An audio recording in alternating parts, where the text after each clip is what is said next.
Hello everyone and welcome to the first game of the 2023 Southeast Goalball Qualifier. We are here in Gym 1 with the USA boys team on table left, the team closest to the screen, and the men's pool team on the far side on table right. Off to a great start here. We'll get the team's rosters pulled up.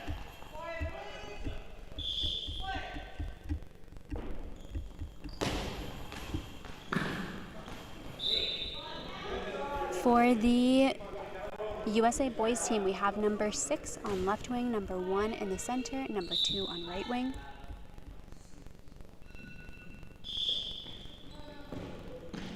For the men's pool team, we have number 8 in the center, number 7 on left wing, number 3 on right wing.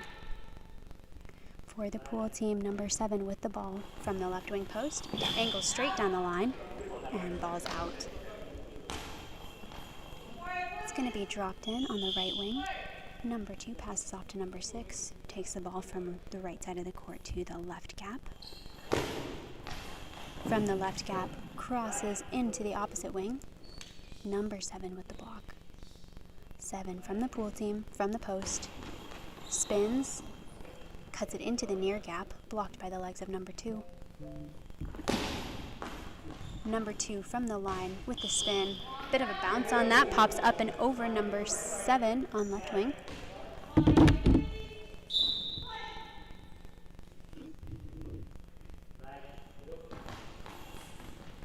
Number 6 comes over for the ball, goes for the full cross, blocked out by left wing. The USA boys left wing steps into the center. Spins out of the center towards the right wing gap, blocked out by right wing. Right wing, number 3 with the ball. From the right gap, short cross. Blocked by the body of right wing, number 2. 2 with the ball. Full cross, smooth.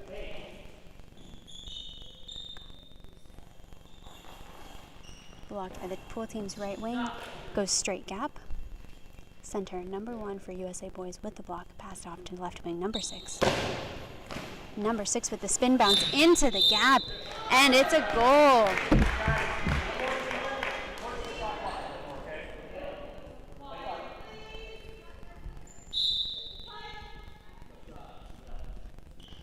And that'll be 1 point for the USA boys team.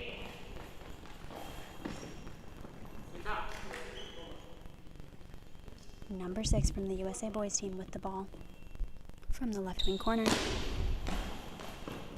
Spins down the line, angles it in towards the gap, blocked by right wing, number 3. Number 3 with the ball into the middle. Number 1 with the block, passed off to right wing, number 2. 2 from the right wing gap, just a bit of under rotation there. And it'll drop in with left wing from the pool team, number 7. 7 with the full court spin. Crosses to the opposite wing, number 6 with the block. 6 from the left wing gap. Goes full cross, almost gets it into that corner. Pushed out by the hands of number 7.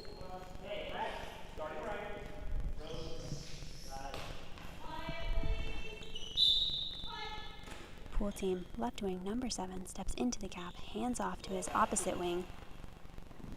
Throws straight gap, blocked by the legs of number 1. In the right wing gap, handoff number 2. Number 2 with the spin from the right wing gap, straight gap, blocked by 7. And 7 from the left wing gap goes straight gap, blocked by the legs of number 1. 1 passes off 2. 2 from the right wing gap, spins. Blocked out of the center by number 8. And it'll be a timeout for the pool team. Great start off for the USA boys team. They're looking really strong for their first time on the court together. This will be their first opportunity to play together as a team as they prepare for Youth World Championships this summer. For any of those of you who are interested in helping to support that team getting to competition will be posting a link to donate in the comments.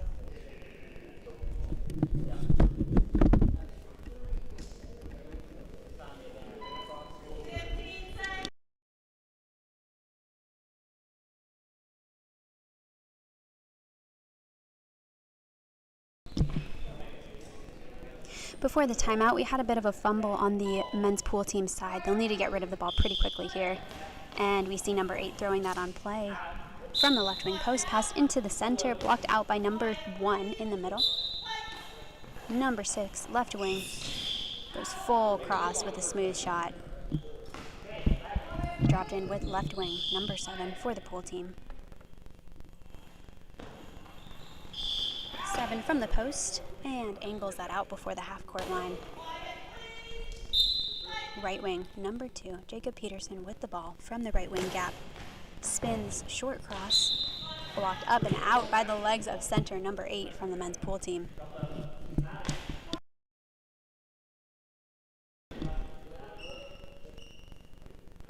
Right wing, number 3 with the ball. Full cross, blocked by the arms of number 2. Passes off to number 6, who sweeps back to his side. From the left wing corner, goes for that full cross again.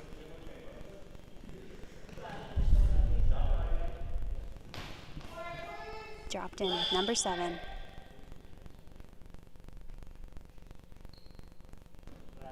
From the left gap, angles into the middle, blocked out by number 1. Number 1 hands off left wing, number 6. 6 from the left wing gap. Goes full cross. Number 7 with that cross court block. And straight back into the gap. Number 2 with the block from the right wing gap. Spins cross gap.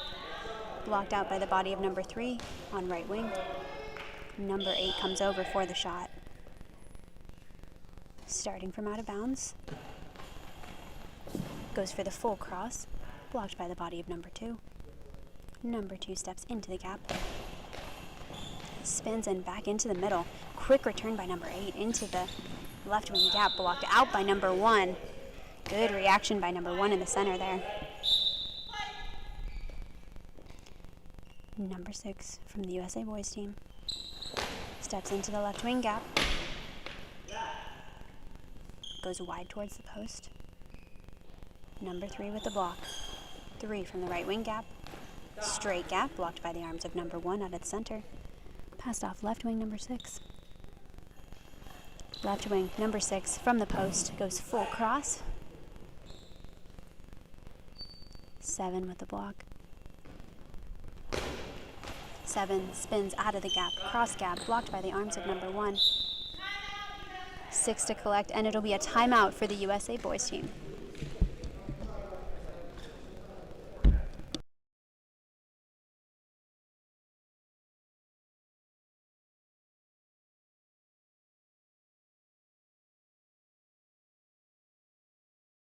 .4:37 left on the clock.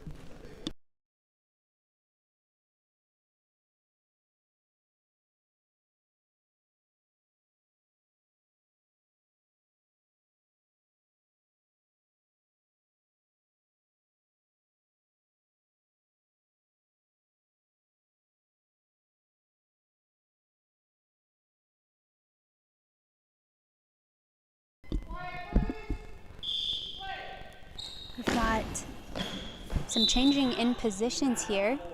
Number 1, Tristan Brennan will be moving to left wing for the USA boys team, with number 6, Hassan Itani, moving to the center.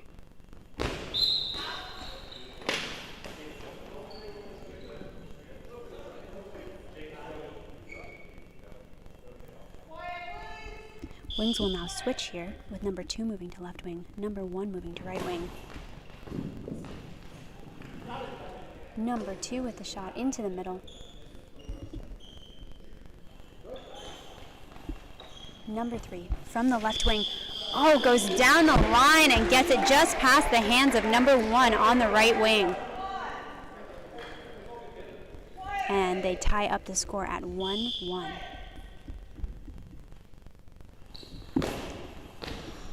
Number 6 out of the center. Blocked by number 8 from the pool team. Number 8, who's now in the center. For the pool team, out of the middle into the right wing gap. Blocked by the legs of center. Number 6 passed off right wing. Number 1. Number 1 with the throw from the right wing gap into the middle. Number 8 with the block. Number 8 out of the center. Goes again for that left wing corner. Popped up by the body of number 1. Hands off number 6. 6 out of the middle. Goes wide towards the right wing post. And it's out.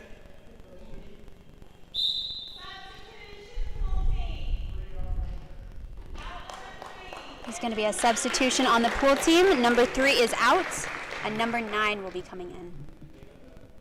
The score is currently tied 1-1 in the first half of the first game of the 2023 USABA Southeast Regional Goalball Qualifier in Smyrna, Georgia.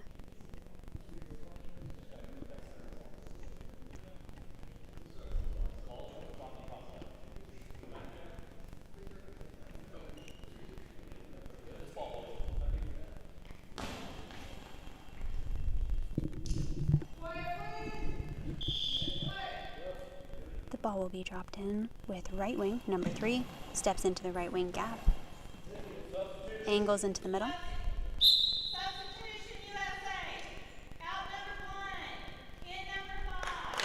Substitution for the USA boys team. Out number 1, in number 5.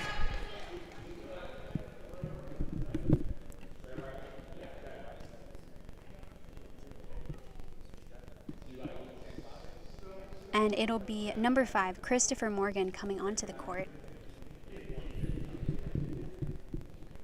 This tournament is a really great opportunity for all of these players to come together, get a chance to sync up their playing styles, work on any weaknesses ahead of their tournament this summer.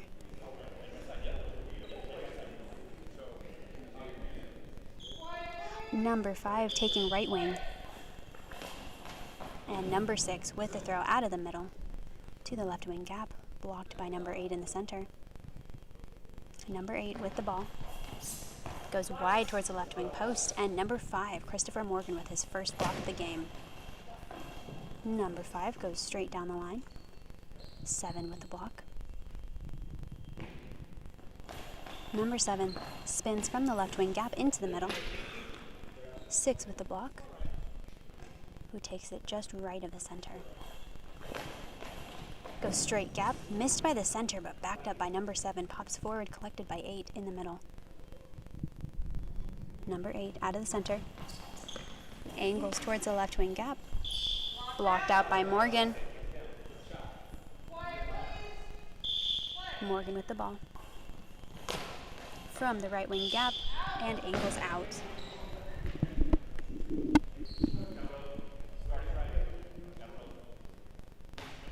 Ball drops in on left wing. Number 3 has now switched to left wing. Will take it from that gap. Angles it into the middle. Blocked by number 6 in the center. Passed off left wing, number 2. Number 2 with the spin into the middle. Center, number 8 with the block for the pool team. Out of the middle, angle towards the right wing gap, blocked by right wing. Retrieved by center. Center, number 6, Itani with the ball. Out of the middle towards the right wing post. Almost gets it in that corner, but good coverage by number 7 on right wing. Number 7 from the right wing, cross angle into the opposite gap, blocked out by the feet of number 6. Number 5, Christopher Morgan, to start with the ball. From the right wing gap, angles back in towards the middle. Number 8 with the block. 8 out of the center. Back to the middle. Blocked by number 2, Jacob Peterson, who's now taken the center position. And throws wide towards the left wing gap.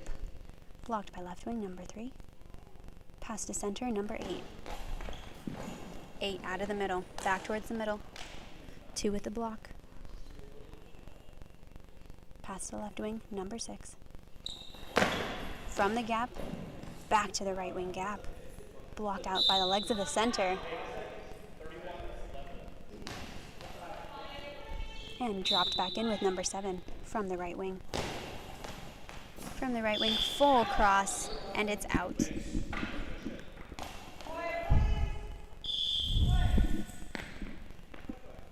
Right wing, number 5, Christopher Morgan. Out of the right wing gap, goes full cross, blocked by number 7. Retrieved by center, number 8. Number 8, out of the center, into the right wing gap. Blocked by number 5. 5 from the right wing gap. Goes straight gap, blocked by number 8 in the center. Pass to left wing, number 3. Who returns with a straight shot down the line. Number 5 with the block and return down the line. Great shot into the corner, but blocked by the arms of number 3. Oh, and the ball is fumbled out of the center.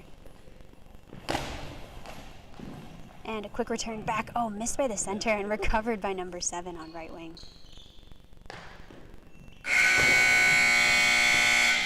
And that'll be it for the first half of this men's match between the USA boys team and the men's pool team. The score is currently tied 1-1.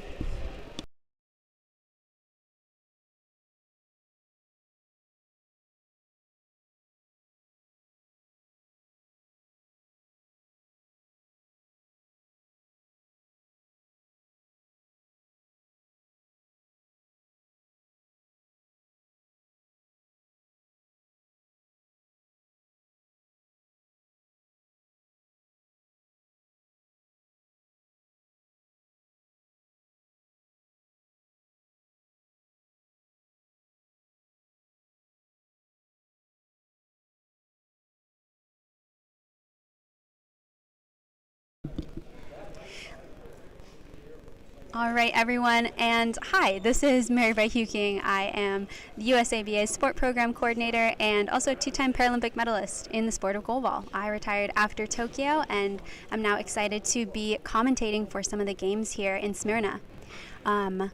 Thanks for the comment on rosters. We're definitely going to do our best to share with you guys names ahead of each game. We're working with some of the live stream to get things up and running, but we'll be happy to share that before the start of the second half. We will also be working to get the scoreboard up on the opposite side so that I can tell you guys where we're at in the game, how many minutes are left, and keep you updated on timing. So thanks for joining us. Excited to be here.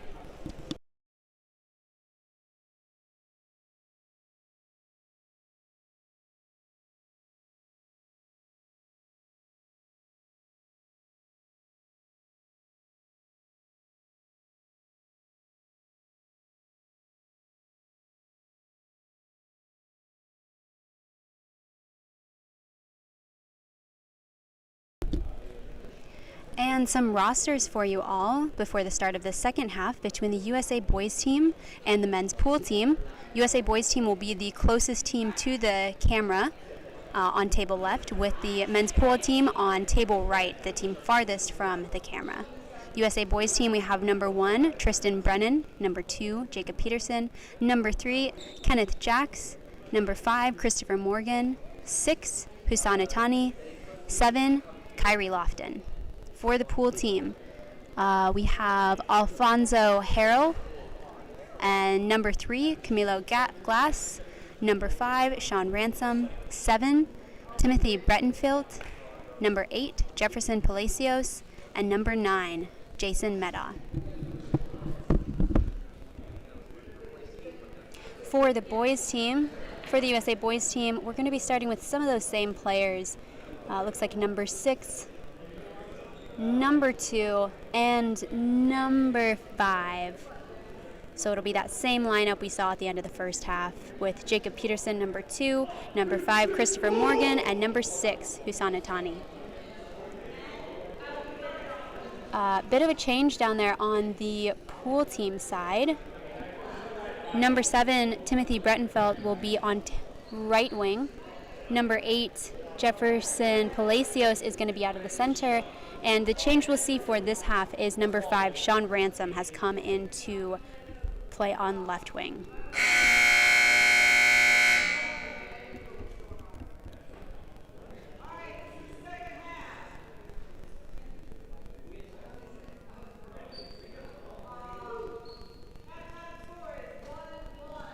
Interesting to see some of the changes tournament to tournament. In the most recent tournament in Nashville, number 2 from the boys team and number 5 from the pool team actually played together and won that tournament. The men's pool team will begin with the ball.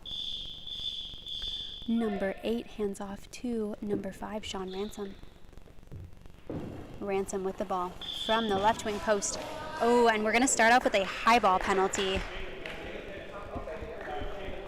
That can be a little rough when you're starting off a tournament. If the teams haven't fully warmed up, it can be easy to get a penalty when you're first starting off. All right, number 2, Jacob Peterson with the ball from the left wing gap, goes straight into the right wing corner, and it's in.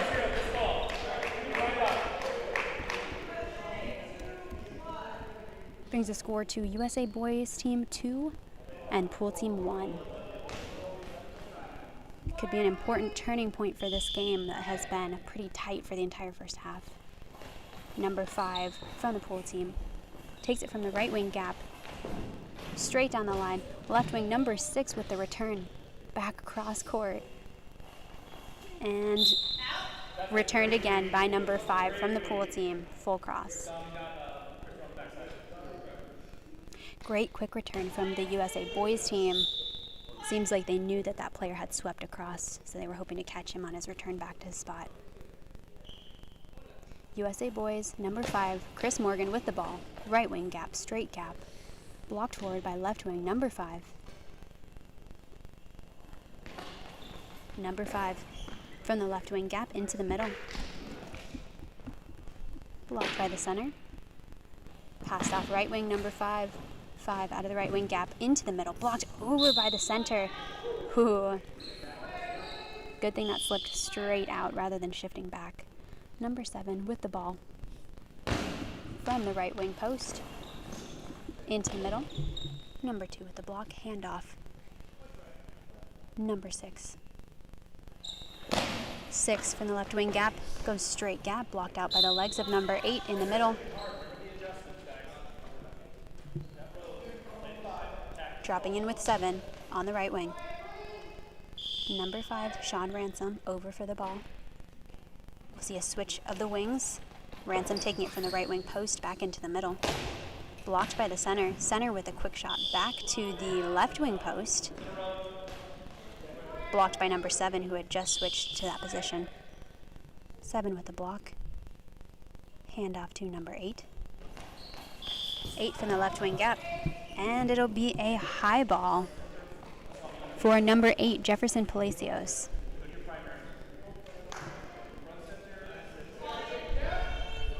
Number 6 will be taking the shot from the USA boys team from the left wing post. Angles it in towards the gap. Oh, barely tipped by the foot of number 8, who actually loses his shoe. Oh no. And looks like the referees are going to give him an official time to get his shoe back.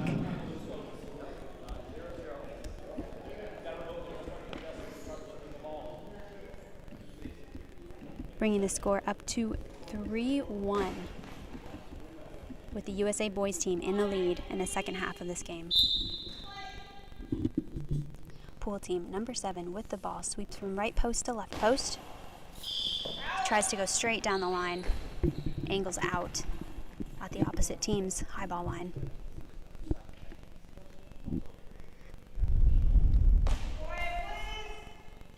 Drops in with number 5, Christopher Morgan. Morgan from the right wing gap. Goes straight gap, angles a little in towards the middle. Great overlap by the center and left wing for the pool team.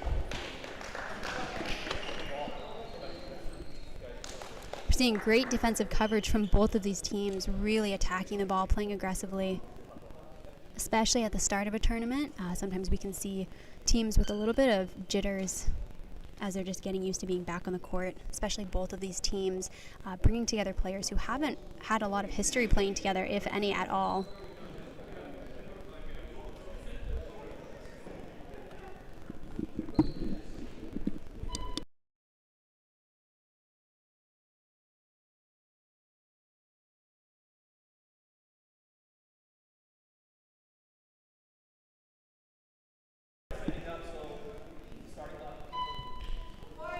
number 5, Sean Ransom, starting with the ball from right wing post. Ooh, bit of a fumble, and the ball is just going to trickle back into the middle. Center collects. Center, number 6, with the ball back into the middle. 8 with the block. 8 out of the middle. Back towards the center, and it's going to be another high ball for the pool team, the third one of the game. And it'll be number 2 to take this. Number 2, Jacob Peterson with the ball from left wing gap. Who spins, goes straight gap, and it's in. The pool team continues to pull ahead, bringing the score to 4-1. And we'll have a substitution for the pool team. For those asking in the comments, this is a domestic regional tournament. The Youth World's boys team is actually preparing to compete this summer, so they are competing with their team at this event, though the other teams competing are all domestic regional teams. We are seeing a substitution for the pool team. Number 3 is back in, number 8 is out. And it'll be number 5, starting with the ball out of the middle, into the left wing gap. Number 6, Atani, out of the middle with the block. Who takes the ball? Ooh, bounces it back in towards the middle. And it's in. Score is now 5-1 as the USA boys team pulls ahead. Looks like the center, number 3, didn't quite get down. 7 from the pool team, from the left wing. Cross gap.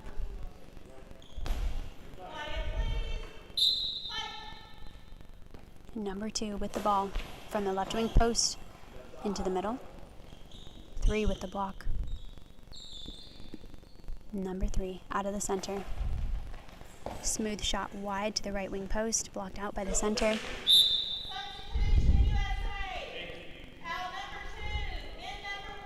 And substitution for the USA boys team. Number 2, Jacob Peterson, is out. And number 1, Tristan Brennan, will be coming back in for the USA boys team. Saw Tristan play some really solid defense at the beginning of this half. At this point, with this much of a lead, that's really what this team will need to focus on.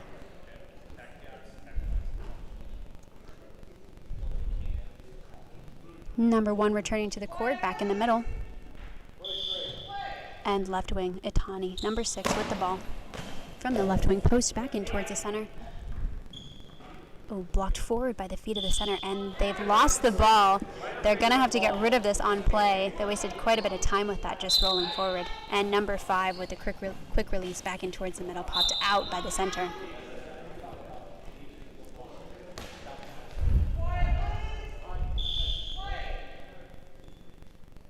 Left wing, Atani with the ball. Slight skip in towards the middle. Blocked out by the center, and it'll be a ball over.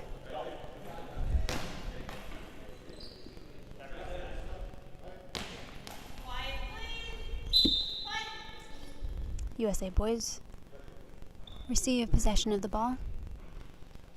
And number 6 walks in towards the middle. Out of the middle into the right wing gap. Blocked forward by right wing, number 7. Retrieved by number 3 in the center. Goes for the wide shot towards the right wing post, and it's out.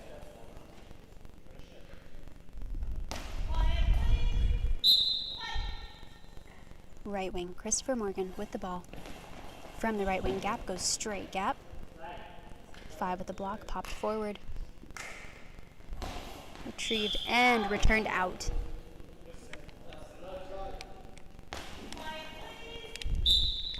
Number 5 with the ball. Steps into the gap, goes wide for the post, and it's out.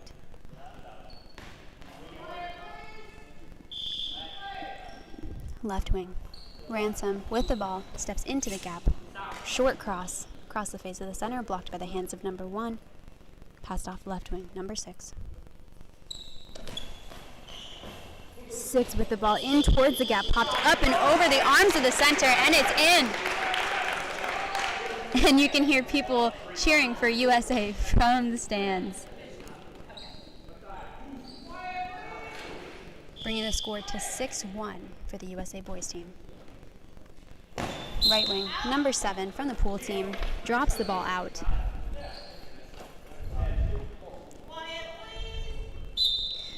The entirety of the ball needs to start and end within bounds. So even if a player's body starts out of bounds, they can set up different shots, but the ball will be called out if any part of the ball is outside of the sideline. It's going to be a substitution for the pool team here. Number 7 is coming out, number 8 is coming in. That'll be out number 7, Timothy Brettenfeld, and in number 8, Jefferson Palacios. Looks like this team might be looking for a little bit more offensive power. Number 7 had a couple of really great backup saves, especially in the first half. Number 8 was a bit of an offensive liability with 2 high balls, but he also may provide more of an opportunity to score for the pool team. Number 5 with the throw out of left wing gap, tipped over the toes of number 1 in the center. Bringing the pool team back into the game, decreasing that deficit to 6-2 for the USA boys team. Number 6, Atani with the ball from the left wing gap into the middle, blocked out by center.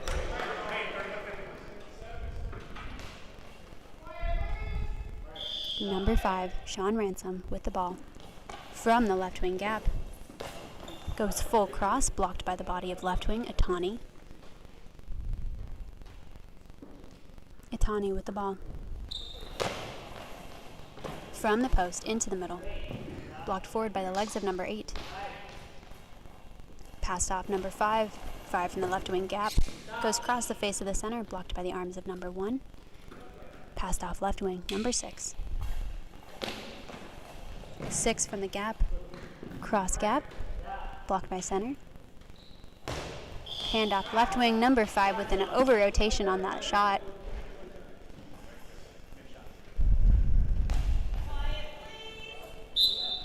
Right wing, Christopher Morgan with the ball from the right wing gap. Goes wide towards the left wing post, blocked out by number 5. Number 5 with the ball just across the face of the center. Number 1 with the block. Handoff left wing, number 6. 6 from the post. Big bounce, crosses the court. Good coverage by number 5 in the gap. 5 goes cross gap, blocked out by center.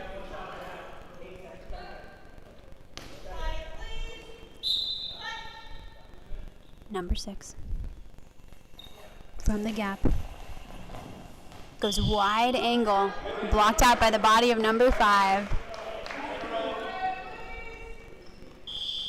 And center, number 8 over for the ball. Nope, number 5 is going to take that.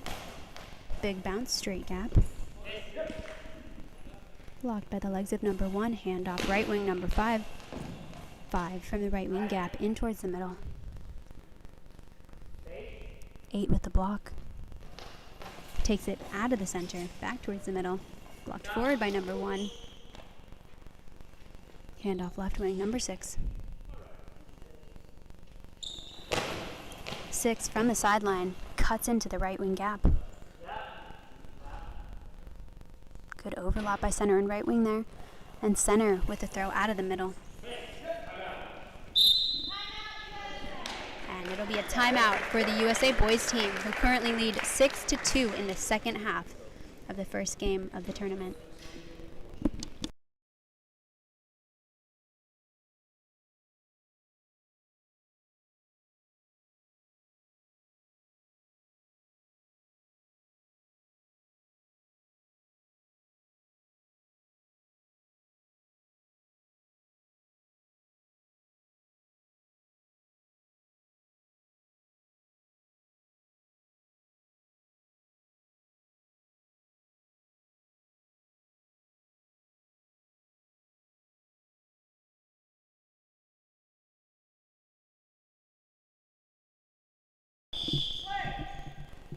And the USA boys will start off with the ball.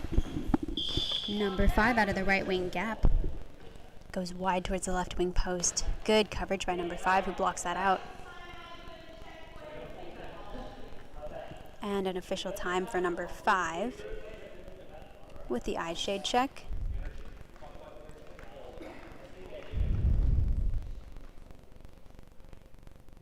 We'll see what the men's pool team is able to do within the last couple minutes of this game. They've got a bit of a deficit to fight back from. But they're certainly playing against a newer team, some younger athletes. Number 5 with the cross gap, smooth shot. 6 with the block in the gap. 6 from the post. Back towards the middle. And it's out. Number 8 has been reading the ball really well with some aggressive blocks. You can actually hear really audibly the sound of the ball making contact with his body.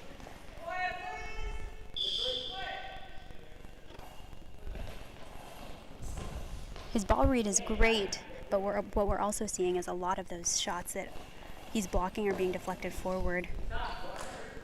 And the team's having to scramble quite a bit to recover them, losing time on setting up a shot. Number 6 from the USA boys team angles it from the left wing gap in towards the middle, and it's in.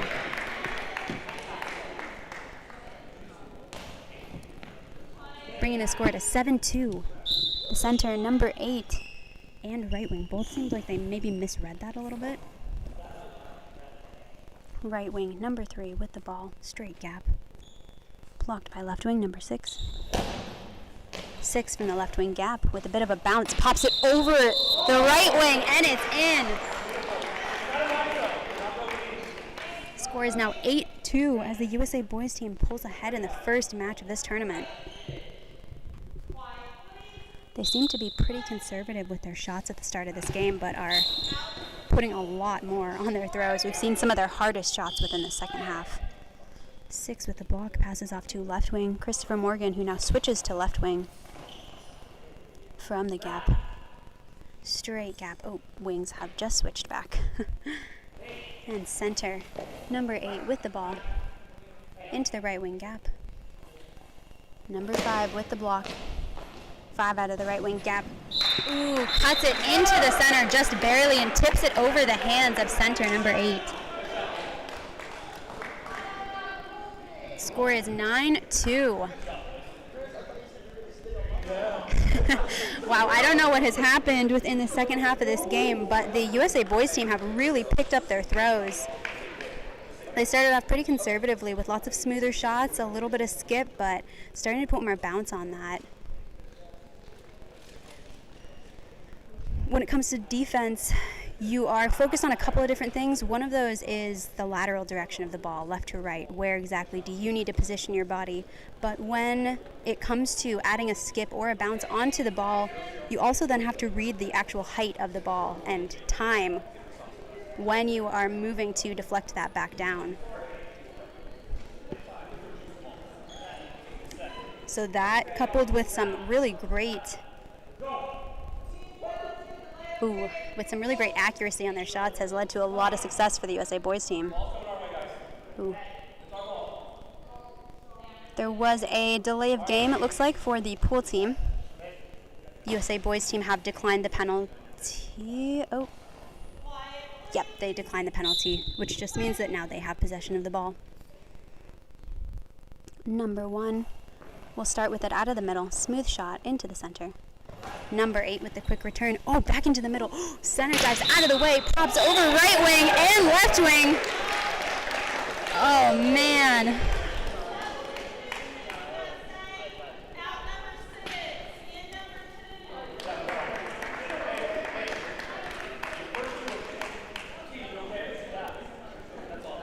Bringing the score to 9-4. Center dove a little bit quick on that shot. They had a lot more time to read the ball. And because of that, they missed it on the angle. going to be a substitution for the USA boys team. 6 is out, number 2 is back in. 1 staying in center, 5 is staying on right wing. We'll see number 2 move to left wing. Number 5 with the ball. From the right wing post. Goes across the space to the center. Backed up by right wing in the gap. Right wing angles in towards the middle. Blocked by the center, passed off left wing. Left wing from the gap, straight gap. Right wing number 5 returns into the gap. Number 1 with the block. Passed off number 5. 5 with the throw. Bit of miscommunication on their movement back to their spots. But that definitely comes with trying new movement in a newer team. Number 5 with the ball. From the right wing. Ooh, pops it over the left wing. Great velocity on that shot, and looks like it just ramped back and into the goal.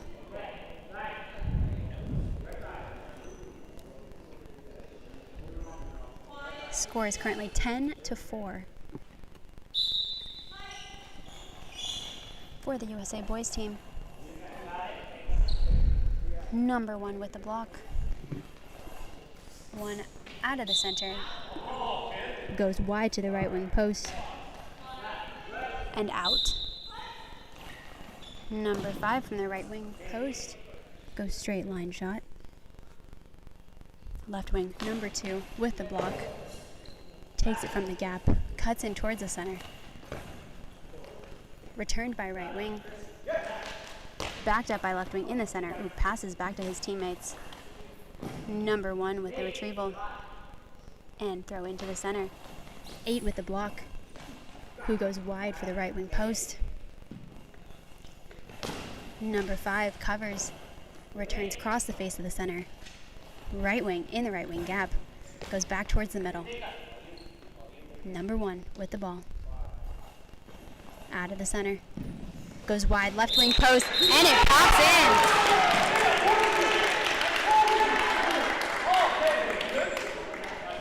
Great shot by number 1 with that smooth shot, keeping the velocity, getting ramped up and over that left wing. Ooh, and number 1 gets down again just a little bit too early there. Good coverage by number 2 back behind him.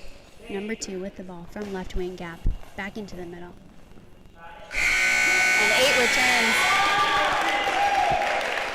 And that is it for the first game. For the first game of this tournament, we'll see a final score of the USA boys team 11 to the men's pool team 4. Great showing by the USA boys team for their first time playing together. This team will be representing the USA this summer at Youth World Championships. If you are interested in supporting that team in their journey to get there, we'll be posting a link to donate within the comments.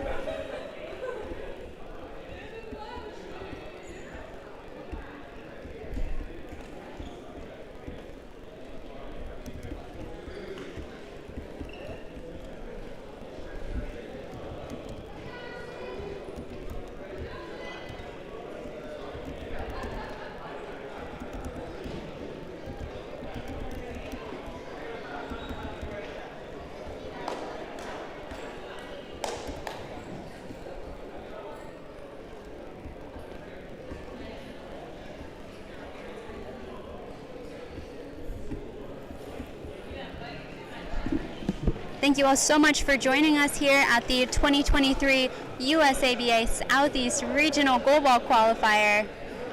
This is the broadcast from Gym 1. We'll be continuing for the remainder of the day with 2 of the final games also taking place in Gym 2. So we will have a second broadcast up and running for those games and for the remainder of the tournament, which will continue in both gyms. Up next, we have the Atlanta Ladies versus the Maryland Minx. Stay tuned.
Hello everyone and welcome back. This is the second match of the 2023 USABA Southeast Regional Goalball Qualifier.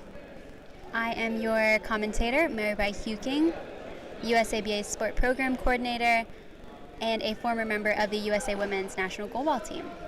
Excited to be here. The teams are looking great so far. For this game, this will be the first women's match of the tournament, with the Maryland Minx on table left, the closest team to the camera, and the Atlanta women's team on table right, the farther team.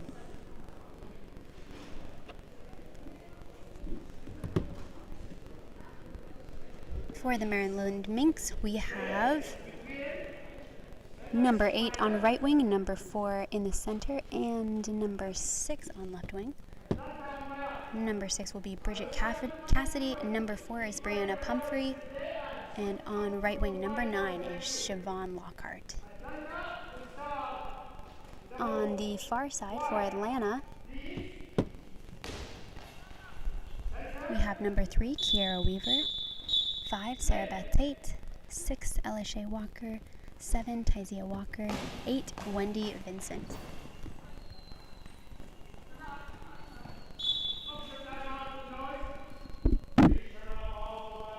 Looks like we're going to be starting off with Kiara Weaver on right wing.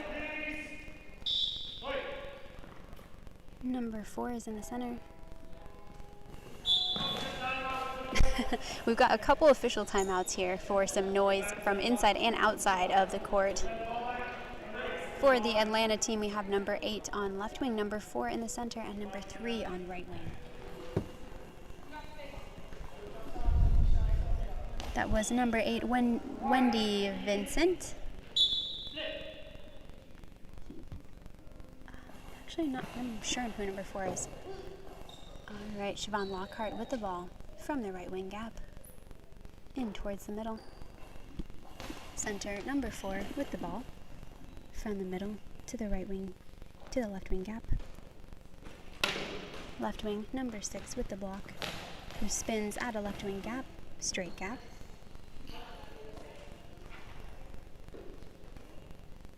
And right wing with the ball, number 3.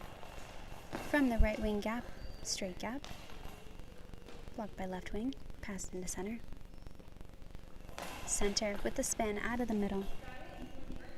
Angles to left wing gap. Blocked by the center, past left wing. Left wing, number 8. Wendy Vincent with the ball. Vincent with the short cross. Center, number 4, blocks with her arms, passes off left wing. Left wing with the spin. Across the face of the center.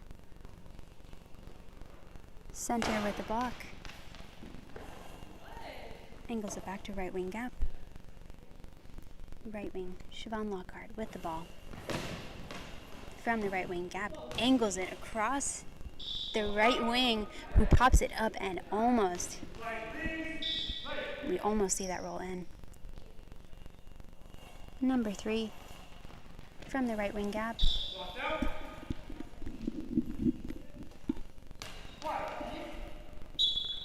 Left wing with the ball. Left wing, number 6. From the line, goes straight down the line. Ooh, barely tipped out by the hands of number 3. 3 steps into the gap. Goes straight gap. Left wing with the block. Drops it back into the middle. Center. Bit of an over rotation there and out.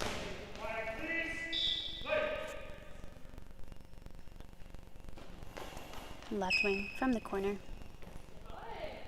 to the right wing gap. Right wing, number 8. From the corner, cross the face of the center. Retrieved by the center. And it's out at the left wing post.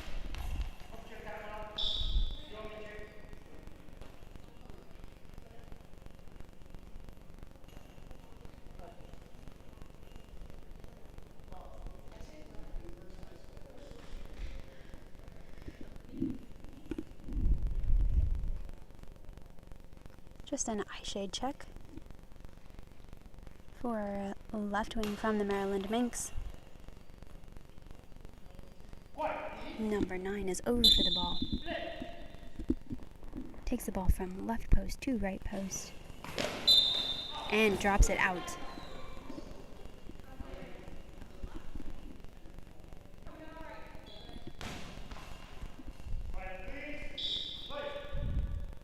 Left wing, number 8.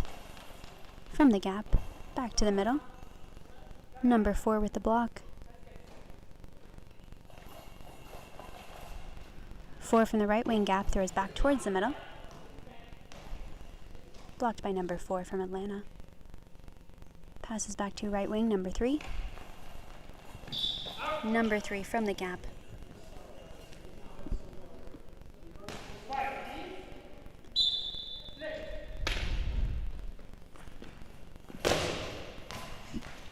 Left wing from the post, back in towards the gap, blocked by the center. Center with the ball.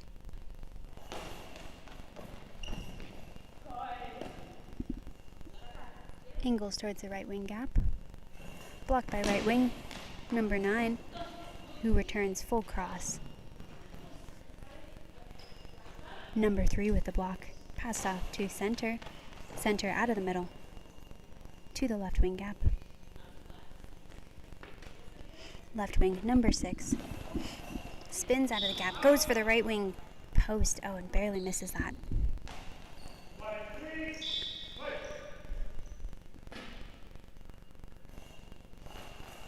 Right wing from the gap. Oh, goes into the left wing gap. And it's in!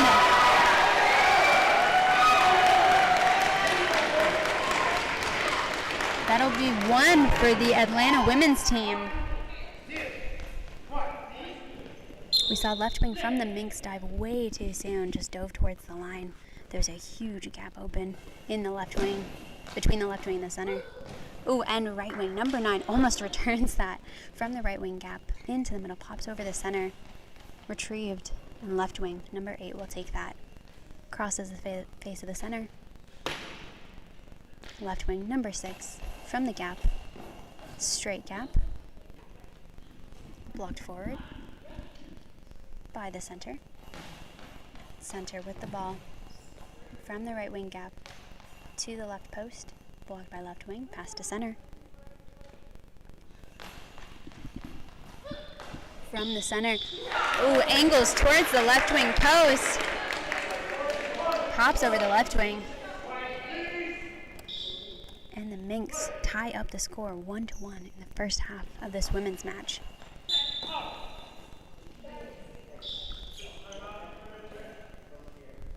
Number 8 returns that out.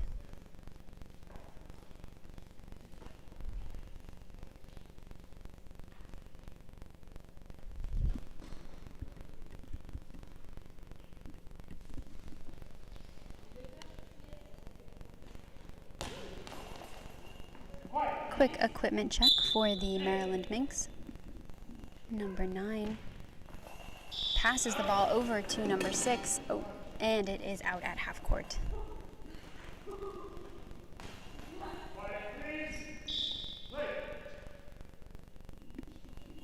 From the right wing, number 3 with the ball. From the post back into the gap. Left wing, number 6 with the block. And number 9 is over for the ball.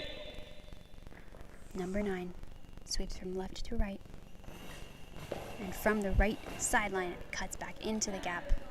Good coverage by the center and left wing there. Center, number 4 with the spin out of the middle. Blocked by the center. Center steps to the right. Throws back into the middle. And it'll be a ball over. In that case, the ball was blocked forward and crossed the half-court line before the team could retrieve it, which means that possession switches to the opposite team. It'll be a timeout for the Maryland Minx with a tied game, 1-1 in the first half of the first women's match of the 2023 USABA Southeast Goalball Qualifier here in Smyrna, Georgia.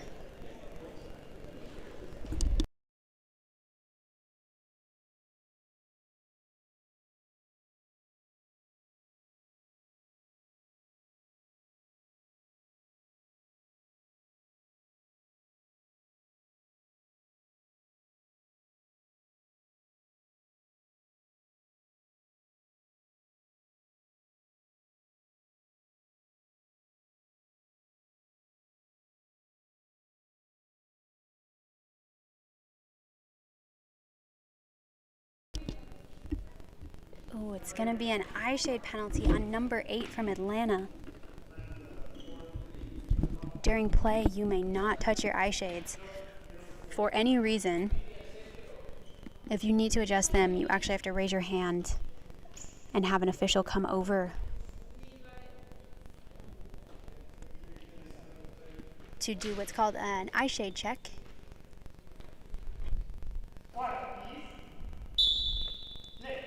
So number 8. We'll take it from the left wing post, and it's out. Apologies for that. We actually have a number 8, Siobhan Lockhart. I've been calling her number 9. Sorry, Shay. This is what you get having someone who's visually impaired commentate. I'm currently using my binoculars to see the different team numbers. So you get the benefit of someone who really understands this game, but also the struggle of someone who's visually impaired and part of this community. I'm sure you can all understand. The score remains 1-1.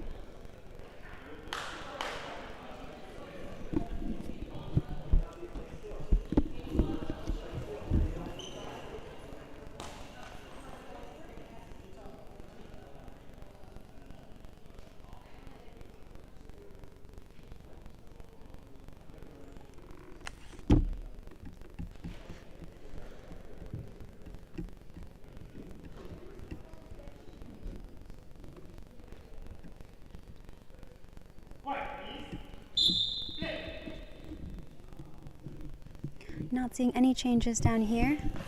Number 8 from the right wing post. Angles into the middle, pops up over the center, but recovered. Center, number 4, with the spin out of the middle, out at the right wing post. Right wing, number 8.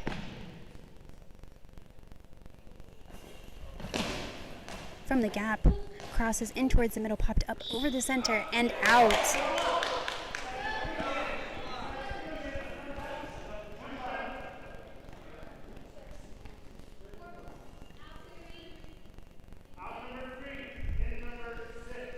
Got a substitution for Atlanta. Out number 3. And in number 6, Elisha Walker.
Left wing, number 6 with the ball. Back towards the middle, pops up over the center.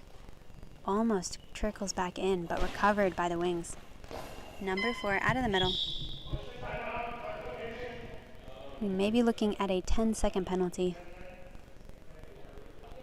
Be a 10-second penalty for the Atlanta women's team.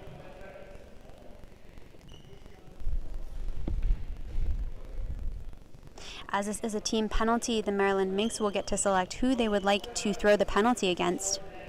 of the players who are currently on the court. They've chosen number 6, the newest player to the court, who will start at the front center hash. She'll be facing number 8, Siobhan Lockhart. Out of the middle. Steps to her right, goes straight gap, and it's in.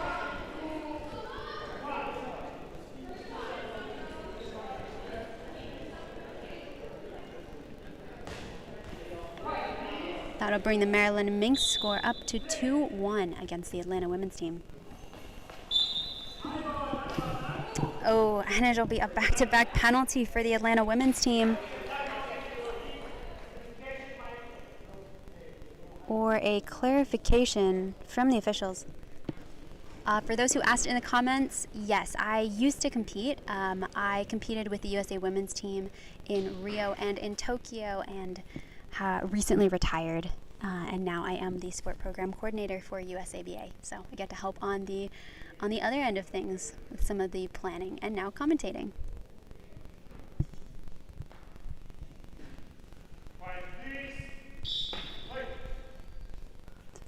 Going to be a penalty. Number 6, or number 5 with a full cross. I'm actually not sure what that ended up being for. It might have been a high ball penalty. And that'll bring the Maryland Minx score up to 3-1 against the Atlanta women's team. Atlanta, number 6 from the right wing. Goes straight gap, blocked by number 6. Pass to number 4 in the middle. Number 4 out of the center. Blocked by number 4. In the center for Atlanta. Angles it to the right wing gap. Right wing, number 8. From the gap, goes straight gap.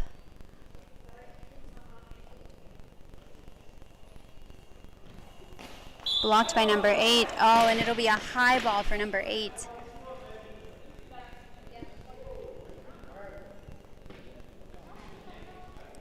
Thanks for everyone in the comments. Let's see. Oh, my name's Mary By. My name's Mary By Huking, for those who are asking.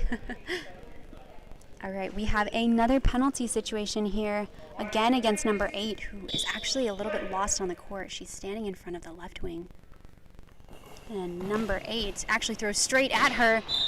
Oh, gives her the opportunity to recover from being a little bit lost there. Unfortunately, she misses that one. Score is up. Maryland Minx 4, Atlanta 1. 3 of those goals have actually been on penalties, 2 of which were high balls, 1 was a delay of game. It can be really unfortunate as a team. You know, you're already so focused on defense, you're focused on offense, and when a score's deficit is that far because of penalties, yeah, that can be really frustrating to come back from. Hopefully we can see Atlanta make a few adjustments in their play, get their shot off a little bit faster, a little bit lower. So we've got number 8 from Atlanta who's going to start with the ball from left wing.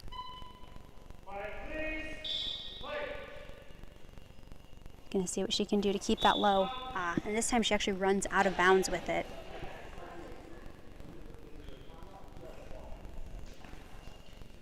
Thanks so much for those in the comments. Appreciate it. It's going to be dropped in with number 8 on right wing. She's going to clear out her center. Runs towards the gap, angles it back into the middle. Blocked up by the center. Oh, and back into the goal. Another even strength goal there for Maryland, bringing the score to 5-1. Siobhan Lockhart on right wing. Number 8 has done a really great job of varying her shot. Many players, you'll see them with a pretty direct and distinctive path into where they're throwing. One thing that Shay has really been working on and has improved in a ton over the years has been her ability to change both the path of her throw and the direction of her shot when she actually releases. Can be a little bit confusing for the other team, and we've seen her have a lot of success with that.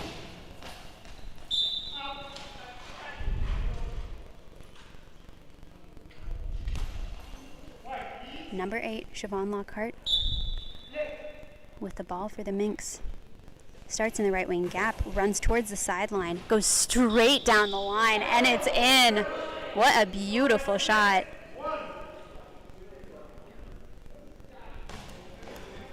The Minx continue to pull ahead with a score of 6-1.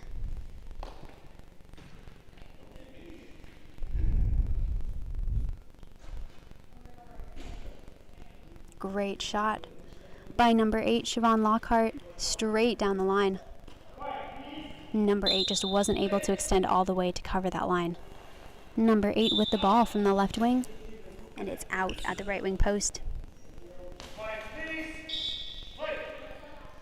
Lockhart with the ball, passes to teammate, left wing, number 6, who spins as she's running to her left and angles out before their half-court line.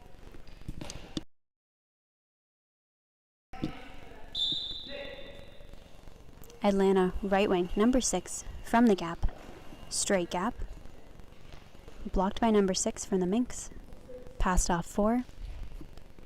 4. From the right wing gap. Goes wide to the left wing post, and it's in. Bringing the score to 7-1 for the Maryland Minx.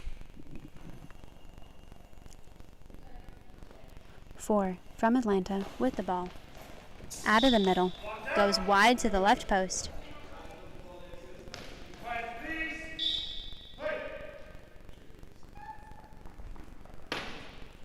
Left wing, number 6.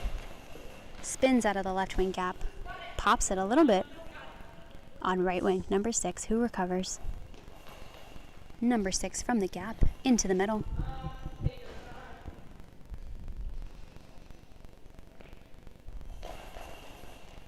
Out of the center to the left wing gap, blocked by left wing, recovered by center, number 4. Number 4 from the middle, goes for left wing post. Good coverage by number 6. Number 6 from the left wing gap, and out.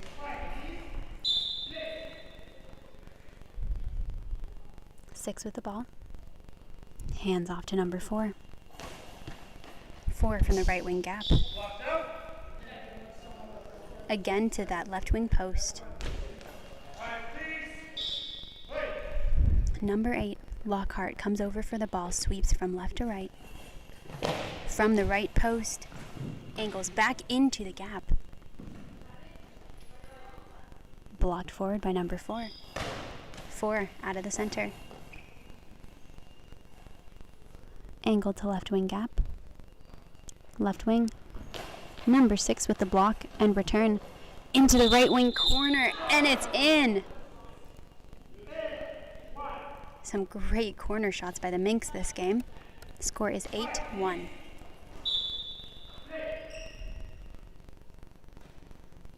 Atlanta, right wing, number 6, from the gap. Goes straight gap. And that's it for the first half of the first women's match of the tournament. Some great accuracy by the Maryland Minx. A bit of unfortunate back-to-back penalties for Atlanta at the start of this game.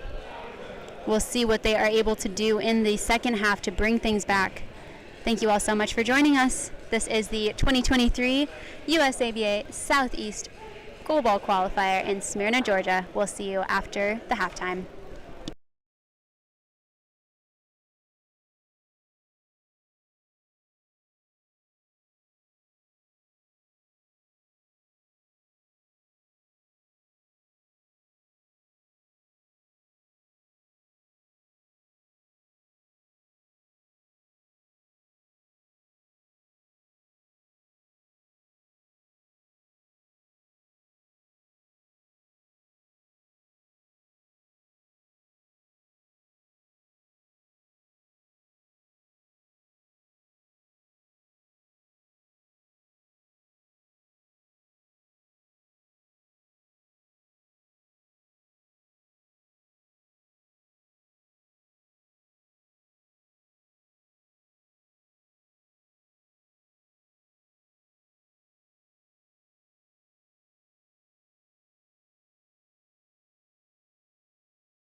Hello everyone and welcome back. This is the second half of the first women's match of the tournament with the Maryland Minx on table left, the closest to the camera, and the Atlanta women's team on table right, the farthest from the camera. We've seen a substitution for the Minx, out number 6, and in number 9. We still see number 8, Siobhan Lockhart on right wing. Number 4, Brianna Pumphrey in the center. And now we have number 7. Oh, this is wrong on here. Number 9, Rebecca Levasseur on left wing. Looks like the same lineup for Atlanta. Oh, actually, number 3 has come in. And number 6 is now in the center. Ooh. Right wing from the Maryland Minx with the shot out of right wing, back into the middle, popped up and over the goal by the center, who is now number 6.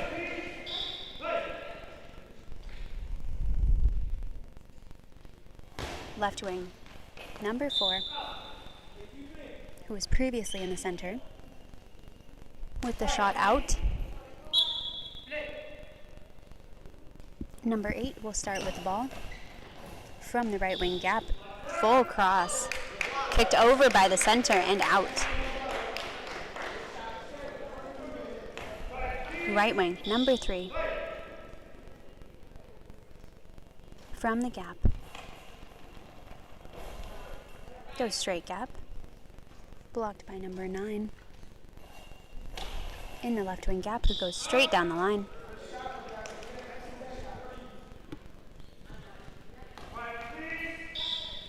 Right wing, number 3. From the gap, straight gap. Blocked out by number 9, who's had solid defense on her first couple of blocks within this game.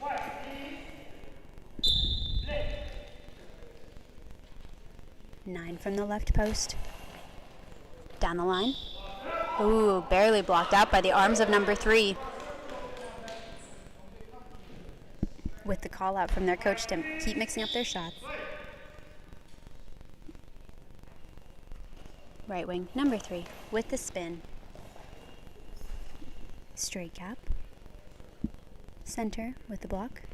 Center, number 4, from the right wing gap, goes wide and pops it in right in the corner. Score is now 9-1 with the Maryland Minx facing a pretty sizable lead. Number 4 from left wing. Center with the block. Pass back, number 8. 8 from the right wing gap. He goes in towards the gap, passes the center, missed by the wing. And that'll be 10-1 for the Maryland Minx in the second half of this match.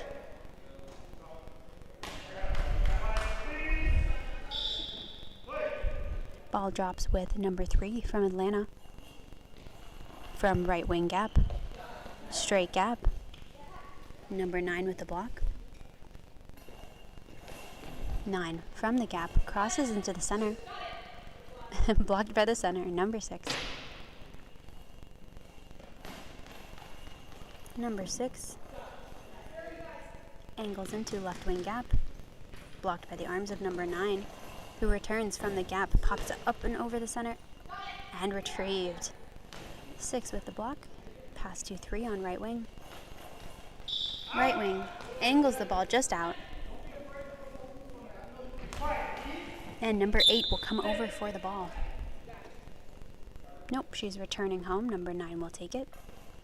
From left wing gap, back into the middle. Center with the block. Pass back to right wing, number 3.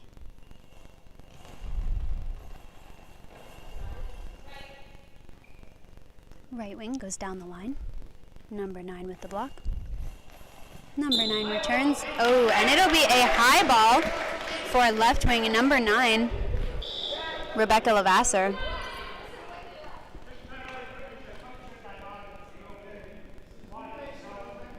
looks like number 3, Kiara Weaver, may take this one.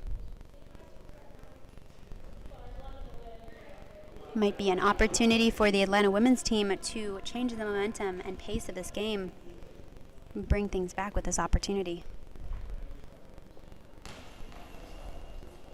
Number 9 from the Minx sets up just back behind the front center tee. Number 3, Kiara Weaver, with the ball. Just inside the right wing post. Angles back in towards the center.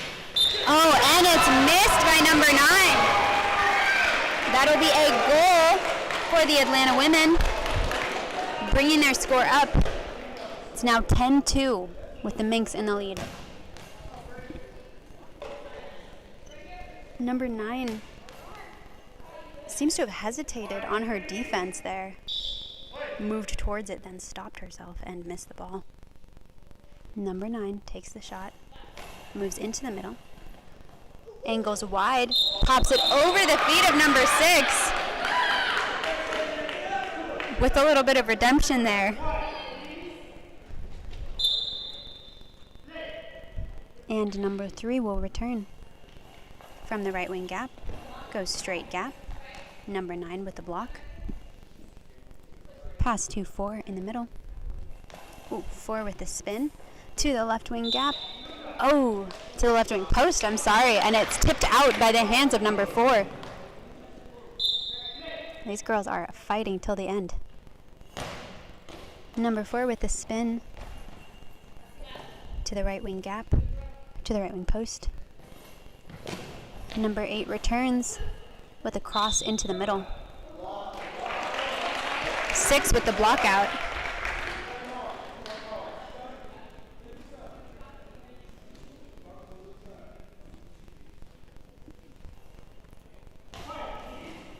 Ball drops with number 4 inside the left wing post. Spins and angles out.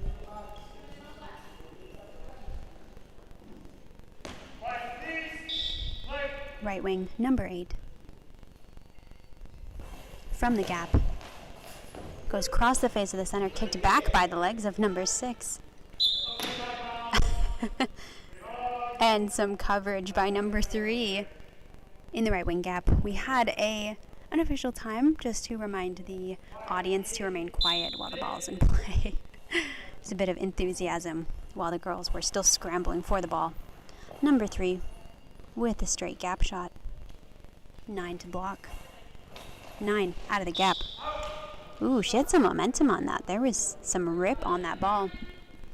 Just too much angle there. Drops with 3 in the right wing gap. Cuts into the middle. 4 with the block. 4 steps right of center. Angles back into center, blocked off of the center, and kicked out by number 4. They don't have a lot of time here. They'll need to really quickly get rid of this, and she's not moving very quickly. Number 4 goes to throw. They might have a penalty. Ooh, and she gets rid of it beforehand with enough time. And blocked out by number 4. Ball is returned to the opposite side. Just a loss of possession because they didn't retrieve the ball before it crossed half court. Number 4 with the spin, slight skip. Straight gap. 8 with the block. From right wing, goes across the face in the center. Oh, misses the right wing. And that brings the score to 12-2, which will be game. Following the mercy rule, if one team scores 10 goals more than the opposing team, the game will actually end. That was a great fight from the Atlanta team. Loved to see their change in their defensive lineup and that they kept pushing, kept fighting all the way through. It can be really tough to come back from such a deep deficit, but those girls kept pushing out there. We will be rejoining you for our next game between the DC Stars and Atlanta Force. We'll see you then for their roster announcement. Thanks for joining.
Hello everyone and welcome back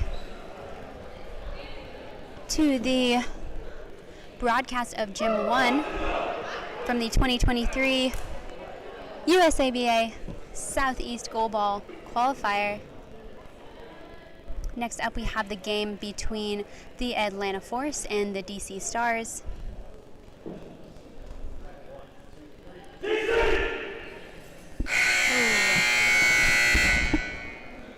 And it looks like the teams actually switched sides. Let me make sure that this is correct. The DC Stars are going to be on the closest side to the camera, with the Atlanta Force on the far side. I will get that corrected on the screen.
All right, everyone.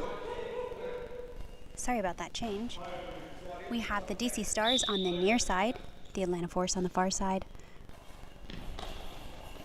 Oh, and DC gets scored on by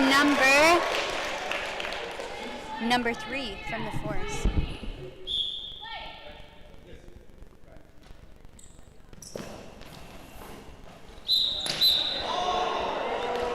And DC returns, bringing the score to a tied 1-1 at the start of this match.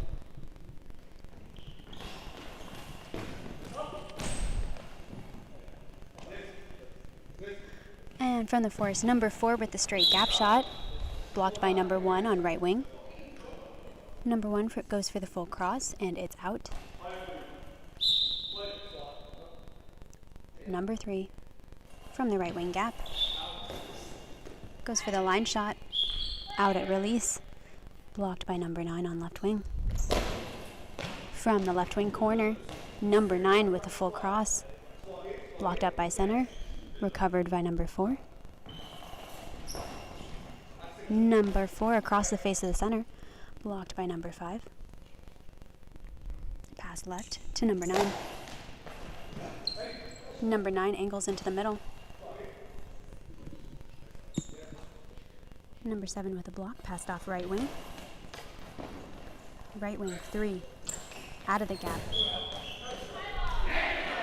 Blocked by number 9. Number 9 back in towards the middle, and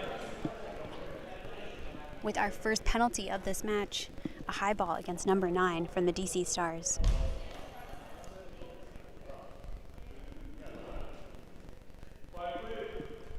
Number 3 walks over to take the shot. Just inside the right wing post, crosses it over, and it's in.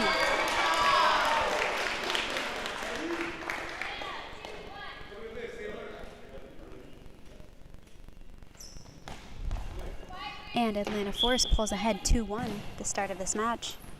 Number 1 with the ball from the right wing, goes straight gap, it's blocked forward, and Atlanta is not going to retrieve the ball. It's still floating forward, and none of the players are moving for it.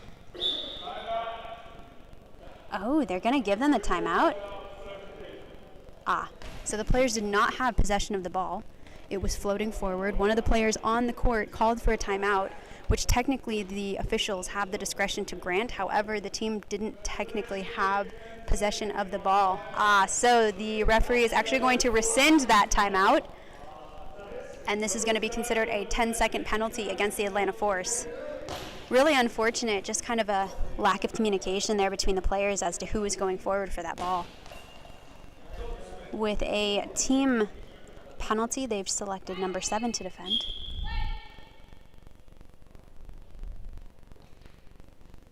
And it'll be number 9 from the left wing gap. Goes full cross court. And it's out.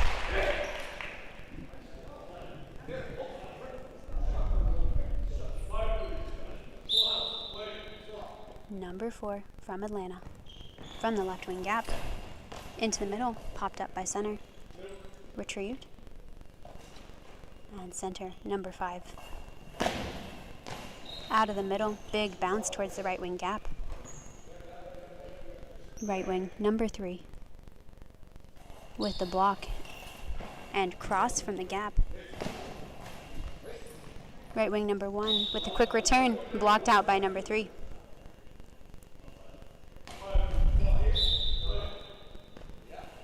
And the force, number 3, with a smooth shot into the left wing gap, blocked by the arms of number 5 in the center.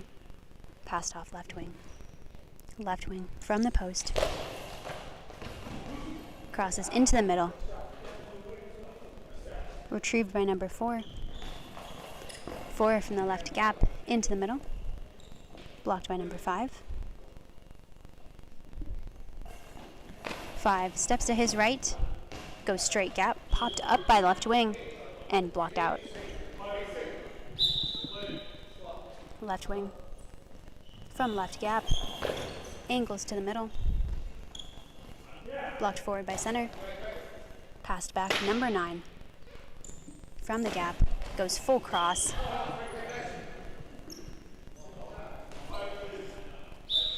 And just way too much on that. Drops in with number 4. 4 from the left gap. Goes straight gap. Right wing, number 1. Straight gap, blocked over by the legs of number 4. Retrieved by 7, pass to 3. 3 out of the middle. Crosses to right wing gap. Retrieved by number 1, who returns cross gap. Blocked up, fumbled a little bit by the center. Center passes right wing. Right wing from the gap. Cuts to the middle. Center with the block, past left wing, number 9. 9 from the gap. Full cross, goes for the left wing post. Covered by 4. 4 from the gap. Angles back in towards the center. An interesting curve on that shot. Blocked by the legs of number 1. Number 1 from the right wing. Blocked forward by 3.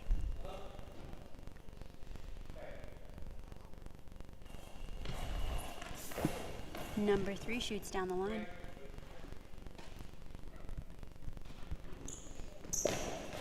Returned by number 9. And for some lineups for you. Oh, we don't have all the numbers.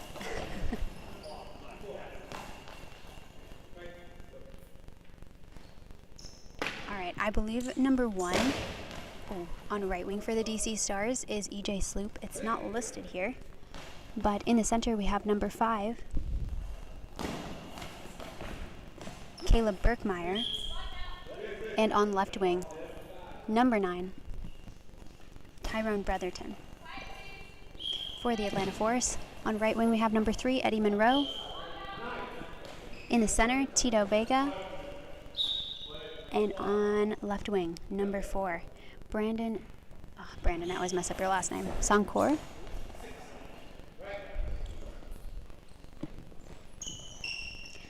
Number 5 from DC with the ball out of the middle. Cuts into right wing gap.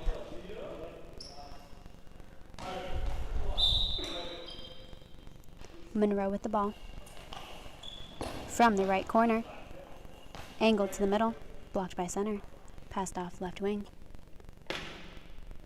Bretherton with the ball. Goes full cross.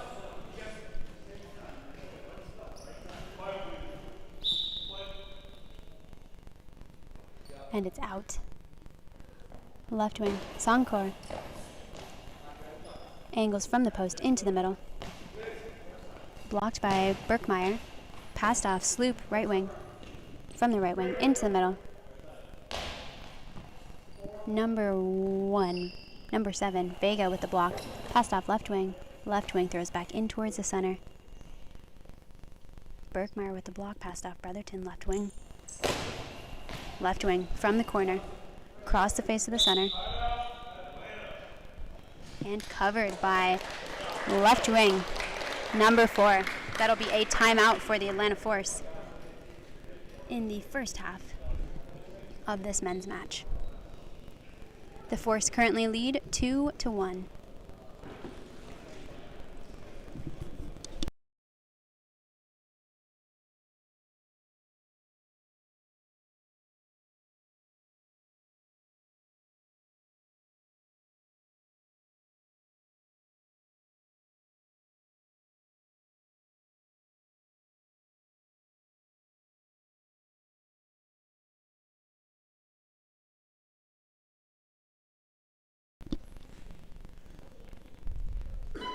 Monroe, number 3 for the Force.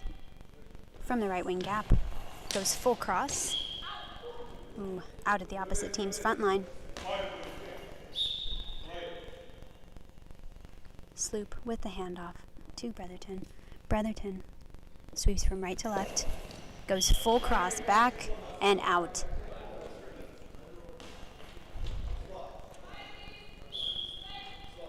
Number 4 from the gap.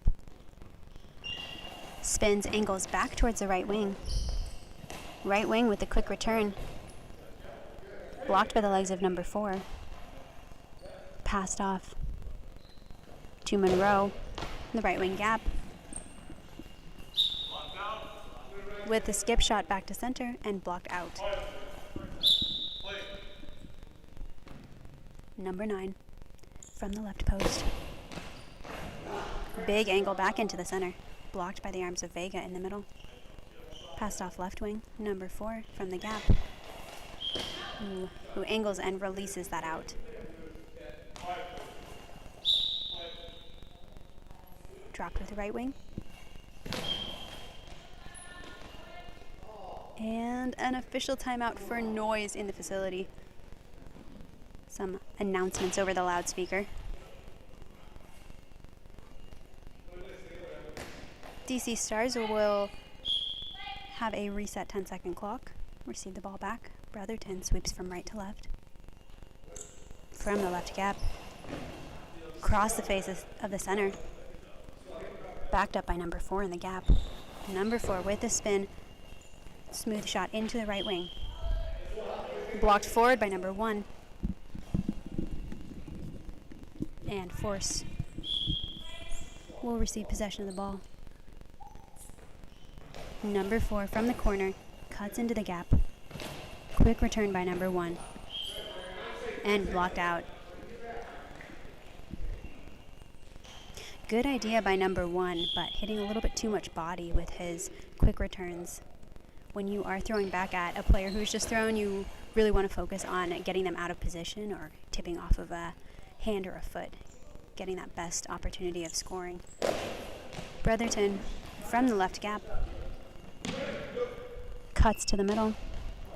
Blocked forward by center. Pass back. Left wing. Number 4. Number 4 from the gap. Back into the middle. Pops up over the feet of the center. But recovered forward. Number 9 from the post. Angles into the middle. Pop up over the center. And good recovery and backup by his wings. Left wing from the gap. Smooth spin to the middle. Blocked by center. Pass to left wing.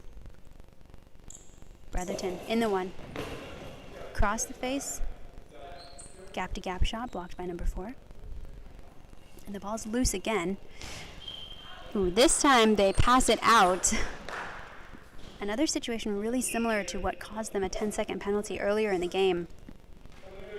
Luckily we saw a little bit more communication this time. A little bit more action by the center who went forward to retrieve it and tossed the ball out before the team could receive that 10-second penalty. Right wing. Sloop with the ball. And released out.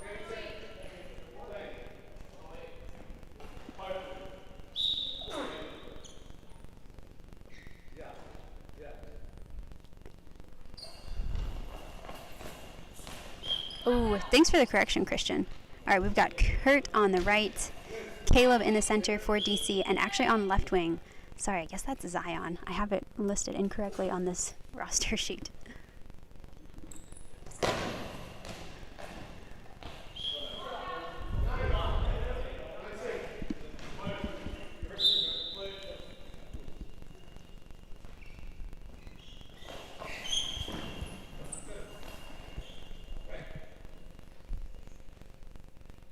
And Zion Walker, number 9, from the left wing post, angles back in towards the center. And it'll be a ball over. Man, I know for sure Zion's going to get mad at me later for calling him the wrong person for this game. Right wing, number 1, with the straight gap shot. 4 returns across the face of the center. And timeout for the DC Stars. Sounds like 6:16 left on the clock. Unfortunately, we aren't able to see the game clock from here. Do the best that we can to update you as we go.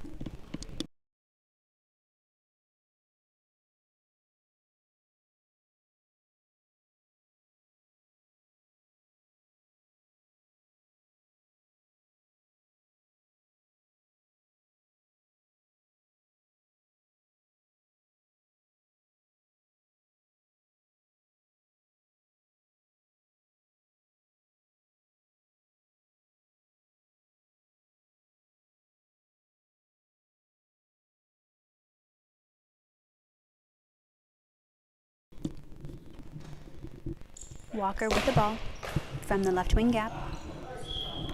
Goes full cross, blocked out by number 4.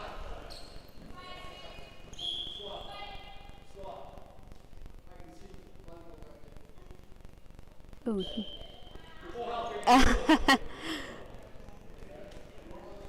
Unofficial time for the Atlanta Force.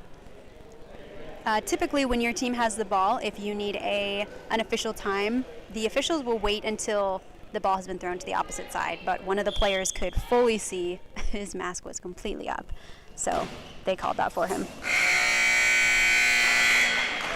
And that's it for the first half. I think that the time they told us was completely wrong. That is it for the first half of this men's match between the DC Stars and the Atlanta Force. Force currently lead 2-1.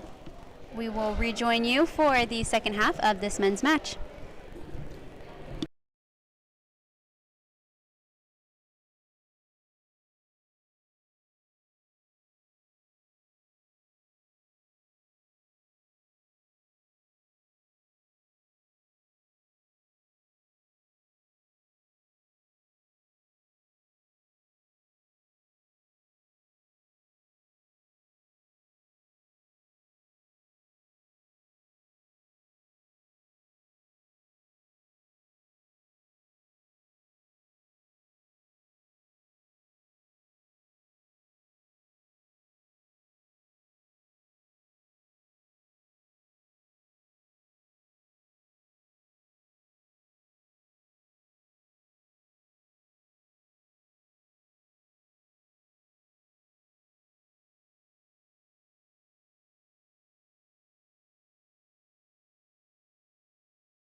All right, everyone, welcome back. This is the second half. Thanks to everyone for the updates on some of these teams. The rosters that the teams submitted are what we're going off of for commentary, and they're making things real hard for us. So we've got Zion Walker on left wing, who will be changing to number 7 tomorrow, but today is number 9. Number 5 out of the center. Oh, and number 9, Zion Walker with the shot into the middle, pops off of the center and into the goal. And they will tie the game back up 2-2. Number 8 from the Force on right wing has now subbed in. Walker with the block on left wing, returns back across the center. Pass back to number 3, who is now on left wing. Number 3, Monroe from the left wing gap, pops it up and over the center.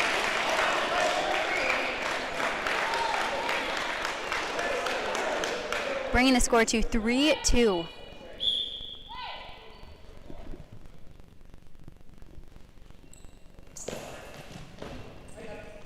And for the DC Stars on right wing, even though he's wearing Kurt's jersey, we have number 1, Tim Utzig. So apologies for the confusion there. Out of the center, number 5 into the left wing post, hits off the hands, pops on the post and in. What an awesome shot. Tying up the score 3-3 for the DC Stars against the Atlanta Force. From the left wing, number 3, back into the middle, blocked by number 5, pass to left wing.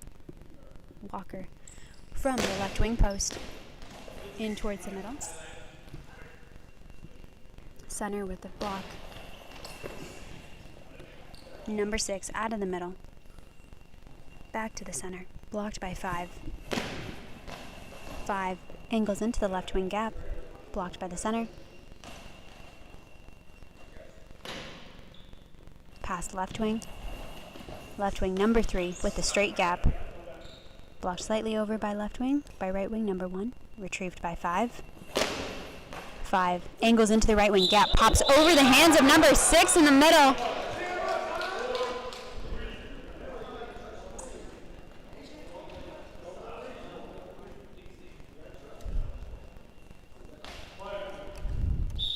And DC pulls ahead 4-3.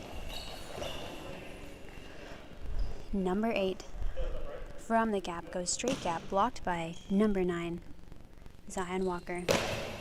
Takes it from the post, cuts into the near gap, blocked by the body of number 8. Retrieved by 6, 6 out of the center. Angles to left wing post. Walker with the block. Goes big bounce back into the middle. 6 with the block, passed off Monroe. From the left wing gap, angles back towards the line and out.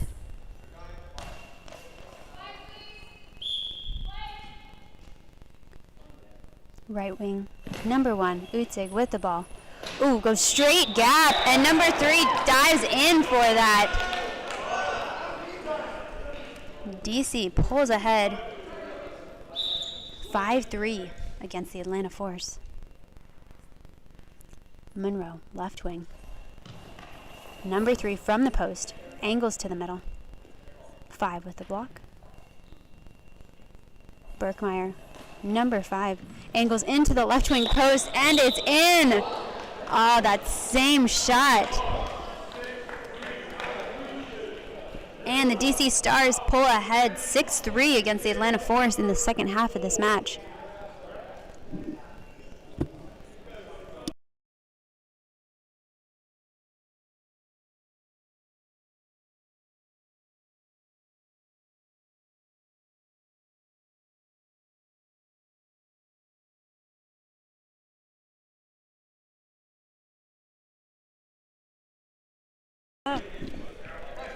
And it'll be a substitution for the Atlanta Force.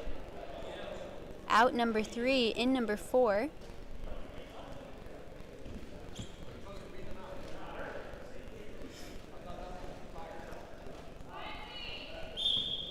And number 4 looks to be starting on left wing. We'll take this from the left gap, goes straight gap, and it's in! Way to come back on your first throw back in the game.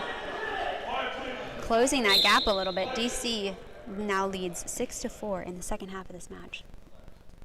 Zion Walker, number 9, from the left post, into the middle, blocked by the arms of center, number 6.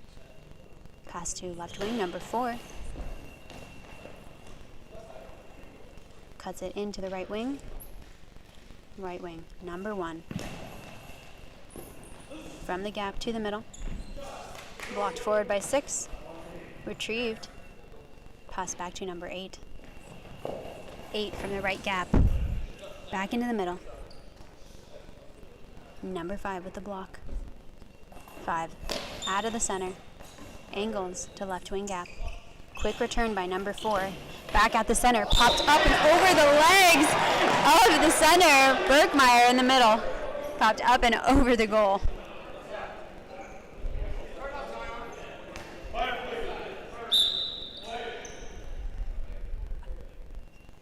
Zion here, starting out of bounds.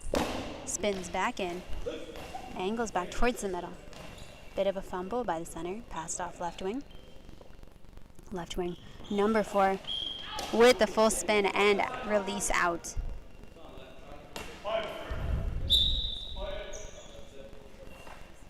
Right wing, with the release out. The ball will return to the opposite side.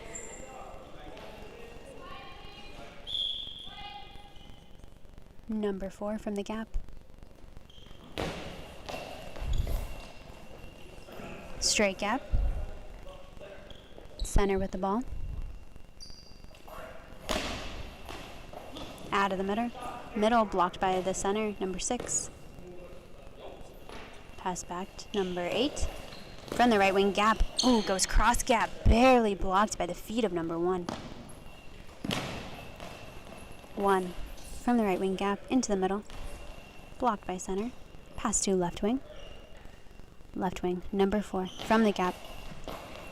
Cuts into the right wing gap. Ooh, blocked over by the players collected by number 9, Zion Walker. Walker, from the post, cuts into the near gap. Blocked forward by right wing, retrieved by center. And center will toss that out.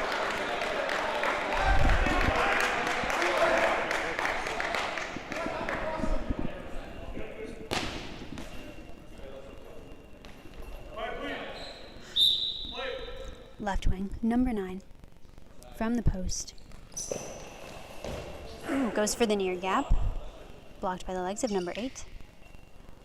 8 from the right wing gap. Cuts into the middle.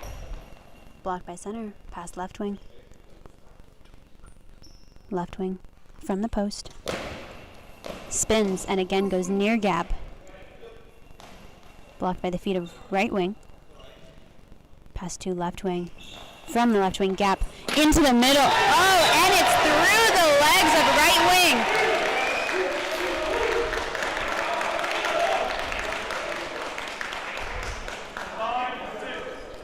wing. And Atlanta Force bring the score back up with only a 1-goal deficit against the DC Stars. DC with the ball. Number 9 from the left wing gap.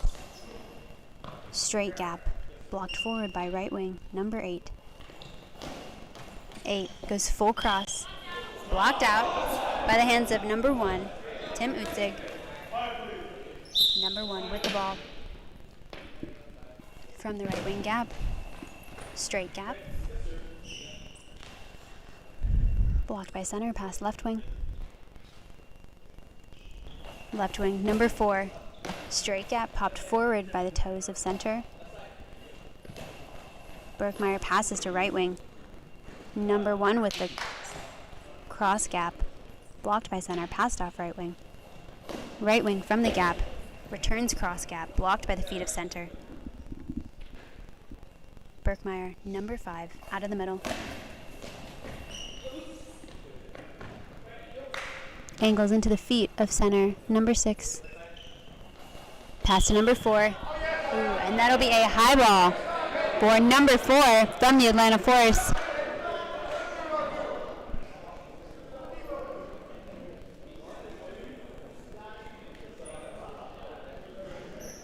And number 9 will take the shot. Steps just to the left of center. Spins, goes for the left wing post, and it's in!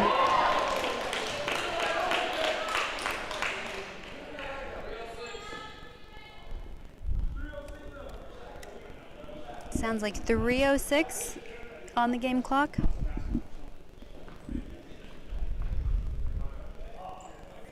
The DC Stars currently lead 7-5.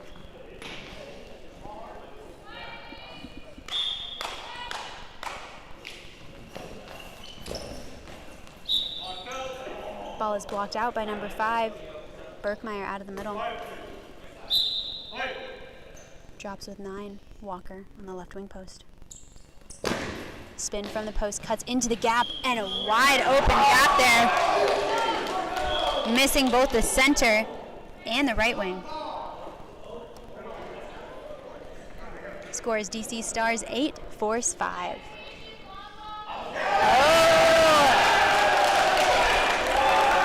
It'll be a no goal.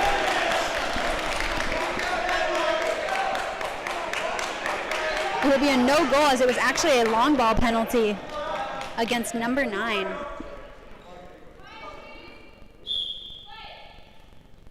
Number 4 from the right wing gap will take this shot. Goes full cross. Oh, and it's post and in! Hits the right post and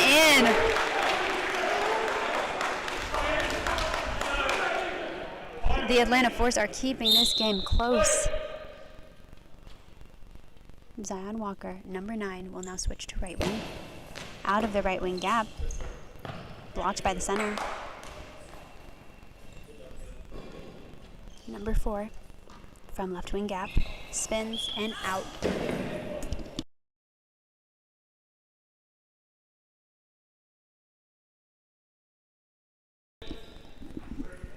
Walker from the right wing gap. Spins and straight gap. Popped over left wing, up and over the goal.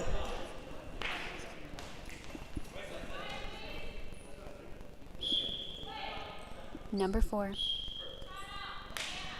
Oh, and it'll be a timeout for the Atlanta Force.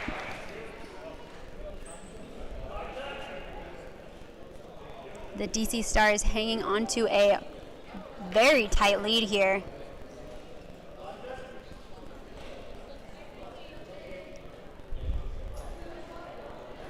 .2:15 left on the game clock.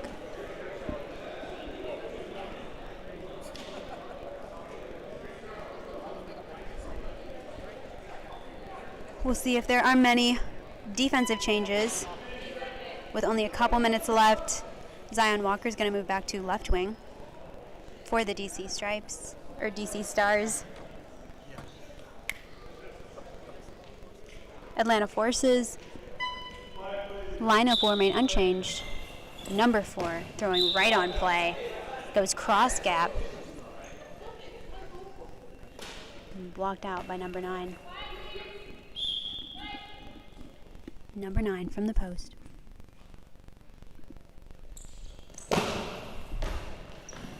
Goes big bounce into the near gap.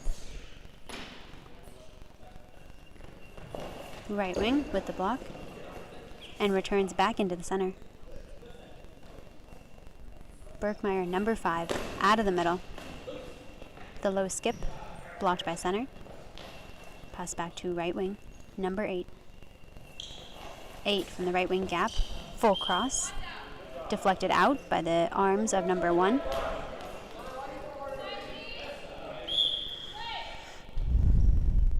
One from the right wing gap. Straight gap.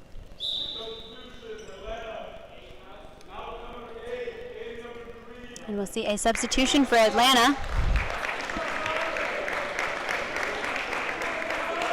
Out number 8, Rashad Williams. In number 3, Eddie Monroe. See if they're able to set up a shot here.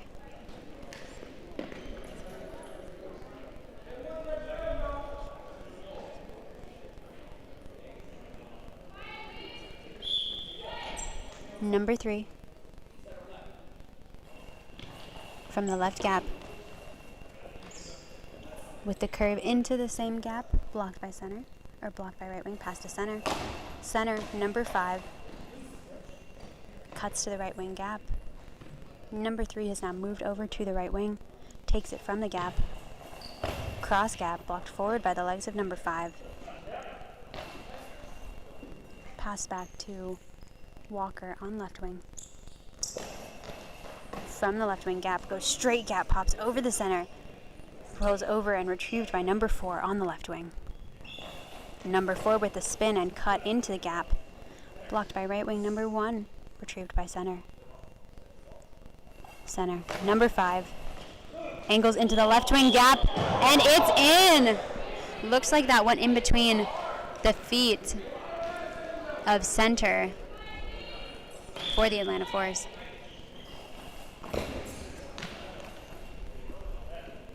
Score is now 8-6. Ball's blocked forward and over by number 5 from the DC Stars. Number 3 from the Force will start off with the ball.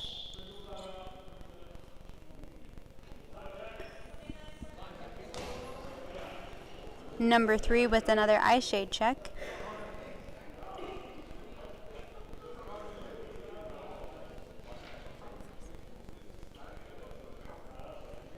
And number 6 as well. Only a few minutes remaining on the clock. Force is really going to need to speed up their game a little bit to make up some ground.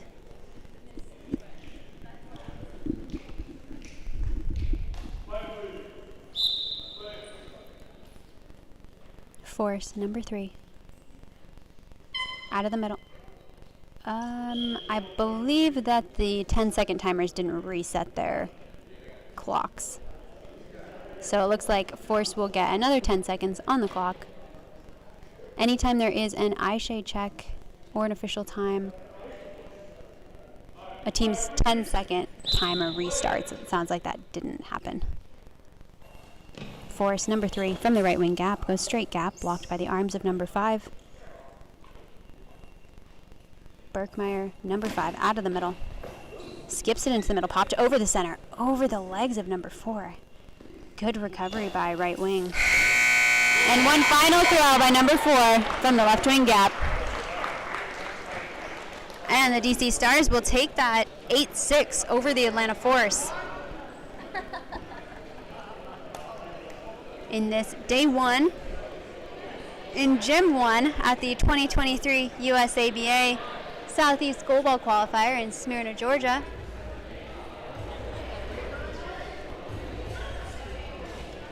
We will rejoin you shortly for our next game between the Ohio Monarchs and the Atlanta Blazers.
Hello everyone and welcome back to USABA's live broadcasting here at the 2023 Southeast Regional Goalball Qualifier in Smyrna, Georgia. Our next game is between the Ohio Monarchs on table left, the closest team to the camera, and the Atlanta Blazers on table right, the farther team from the camera. The lineup for the Ohio Monarchs, we have number 3, Sarah Cohen, number 4, Rose Martin, 6, Lori Pierce, number 1, Yashi Shoemaker, and number 9, Mindy Cook. For the Atlanta Blazers, number 2, Allie Lawson, number 3, Cassandra Hernandez, number 4, Asia Miller, and number 8, Sarah Folsom.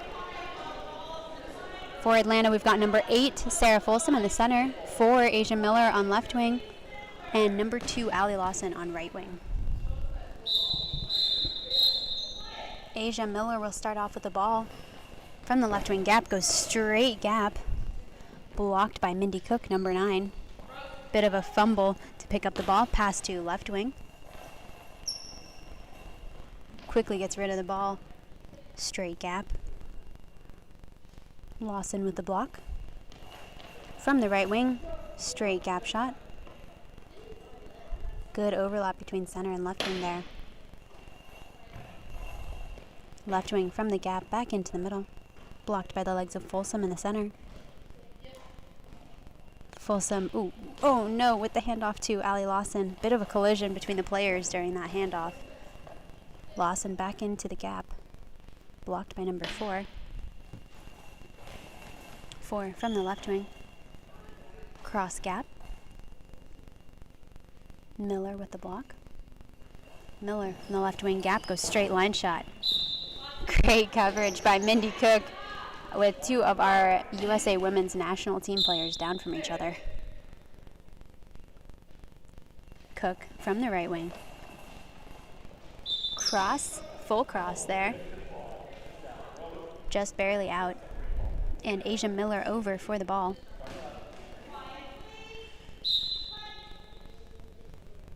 Lawson keeping it from the right wing post. Cuts back into the gap.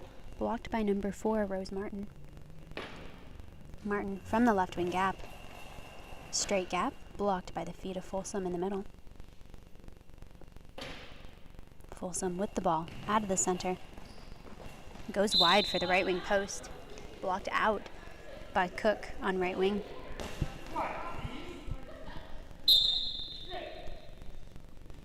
Cook from the right wing gap. Full cross there. Blocked out by the feet of number 2. Miller over for the ball. And what looks like a switching of the wings.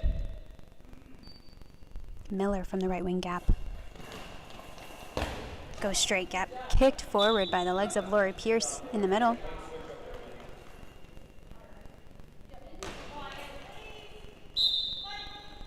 Mindy Cook over for the ball. From the left gap. Goes straight down. Miller with the block.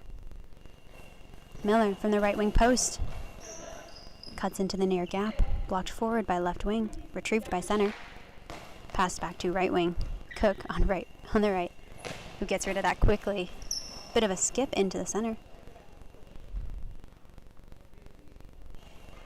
Number 8, Folsom, with the block and throw back into the middle. Popped up by center, number 6. And number 9, with the throw out of the left wing gap, popped up by the feet of Folsom in the center, and it's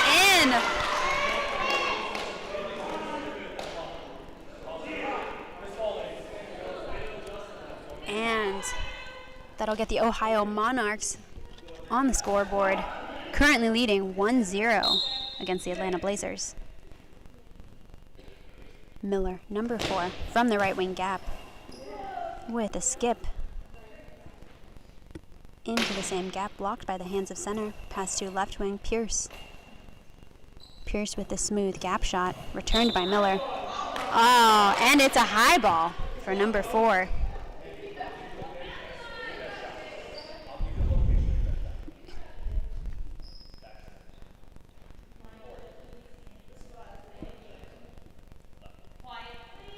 Mindy Cook will take the shot, starting just to the right of the center. Ooh, goes straight into the middle. And blocked by Miller in the center.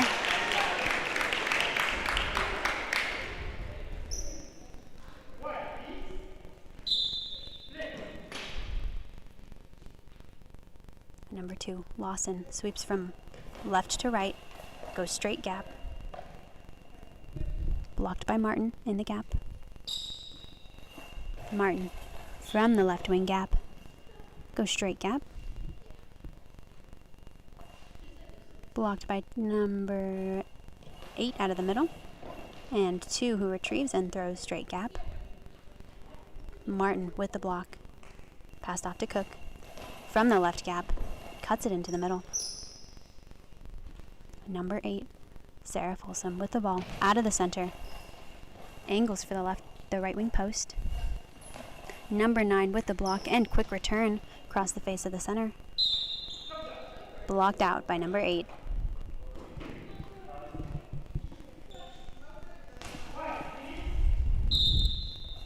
The ball drops with number 2, Allie Lawson.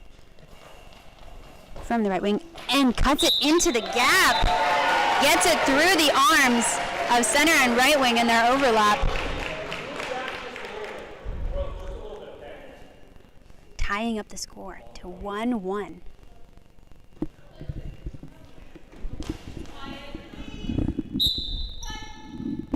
Monarchs with the ball. Number 9 from the right wing gap. Cross gap kicked over the feet of center. Retrieved by number 2 behind her. Number 2 from the right wing gap. Oh, angles out.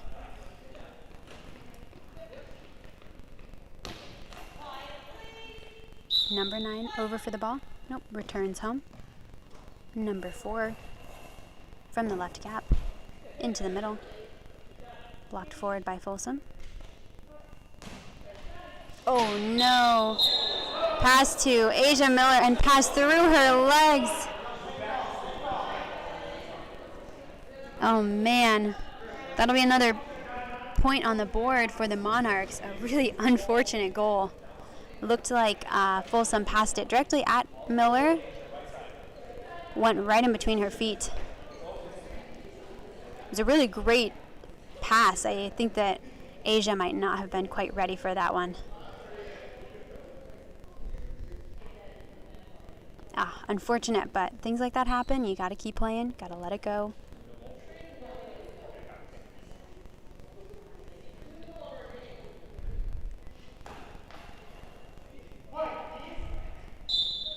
Miller with the ball. From the left. Goes for the full cross.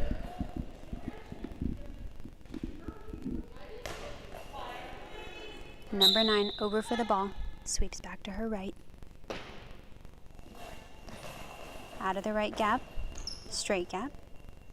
Blocked by the legs of number 4. 4 from the left gap. Cuts back into the gap. Blocked by the legs of number 9. Number 9 goes for the full cross. And out.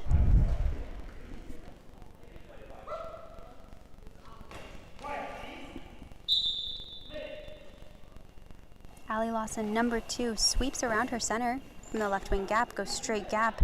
A little bit of a fumble by the Monarch center.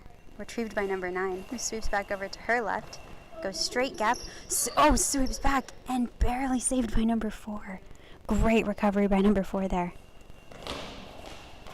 Number 4, back on her left wing side, goes straight gap, blocked by the arms of center. Number 6, pass to 9. Number 9, Cook, goes straight gap, popped over the hands of the center, recovered by number 4. Asia Miller with the ball. From the left wing post, back into the middle. Good coverage by center. Pass back to Cook on right wing, but kind of what we saw before, passed a little bit between her feet. The Monarchs were able to recover that one, and now they will have a timeout on their side.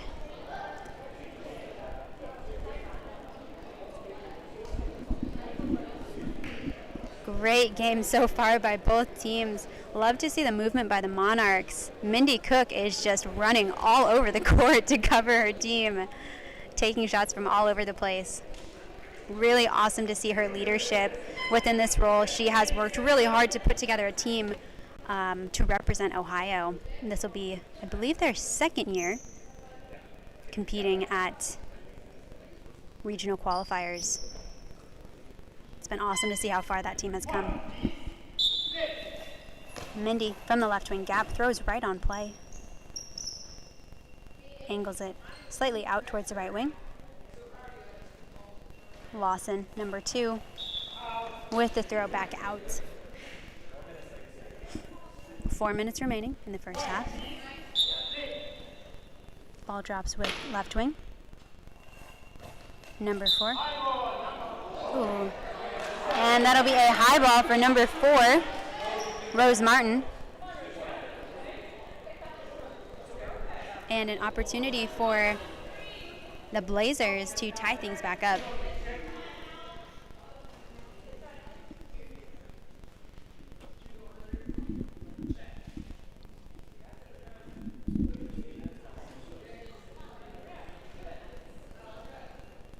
Interesting. Lawson is starting with the ball.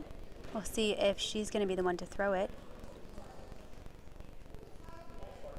Would generally expect Asia to take it, but yep, Lawson's going to take it from that right wing gap. Oh, angles back into the middle. And it is blocked by Rose Martin right in the center.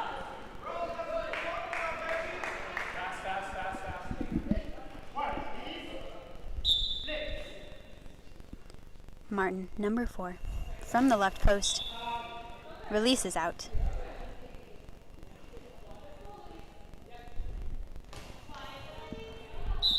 And Miller, who's now on right wing. From the right wing gap, goes straight gap. Good coverage by Martin. Cook over for the ball. Cook from the left wing gap. Crosses into the center, blocked by the center. Who returns it into the right wing gap. Blocked by number 9.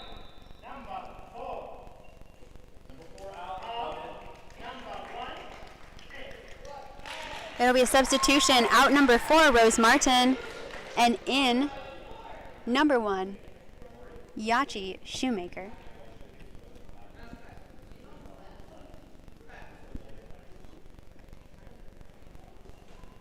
We'll see what the Monarchs decide to do as far as their lineup here. We've seen Yachi very successful in center. She has really great ball read and is pretty explosive. So we'll see if she switches into the center. Looks like she's going to go over to left wing, and Mindy Cook will take center.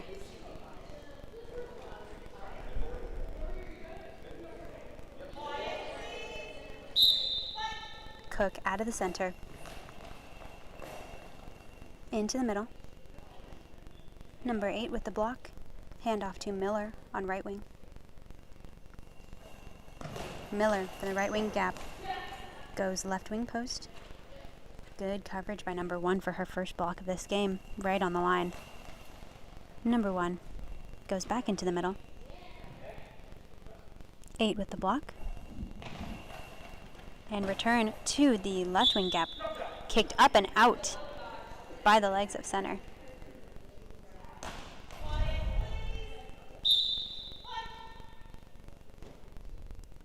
Cook from the left wing gap. Back into the middle. Folsom with the ball. Angles far to the left wing, to the right wing gap. Number 6 with the block, who goes straight gap.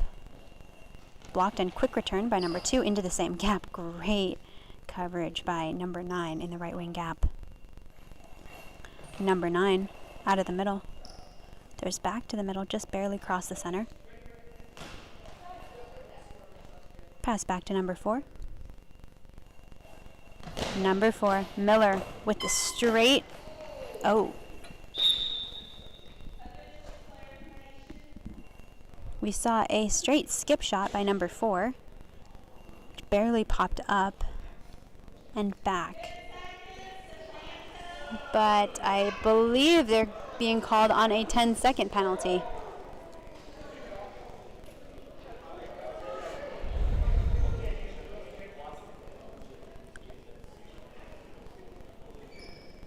The Monarchs here will decide who is going to defend.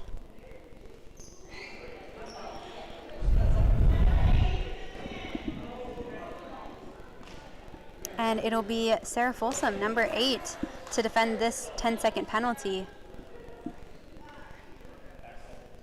In a very tight game between the Blazers and the Monarchs. Monarchs currently lead 2-1. Number 9, Mindy Cook. From the left gap.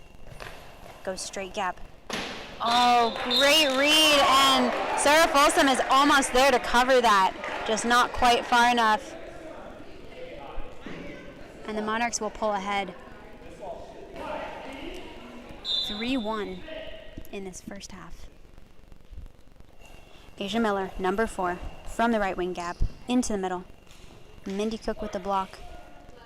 Pass back to number 6. 6 pushes the ball forward. Slow rolls it. Oh, pushed off the hands of number 8 in the center. Number 2 almost missed that on the back end. She had already gotten up for the pass. Number 9, out of the middle. Blocked by number 8. 8 returns to the right side post. Number 6 with the block.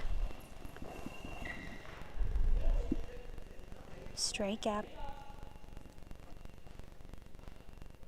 Passed off to Miller. Number 4 cuts it back in towards the middle.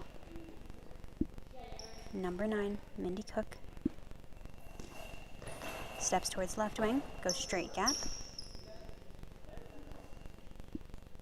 And Miller, number 4, from the right wing gap. Goes for the left wing post. Good coverage by number 1. Number 1, Shoemaker from the left wing gap. Goes straight gap. Number 1 to cover. Hands off to Allie Lawson, who goes straight gap from the left wing. Lori Pierce, number 6, with the block. And return back to the middle. Out of the center. Number 9 with the block. And return back into the center. It's a war of the centers. Returned back to the middle. Blocked by number 9. Pass to left wing. Across the face of the center. 8 with the block. And that'll conclude the first half of this women's match between the Monarchs and the Blazers. The Monarchs currently lead 3-1. We will rejoin you for the second half of this match. We'll see if the Blazers are able to bring things back for the second half.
Hello everyone and welcome back. This is the second half of the women's match between the Ohio Monarchs and the Atlanta Blazers. The Monarchs are the near team with the black and teal jerseys.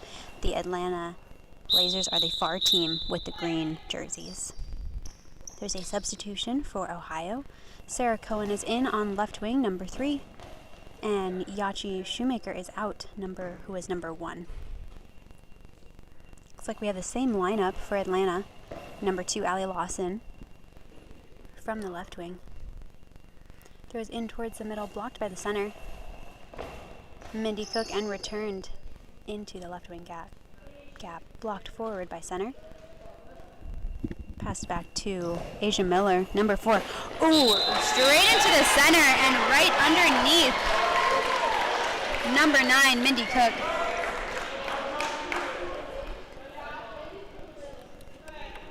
That will tighten the score a little bit. Monarchs now lead 3 to Blazers 2.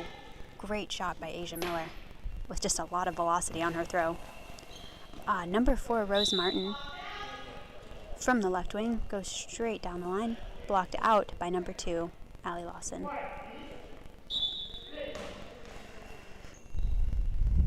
Lawson with the ball, releases out.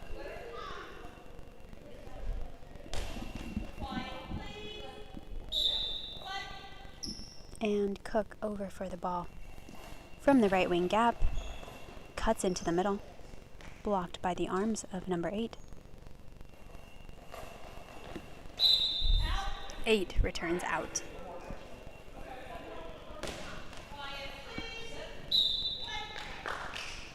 Number 4, Martin from the gap, goes towards the left wing post, popped up a little bit by left wing. Handoff to right wing, number 4, who's over in that gap, cuts it back into the middle. This time, number 9, Mindy Cook's ready for it. With the block and angle across the face of the center. Center with the block. Throws back towards the middle.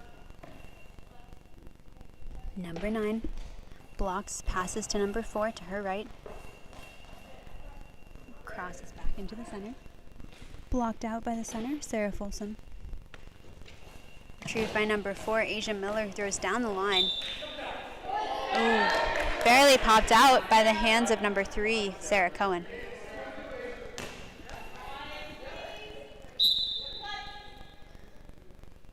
Cohen with the ball.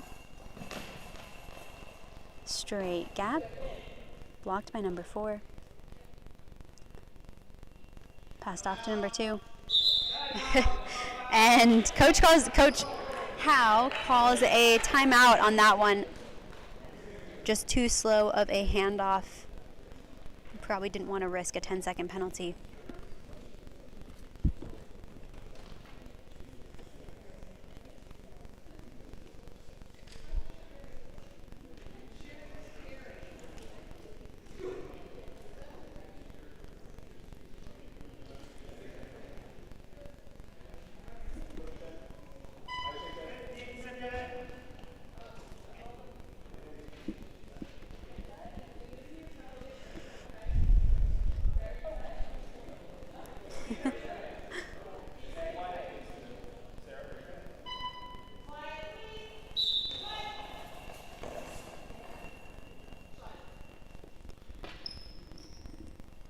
Number 9, Cook with the ball, out of the middle. Angles to left wing, blocked by number 2. Returned back to the center. Blocked by Cook. Pass to Martin on the right wing. Goes full cross. And blocked by Miller. An eye shade check for number 3, Sarah Cohen.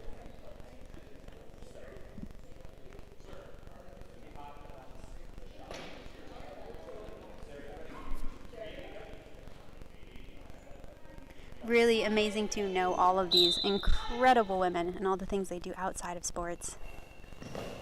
Asia Miller with the ball from the center to the left wing gap. Blocked forward by the legs of number 3. And it's going to be a ball over.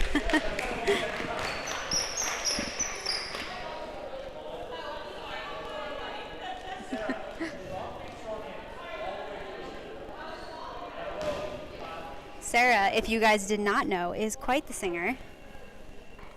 So interesting to see her in different phases when she's on stage versus being out on the court. Allie Lawson with the throw out. Ball will be dropping in on right wing. Number 9, Cook, is over for it from the right post. Cuts it into left wing gap, kicked forward by left wing, up and over.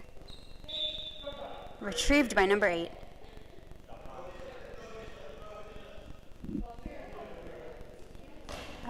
Interesting. Handed off to number 4, who releases very quickly. Great short cross by number 4, blocked by the hands of number 9. Number 9 out of the center. And it'll be a timeout for Atlanta. I wish I knew how much time was remaining in the second half of this women's match.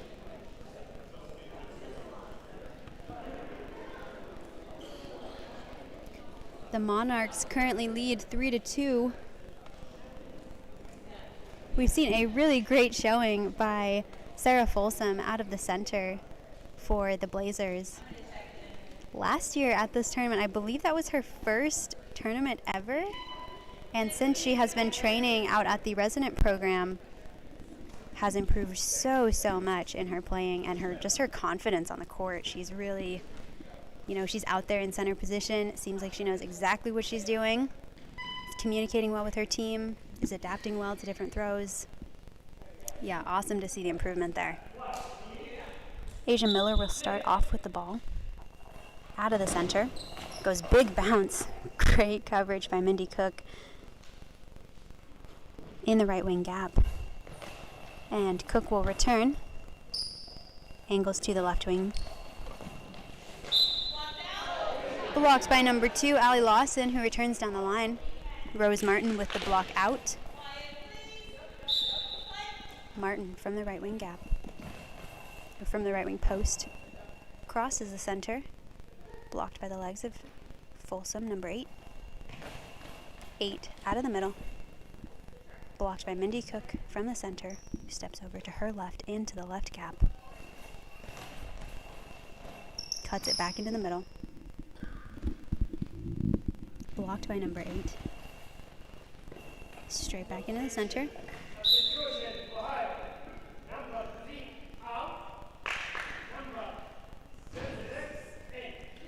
And we've got a substitution for the Ohio Monarchs. Out number 3, Sarah Cohen. In number 6, Lori Pierce.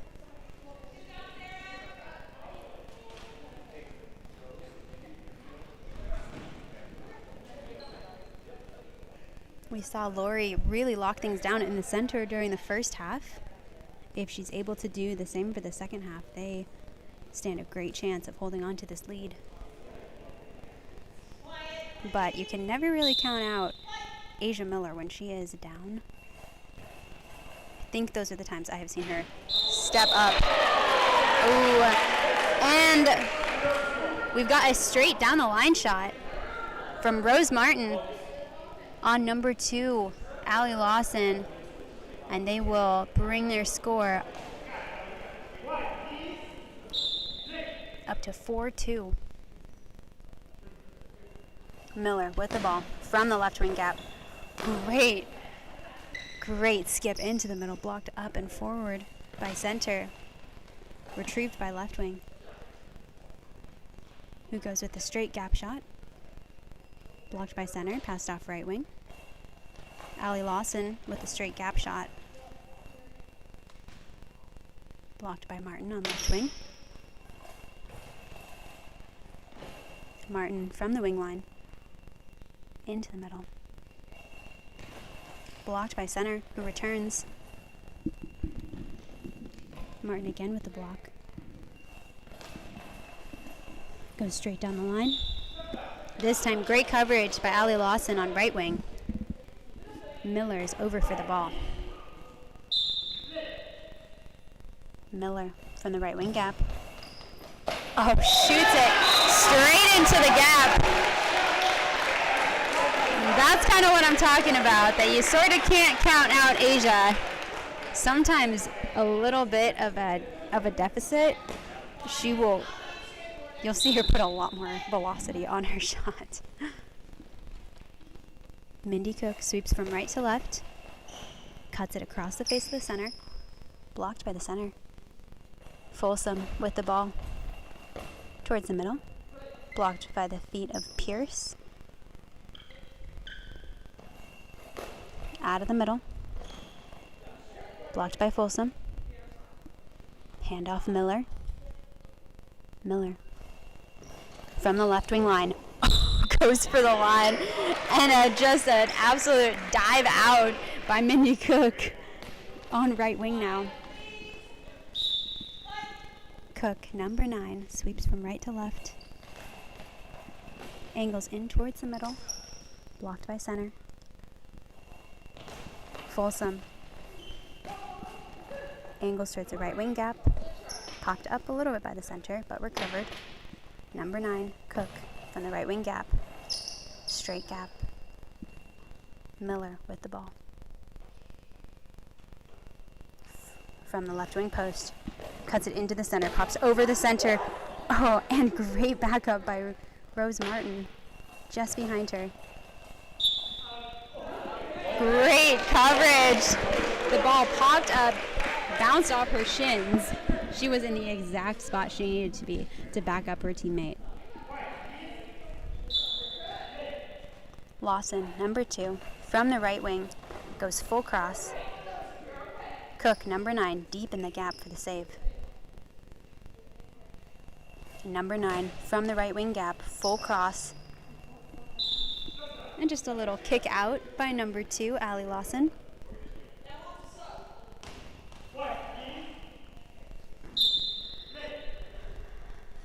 Number 4, Miller from the right wing, goes for that same gap shot, and it's there! Oh, that same gap shot between the center and the left wing. And that'll tie the score up. Tie the score up 4-4 with some great gap shots by Asia Miller.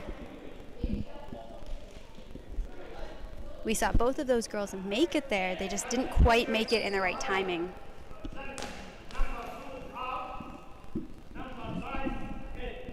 There'll be a substitution for the Atlanta Blazers. Out number 2, Allie Lawson. In number 5, Cassandra Hernandez.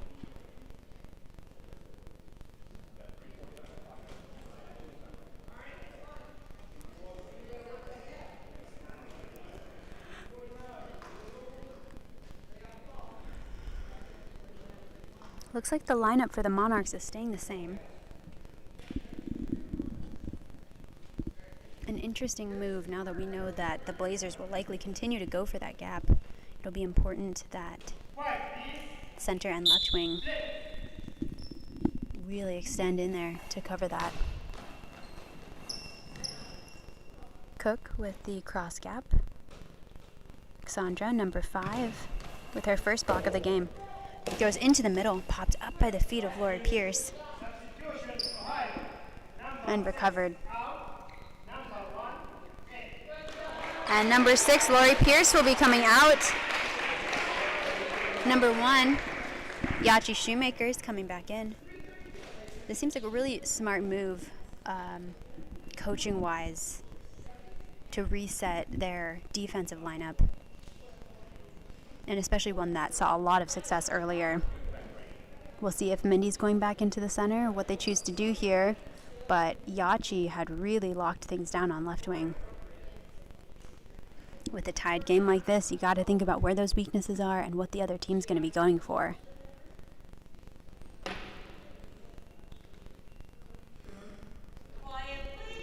Looks like Shoemaker is moving to left wing. Cook in the center. Martin on right wing. Martin with the ball out of the right wing gap, back into the middle. Folsom with the block. Returns, angles to the right wing gap. Martin with the block. goes down the right wing line. Miller with the block. From the left wing corner, back into the center.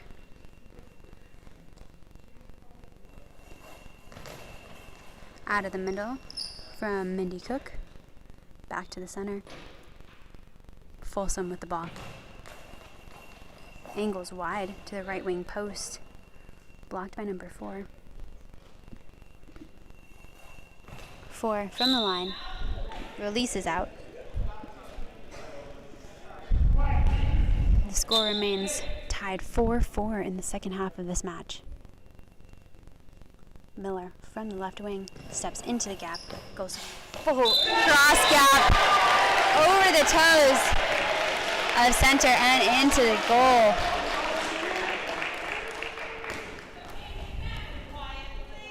And for the first time in this game, the Blazers will pull ahead 5-4. Really making up from the first half of this game. Number 1 throws from left wing. Blocked by number 5. Blocked in out of the middle by number 8, who returns. And Mindy Cook out of the middle. Goes wide towards the right wing post.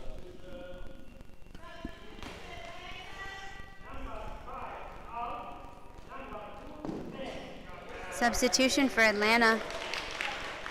Out number 5, Cassandra Hernandez, and in number 2, Allie Lawson.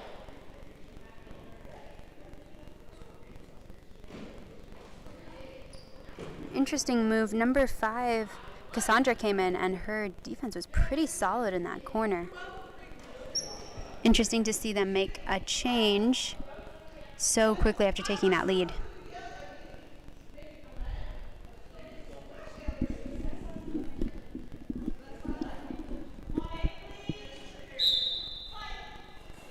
And Miller with the ball from the right wing post.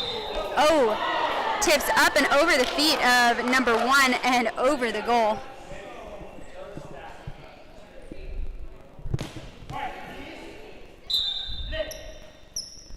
From the left wing, Cook. Oh. And it'll be an official time. The clock will reset. Just for some noise in the stands. Mindy Cook out of the center. Into the right wing gap. Great feet. Blocked by number 8. Out of the center. Who returns from the center to the right wing gap. Blocked by number 9. Pass to number 4 on right wing. Number 4 from the right wing into the middle. Blocked by number 8. 8 returns to the center. And it'll be a timeout for Ohio. The Blazers currently lead 5-4.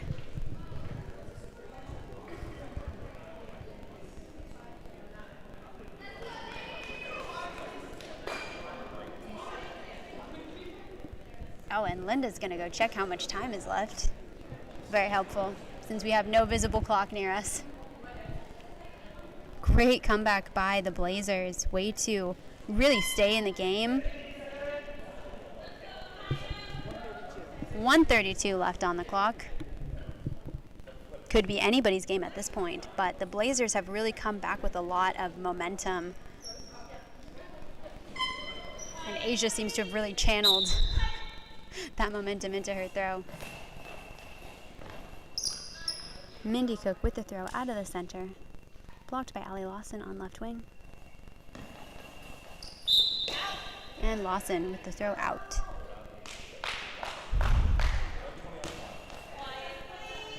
.120 left on the clock.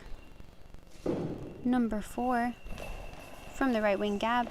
Goes straight gap. Popped up a little bit by number 2. Handed off to 4. Number 4 from the right wing gap. Cross gap. Oh, and it's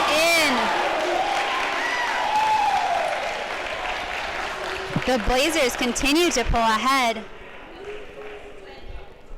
I'd really love to see the Ohio team come back with some of that same confidence and energy that they showed in the first half. Number 9, Mindy Cook from the right wing gap. Full cross and out. It'll be important that the girls keep fighting. They still have some time. Miller with the ball from the right wing gap. Oh! And it's a high ball called for number 4. Looks like Mindy Cook is going to be taking this.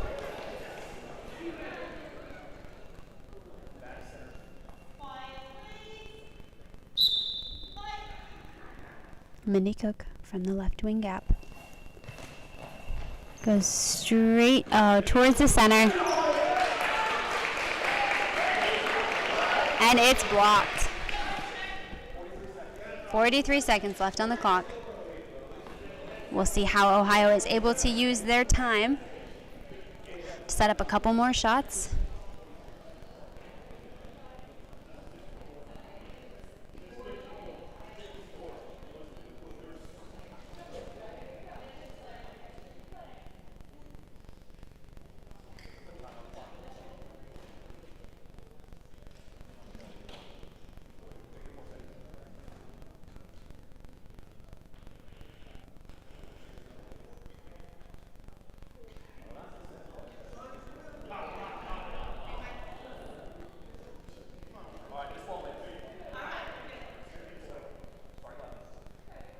Asia Miller will start off with the ball from the right wing. Cross gap. Blocked by center, number 9. Angles to the right wing gap. And blocked out. Going to see some quick shots from Ohio just to use the time the best that they can. Asia Miller with the cross gap. Good coverage by right wing, who returns. Allie Lawson, left wing, number 2. From the corner. Goes for the straight gap, and it's out.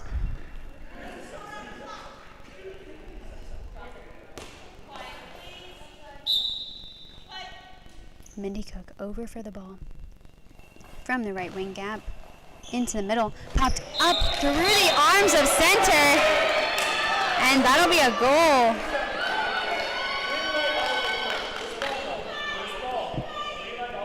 Down by 1, 20 something seconds to go.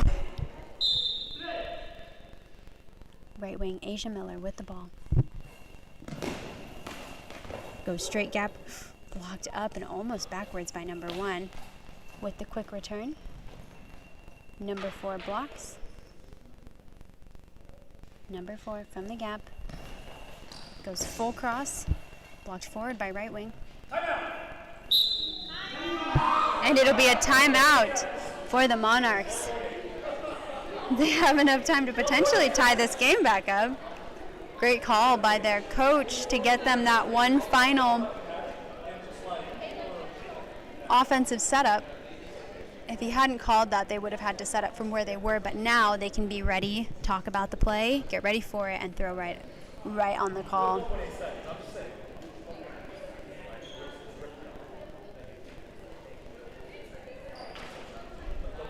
The Monarchs are being coached by Keith Young, who's actually the men's national team coach.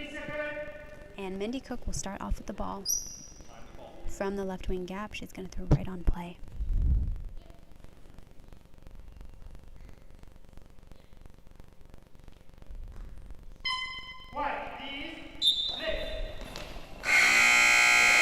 Oh, and angles it. That was a great shot. Great choice from Mindy to throw from the left wing gap and cross gap.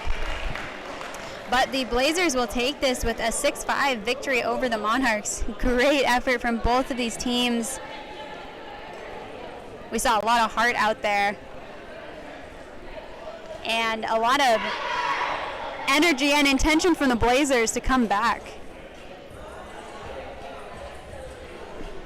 Thank you all so much for joining us. Our next game will be between the Atlanta Wolves and the Atlanta Renegades. This has been your commentator, Mary by Huking. We will see you for the next game.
Hello everyone and welcome back.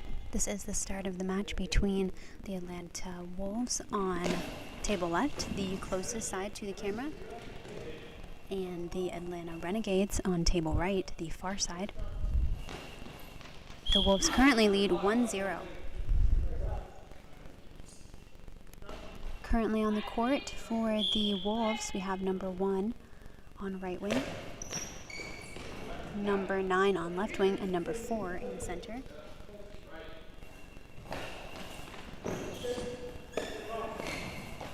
Number 1, Alfonso Harrell.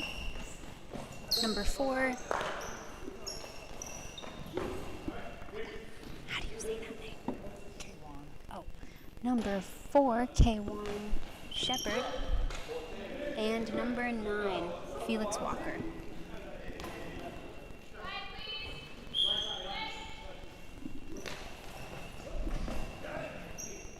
For the Renegades, left wing, number 7, Michael Spriggs. Number 6, Ricky Johnson. And in the center, number 8, Kendall Newsom. That's not Kendall in the center. That's wrong.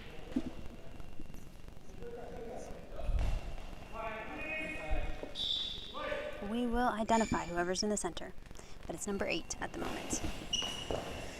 Number 7 from the Renegades, from the left wing, cuts into the gap. Oh, okay. It is Kendall. Kendall Newsom in the center.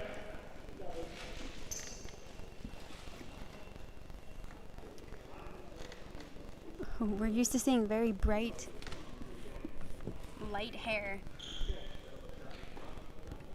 You confused us for a second.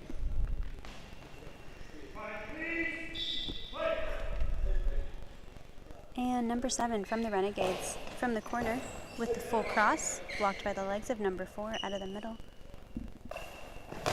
Number 4 from the Wolves, from the center to the right wing gap, blocked by center. Passed off to number 6 on right wing. Goes full cross and it's out.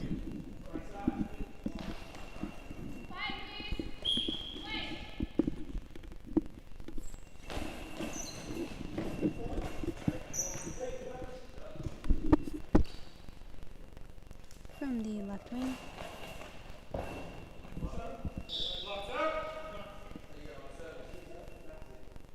from the left wing of the Wolves, crossed into the center, returned back to right wing. Right wing, number 1 from the Wolves, into the middle, blocked by center, and out of the middle to the right wing post, returned by number 1 into the left wing gap, blocked by the arms of number 7 from the left wing, from the gap, cross gap, and returned by number 9.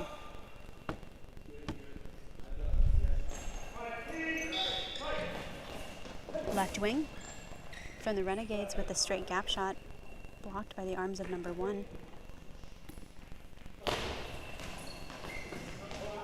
Number 1 with a spin bounce into the middle,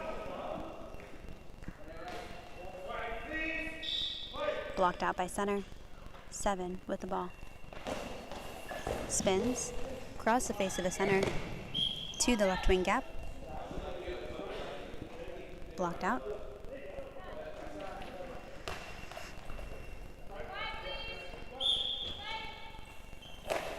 Left wing, number 9 with the full gap cross. Blocked by number 7 on left wing for the Renegades. Returned with a full cross. And again, number 9 back into the left wing gap, and it's in! That'll be a 2-0 lead for the Wolves over the Renegades.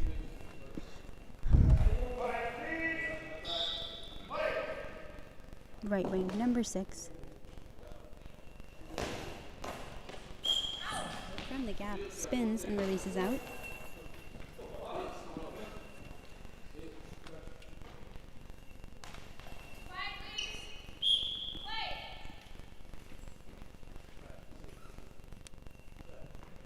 Right wing.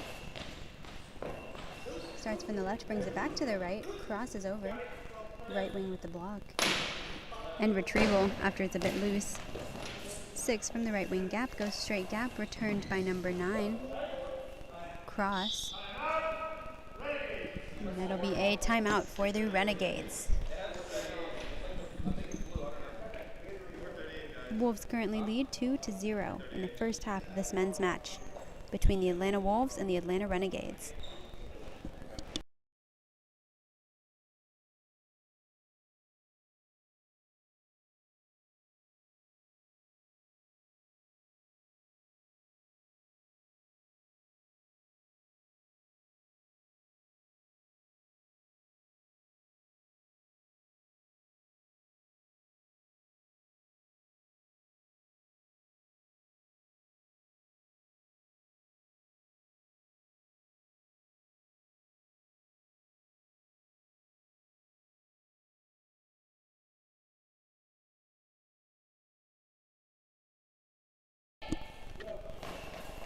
The Renegades will start with the ball from the right wing. Number 6 cuts it from the right wing gap into the goal, making it on the scoreboard. The Wolves now lead 2-1 against the Renegades. We just saw center number 4 sweep around to the right, blocked out by left wing number 7. 7 with the ball. From the left post, full cross. Blocked out by the legs of number 9. 9 from the left post, cuts into the middle. Blocked by number 8. 8 angles back to the right wing gap. And quick return by number 4 to the left wing post. Just inches out. Renegades left wing, number 7. Full cross.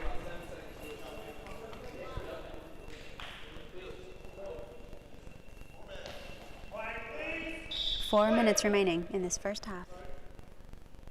Number 1 sweeps from left to right.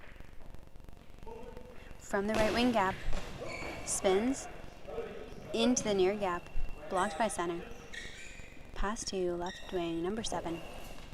Who goes full cross.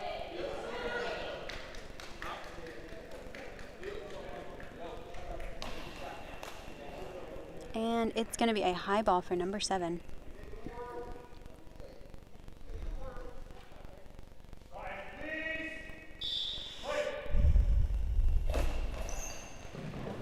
Left wing, number 9 with the full cross.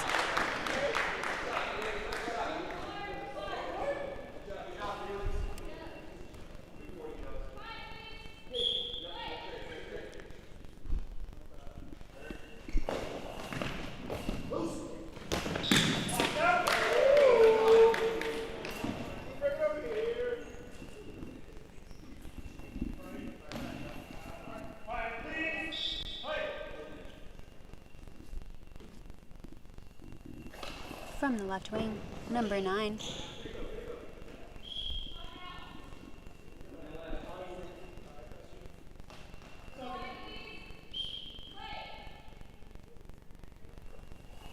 Working to get clarification on the score.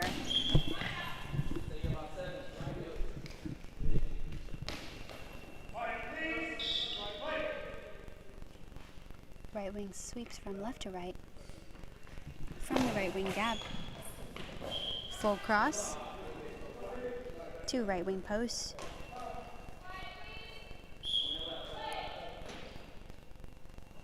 Number 8 comes over for the ball from right wing post, cuts it into the near gap between left wing and center, and it's in. Okay, I thought that it was 3. Right, and we have confirmation of the score. The Wolves currently lead 3-2. Right wing, number 6 from the Renegades. Goes straight gap. Blocked by number 9. From the left wing, back into the middle. Blocked by the center. Out of the middle, straight back to the middle. Blocked by number 4. 4 from the Wolves. Out of the center. goes wide for left wing post and out at that team's front line. Left wing, number 7. From the gap. Cuts into the near gap.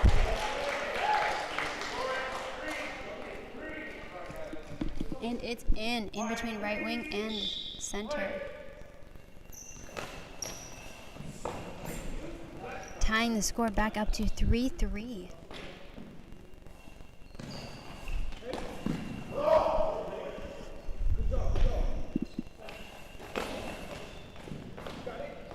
Center from the Wolves. Out of the middle to the right wing gap. Blocked by right wing. Return to the left wing post. Left wing. Number 9. With the cross gap. Blocked by legs of center. Left wing collects. Left wing with a straight gap shot. Blocked by number 1.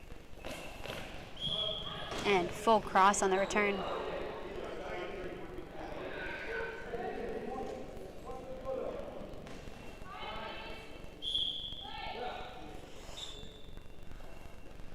Right wing from the corner cuts into the gap. Blocked by left wing number 5. Who returns straight gap. Right wing with the return. And left wing back into the middle. Blocked by the center number 8. Number 8 from the Renegades goes for right wing post and it's out.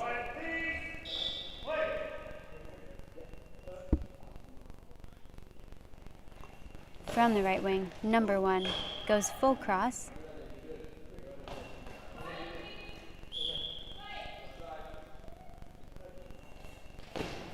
Right wing, number 6 from the post. Goes cross gap. Blocked out.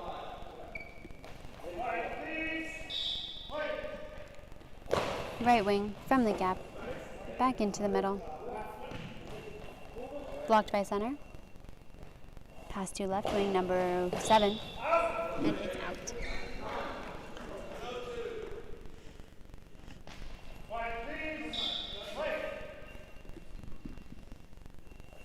Right wing, number 1. From the gap, cross gap. Blocked by number 6. From the right wing. Popped up and over the hands of the center, but good recovery by right wing, number 1. Number 1 from the right wing gap goes full cross.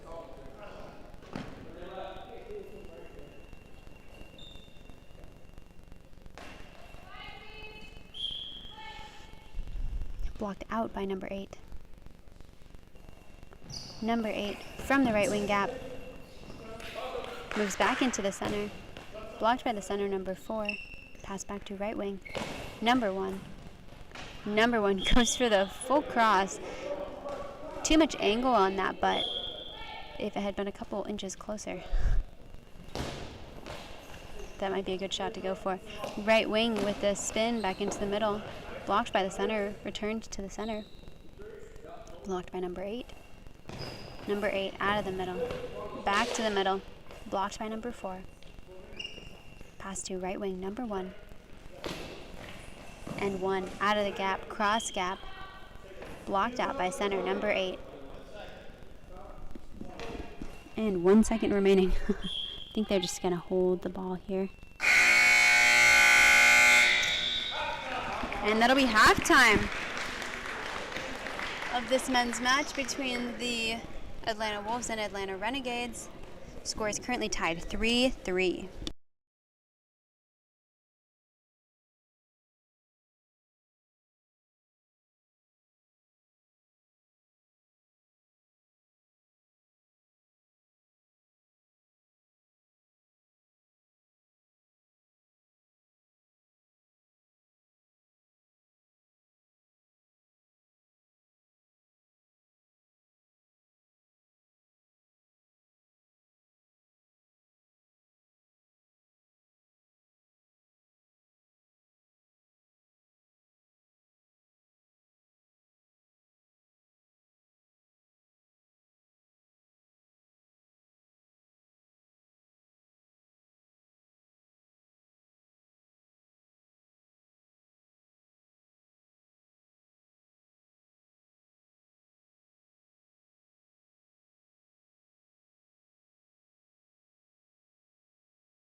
Hello everyone and welcome back. This is the second half of the match between the Atlanta Wolves and the Atlanta Renegades. The score is currently tied 3-3. And here joining me, who will be taking over commentating for the rest of this game, is Coach Keith Young of the men's national team as well as the youth national team for this summer's competition in, is it Sao Paulo? Yes, ma'am. Brazil? Yes, ma'am. All right, I'll let Keith take it from here. Thanks, Keith. All right, be patient with me, guys. They got me on the keyboard. Okay.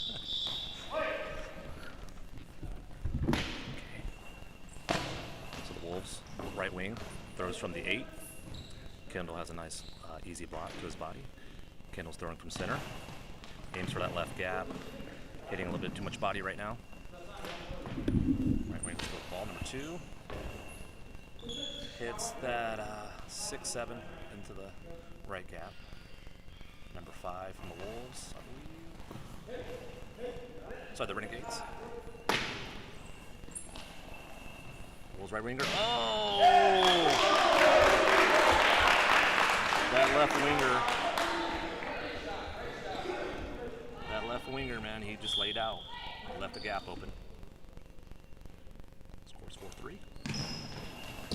Kendall responds with a kind of like a flat cut gap. Another easy block for him. Kendall's throwing the ball from the 4. Aims for that 2-1. Ooh, number 2 just barely gets up on the Wolves, just gets his hands on that block. Moves back, straight throw. Hits that center again, pops up. Kendall does some secondary defense. He's gonna throw from his left gap. Hits the end of that wing line. A lot of bodies being hit. We need to get to those extremities. Number 2. Well, the Wolves throws. Oh, Kendall was out of position. He was all the way in the left gap. Pass, throws the pass. Ooh. Number 4 from the Renegades. Flex the ball, throws from the 8. Hits the 8. Locked out. All right, ball's dropping left on the Wolves. Number 7, I think his name is Matthew. Throws from the 1. Hits the 2. Ball pops up. Right in there. That was a case of the right winger having the position, but his top hit was a little rolled back, and the ball climbed up his body. Kendall takes the ball from center. Tries to get back round, throw from the 5. Throws it right to the 5. All right, the Wolves, number 9, throws like a 53. Renegades number 4 throws it down the line, out. A lot of movement defensively. A lot of players getting out of position. As soon as they get contact with the ball on the block, they're kind of flailing their bodies around. It's just a matter of time before goals just start raining in on both sides. Got to have that defensive discipline.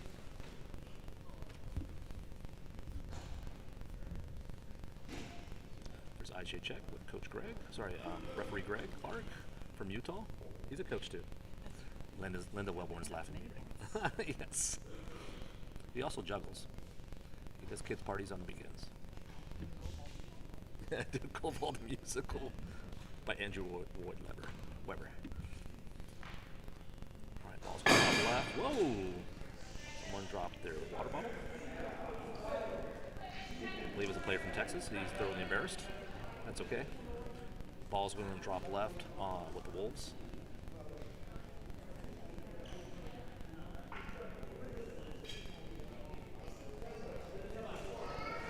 Okay, ball's dropping left. Left wing for the Wolves pick the ball. It's thrown from the end of the wing line. Throws.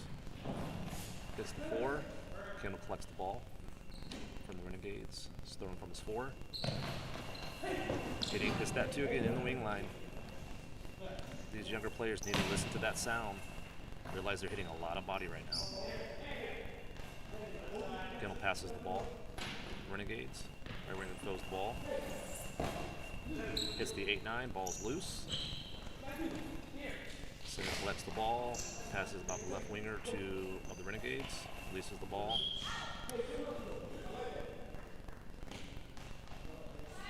Ball drops right on the Renegades. Number 4 is going to throw the ball. There's kind of a shallow cut gap. Oh! Left winger sucks to the line.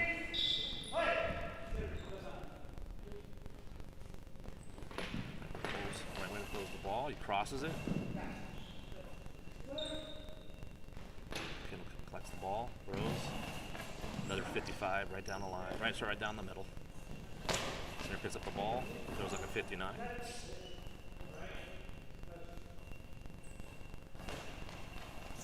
Wing across the ball. It gets down early.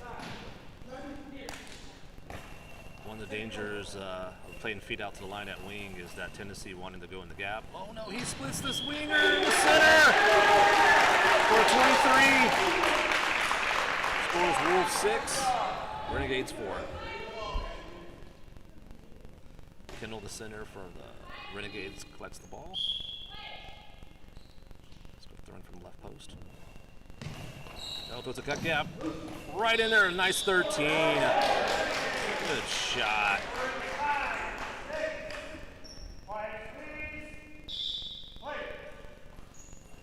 Takes the ball. Tries to throw a 59 out at the wing line. Kendall for the Renegades is roving over to pick up the ball. Takes the ball drop. Throwing again from the 1. Hits the 2. The Wolves right winger, he's really starting to suck into that gap, so it might be advantageous for Kendall to throw a line shot or throw a reverse cut. Again, he's taking the ball drop again. Goes in there, cut gap. Ball goes loose, the center collects the ball, gets up, pitches it, throws it right down the middle, from the middle. Renegades right winger throws the ball. Throws it straight. Throws like an 88. Left winger has the ball. Throws it. Oh, he throws like a 25. He's really trying to over-chop the ball. He's a lefty, so he needs to be really careful with that, man. He's in danger of getting that high ball. Oh, he throws it. Nice. Throws like a 21. I like it. Wolves right winger takes the ball. Throws like an 87. Easy block for Kendall. Kendall moves over to the right post. Crosses it. Oh, he hits the 4-5 right under the armpit of the center.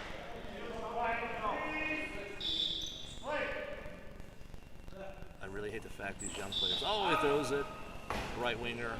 It was about 1.5 feet out at ball release. You know, those players who just want to sit there and rest on that outside elbow, man. Creates that pocket. Does it again. The center blocks the ball. Gets up, quick pitches it. Out at the opponent's team line. Ball's going to drop left on the Renegades.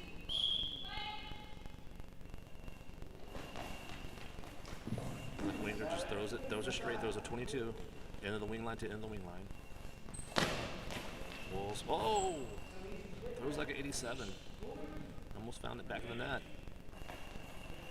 Left winger again throws that 22. He's got to get some angles on his shot. Use that crossbar post to get an orientation. Kendall, the center from the Renegades, has the ball. He's throwing from the right gap. Throws a short cross. Blocked out. If I was the coach of the Renegades, I would tell him to cross it the other way right now. Right winger from the Wolves throws like an 87. Kendall collects the ball, throwing from the 5. Oh! Throws it out at the midline. He's got to use that crossbar for orientation. Alright, ball drop right. Right winger hands the ball off to the center. There throws the ball. Again, hits that 9, blocked out. Ball's going to drop left on the Renegades. Got an equipment check. Oh no! Oh no. For those 4:39 left. Thank you, Miss Linda Wellborn. I need a clock.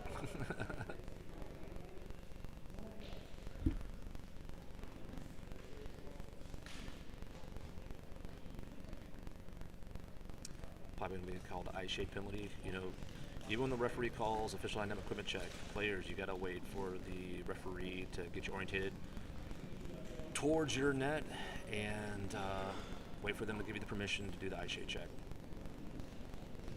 Oh no, I think he's gonna give a freebie. Oh, okay, Kendall, the center, number 8 from the Renegades, rows over. He's throwing from that left post. Does intermediate cross. All right, the Wolves coach calls timeout. Score is 6-6. Apologize, guys. Right now we're not in view of the shot clock. And I'll get with the tournament director, Hal Simpson. He's refereeing. Sorry, he's coaching right now. I'll get with him to get the lineups.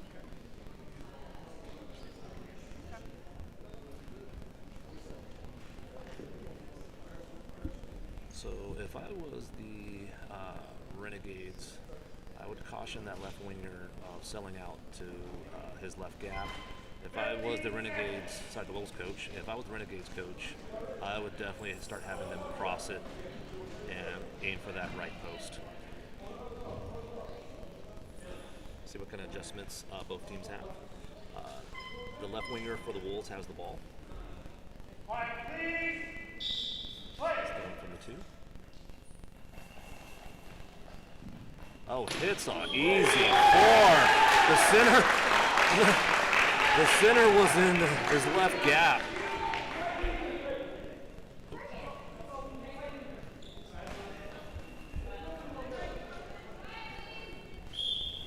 7-6 Wolves. Some confusion. Kendall, the center for the Renegades, really got to collect himself and take charge of that side of the court. It'd probably be a really good time for that coach for the Renegades to get a substitution in there. Get some more experience on the floor. Kendall takes the ball drop.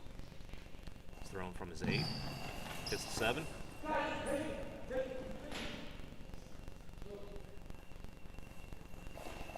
Left winger for the Wolves throws the ball, throws 21. Right winger. You know, guys, for these younger players, man, they got to use that crossbar and post to get themselves orientated. As a left winger, there's no excuse throwing from the left post to throw it out, and vice versa with the right winger. There's no excuse for that. You have all that area straight into the opposite direction. Kendall again rows over from center, throws it from the 8, hits 5.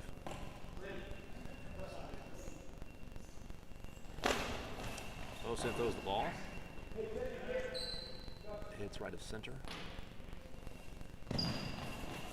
Gets that ball, pops up, ball goes loose. Ooh. Center picks up the ball.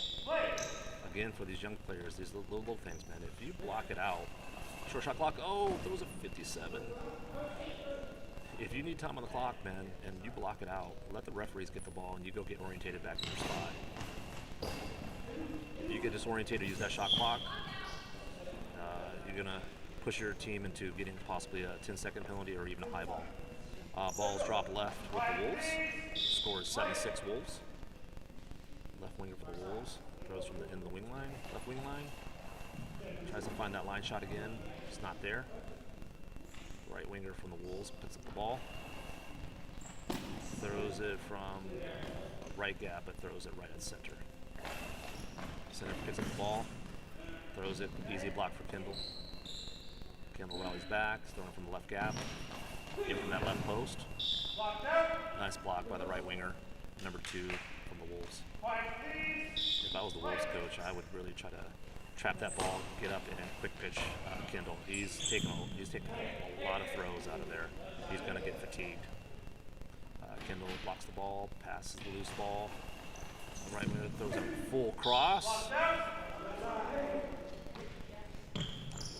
Center for the Wolves is just flying all over the place. He's really going to get calm down. Line winger for the Renegade Wolves has the ball. Got an official timeout, equipment check. Yeah, my apologies, guys. We have the Atlanta Wolves versus the Atlanta Renegades. So I'm trying not to say Atlanta and just focus on the team name. Sometimes these young men play for the Renegades, sometimes they play for the Wolves. All right, so Kendall, the center for the Renegades, has the ball. He's throwing from his 8. Gets that 7. Ooh. The throw was there. But right now they're throwing a lot of smooth balls. If someone can throw me a bouncy ball or skip ball, they'll swing this game. Left winger from the Wolves passes the ball to center. Center throws a 53. Ball pops up. Right winger collects the ball. Throws like an 89. Goes under the armpit. Again, it's that bottom arm. Creating that pocket for the ball to punch through. Gotta get that torso on the ground. That's just something that number 7 is going to have to learn. Score 7-7. Who's going to hit this Nooks goal and swing energy?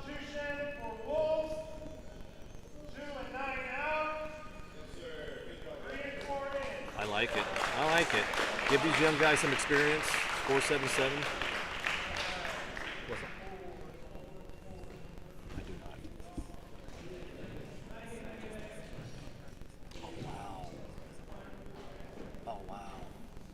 So Miss Linda Webble tells me number 3 for the Atlanta Wolves. He was a firefighter, lost his vision, and started at Goalball 5 weeks ago. Just a few weeks ago. Wow. That's awesome. That's the thing, like with military or law enforcement or firefighters, they like being part of teams, they like challenges, and that's what Goalball provides. We've had our veterans come and play Goalball.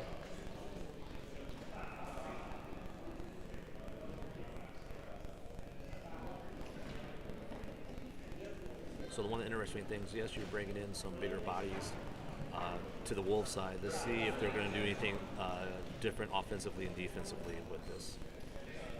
So the Wolves left winger has the ball at the left post.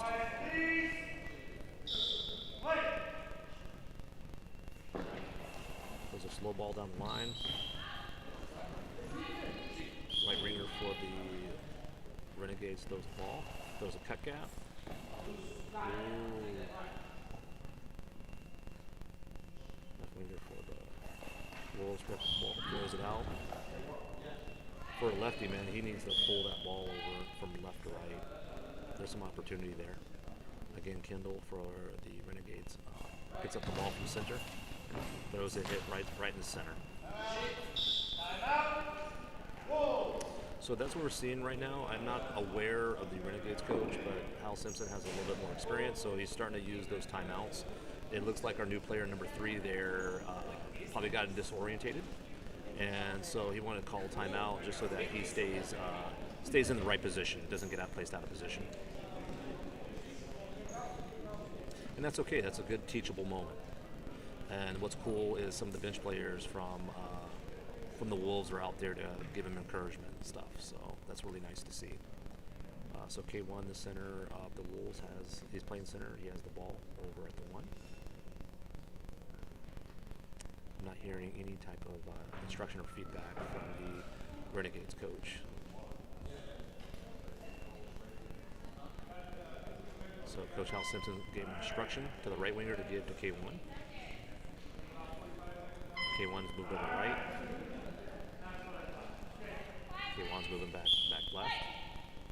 Finds that left post. Goes a cut gap. Yep. Great shot. Great shot. You got the center and the right winger to split. Left winger from the Renegades throws the ball. Oh, throws a high ball. That wasn't the left winger's fault in the sense of he didn't let that goal in, but with Kendall bringing the ball over, just to remind a new player, hey, to have your back, to get orientated and be positioned forward and throw. He was thrown from the wing line, so his footwork was over the high ball line. So K1 from the Wolves throws the ball. There's a right back with the finger. Easy blocking. He had to go all the way down. He was standing up. He was playing five-a-side soccer. 1:29 on the clock. Score is Atlanta Wolves 8, Atlanta Renegades 7. Oh, Kendall throws a quick shot. Just too much body at center. K1, the center passes the ball to number 3. Ooh, high ball. Oh, it's a new player. He's got to learn to throw from that crossbar. He doesn't realize he's throwing from the wing line and the team line. Okay, K1 does a really good job as an experienced center to get him orientated and set.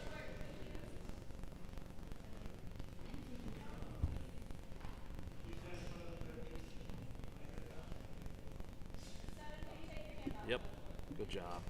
Good job. Again, throws the ball from the 8, throws an 8. Oh, under the armpit. Scores 8-8. What I like what K1's doing, he's very experienced, but he's not trying to take over the game like Kendall is. He's trying to lead his team. I like it. So, left winger from the Wolves throws. That lefty throws it. Throws like a 21. Right winger from the Renegades throws the ball. Whoa, high ball. Yeah, that's why I'm not a big fan of the sidearm. If you don't get those fingers pointed down. Melissa, I think there's probably around a minute. Again, they don't have the table right scoreboard on, so I can't see the time on the clock.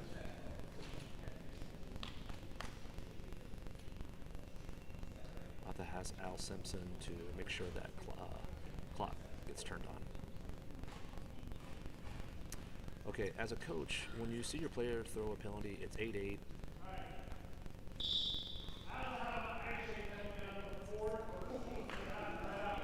All right, so he threw a high ball, but he also has an eye shade penalty. I like the fact that the referee announced it so he can go give him a eye shade check. He didn't have to do that. You can do the penalty, then call an eye shade penalty. But these are young players. This is a good learning experience for them. He's, giving the pat on the back, giving that encouragement. So we potentially have a 2-goal swing. Oh, I like the K1's giving this new guy, number 3, a throw.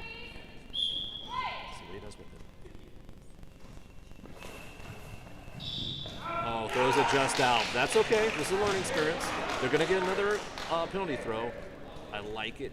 I like what K1's doing right here. Now K1's going to take the penalty throw. I like this a lot. Throws in the 9, throws it in the 8, pops right in. Goal. I like what Cleveland did there. Give some of his teammates. This is the first game of their tournament run. Let these guys build some confidence, get some experience, especially for a brand new player. All right, ball drop left on the Renegades. Kendall takes the ball drop. Lets the left wing take the ball and throw. Throws from the 2. Hits the 6. K1 passes the ball to the right winger. Right winger's throwing from the left gap. Gets for left post. Right winger has the ball. Throw from the 8. Out behind. That penalty kind of shook up that right winger number 4 of the Renegades. Always use the line, cut the string. If you make one bad play, you got to cut that string. Reset, reassert yourself, and move forward. Some of the nonverbals right now with number 4. His head's pointed down. He's slumping. We have an eye shade penalty on number 7, left winger. Again, referee Greg Clark is making it a teachable moment. This is where you learn, unfortunately. You want to learn these things in practice, but experiencing a competitive event, it'll reinforce on the things you should do and things you should not do. So Kendall has the ball at his right post. Throws it down the line. Oh, post in. Score is 9-9. All right, K1's going to give me a big shot right here. Oh, no, he's going to defer to Matthew. I like it. He's getting Matthew position. Nope, he's going to take the ball from Matthew.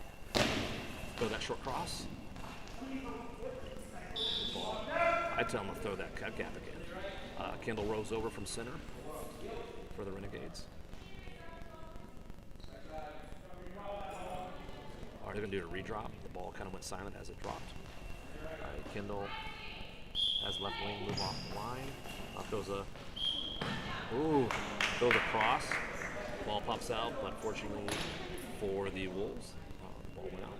So K1 rode from center. Throw that cut gap. Nope. Attempts that cut gap, ball bled over towards center. All right, Kendall center has the ball. Throws a 53, hits a little bit of a body. Our man, the firefighter, collects the ball, the loose ball, throws a short cross. He's strong for a new player. Kendall from center throws the ball. Oh, final score is 9-9.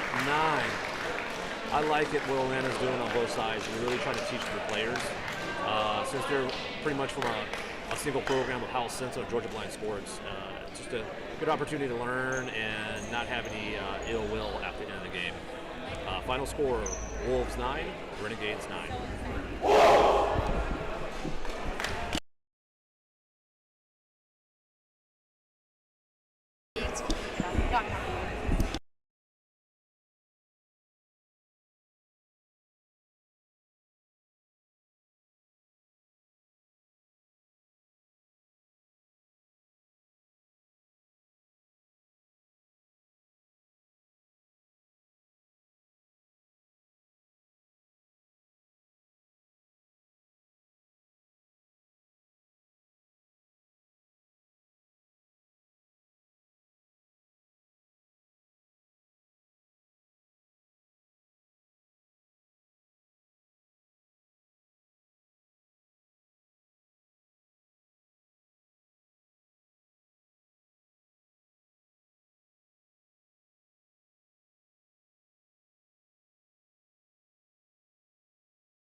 Hello everyone and welcome back. This is the start of the game between the King Cobras on table left, the side closest to the camera, and the BSO Johns on table right, the side farthest from the camera.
All right.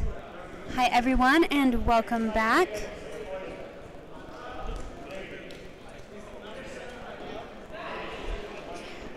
We'll do our best to update you guys on the time left on the game clock. Unfortunately, we aren't able to see it from where we're broadcasting, so we kind of only get it when teams are being updated. We'll do our best to pass that information along. These teams are kind of from a mix of all over the place. On the King Cobras, at least I know that Daryl Walker is he's living in Oregon right now. The BSO Johns, I believe, some are from the Philadelphia area. Andy Jenks is from Delaware. So everyone's from kind of all over the place, but yeah, I'll see if I can learn any more about where the rest of the team is from. For the King Cobras, we have number 1, Daryl Walker, who will be starting on the court, along with number 5, Richard Asu, and I believe number 7, Nathan Purcell. Also on that team is Antonio Rosier and Dylan Pleasance. For the BSO Johns, we have number 1, Andy Jenks, number 2, Jason Capote, number 3, Michael Coughlin, and number 9, Josh Spence.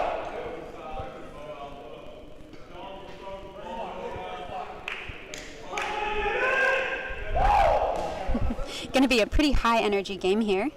The Johns will start off with the ball with number 1, Andy Jenks, starting from the left post. Skip shot, full cross, blocked by number 1. Daryl Walker. Daryl Walker from the left gap. Pops into the middle. Popped forward by the center. And blocked out. Dropped in on right wing with Jason Capote. Cuts it into the middle. Blocked forward by number 5, Richard Asu. And drops in with number 7, Nathan Purcell. Purcell with the ball, goes straight gap. Blocked by number 1, Andy Jenks. Jenks from the left post.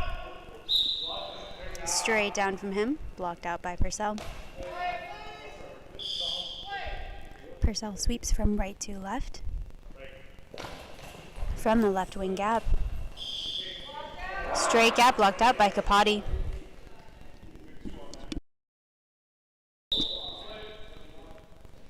Capote with the ball from the right wing gap. Goes full cross, blocked out by the arms of Purcell.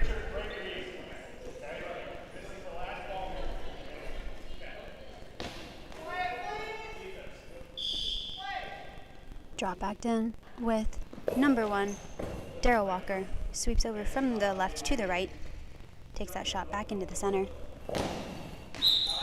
And Andy Jenks out of the left wing gap and out.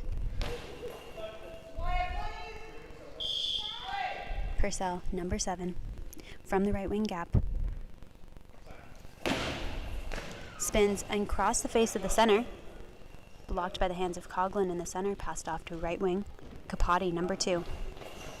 Capote angles into the middle. Blocked by Asu. Passed off left wing, Darrell Walker. From the left wing gap, straight gap. Blocked by the center. Passed off to Andy Jenks. And out of the middle to the right wing gap. Blocked and retrieved by number 7. 7 from the right wing gap, full cross to the right post, blocked by Capote. Capote sweeps from right to left and crosses back to the left wing post. Great shot and good coverage by Darrell Walker, number 1 in the left wing post. Walker going for the line shot and out before half court. 7:52 remaining on the clock.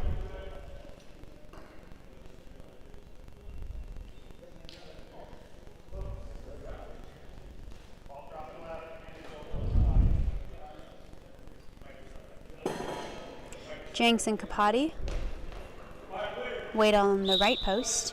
Jenks with the ball, sweeps from right to left. Out of the left gap, goes straight down. Blocked forward by Purcell. Purcell collects. And from the right wing gap, goes across the face of the center, skids past right wing, and blocked out.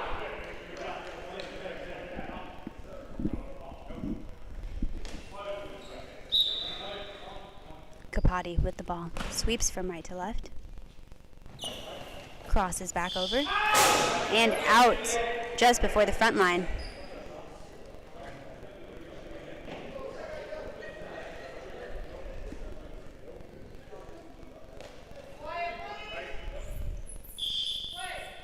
Darrell Walker with the ball. From left wing gap, goes straight gap. Capote with the block. Retrieved and passed back. Capote with the straight gap. Bit of bounce on that. Darrell Walker with the block. From the left wing gap, back to the middle. Popped forward by center and blocked out. And Jenks is over. Jenks sweeps back to his side. From the left wing gap, into the center. Deflected by the center, out.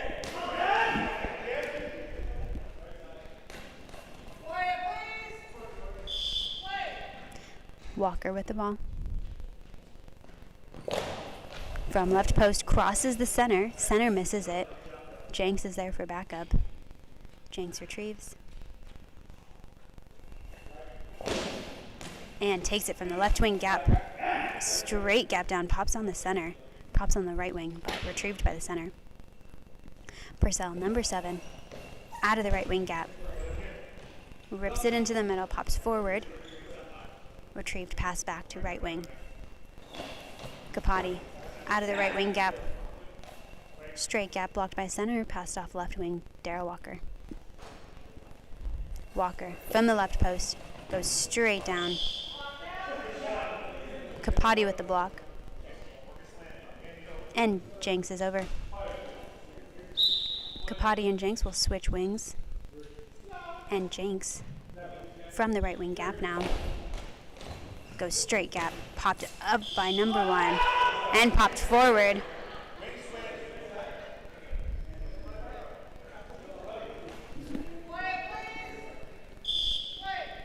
Purcell's over for the ball. Sweeps back to his side. From the right wing, full cross. Blocked by Jenks. Jenks and Capote switch back. Capote from the right wing gap. Back in towards the middle. Blocked by Asu, passed off Purcell. Purcell from the right wing. Cuts into the middle. Blocked forward by center. Pass off right wing. Capote with the ball back into the middle. Blocked by center. Pass left wing. Walker with the ball. From left wing gap goes full cross gap. Misses the center. Jenks there in the left wing gap for coverage. Jenks from the left wing gap into the middle. And it's blocked forward. It'll be a ball over. 5 minutes remaining in the first half of this match. Score is still 0-0. Jenks out of the middle. Short angle into the right wing gap. Bit of a fumble from the players here on the King Cobra side and just toss the ball out.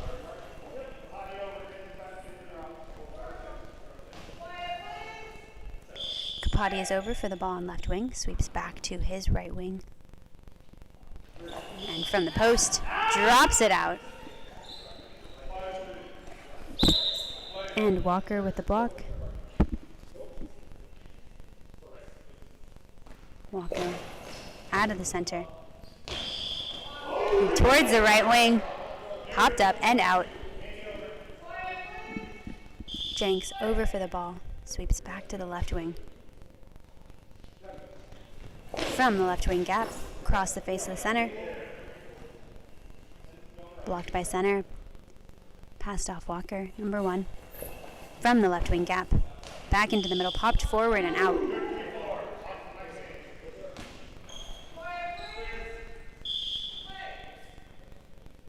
Capote with the ball, sweeps from right to left, crosses back over the center, blocked by center. Pass to Walker on left wing.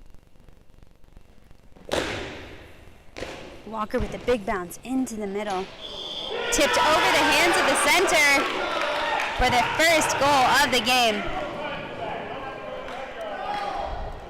That was a great pattern break. After we've seen quite a few skip shots and smooth shots, to throw something in there with different cadence, like a bigger bounce, that can really throw teams off. And Jenks with the ball, out of the center, back in towards the middle, popped forward by center and out. Hi there, this is Mary by Huking, who's doing commentary, for those who ask. Walker with the ball from left wing post, goes straight down the line, hopped forward and out by Capote. Capote with the ball, throws on play across the face of the center, misses the center. Good backup by right wing Purcell, number 7 in that right wing gap. Purcell from the post, cuts into the near gap, blocked forward by Jenks. Jenks from the left wing gap. Straight gap, blocked forward, and we'll have an official timeout for an equipment check for the BSO Johns.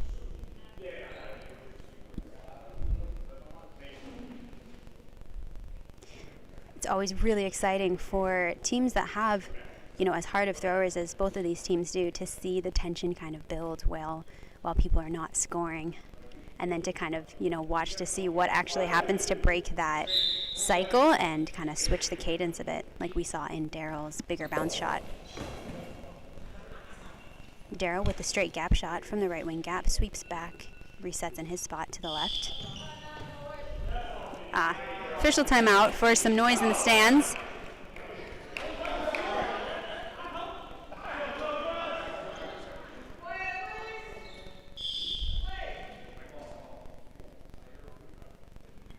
It'll be Jenks out of the middle. Oh, with a long ball.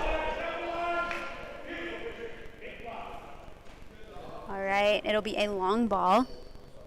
First penalty of the game against number 1, Andy Jenks. He sets up in a down position. Daryl Walker taking the shot from left wing gap. Goes in straight to the middle. And it's blocked.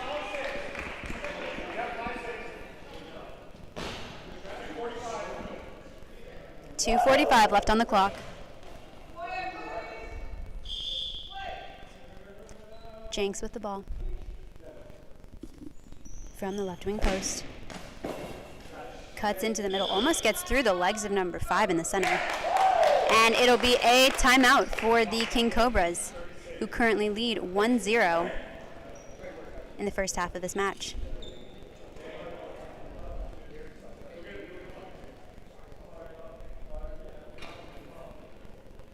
Great defense and movement from both teams.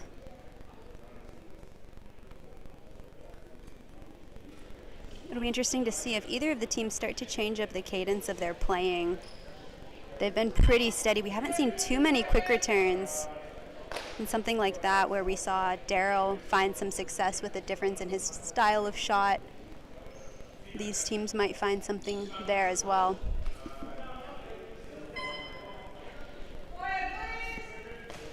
Ball is going to be starting off in the hands of Purcell to the right, sweeps around into the left wing gap. Cuts back into the middle, blocked by center. Pass back to Jenks in the left wing gap. Goes for the right post and out.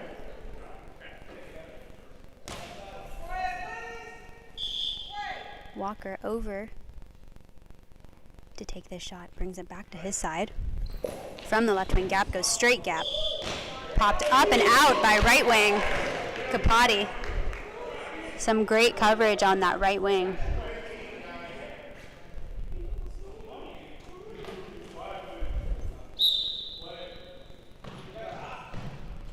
Kapati with the ball. Steps into the right wing gap. There's a bounce across the face of the center. Blocked in the gap by number 7. 2:02 left in the first half of this match.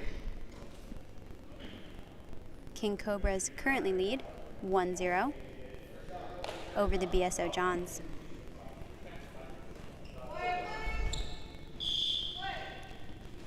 Number 7, Purcell with the ball.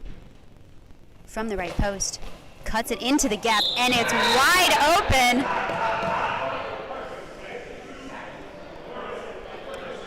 Wow, wide open there. It looked like both the center and the left wing misread that shot.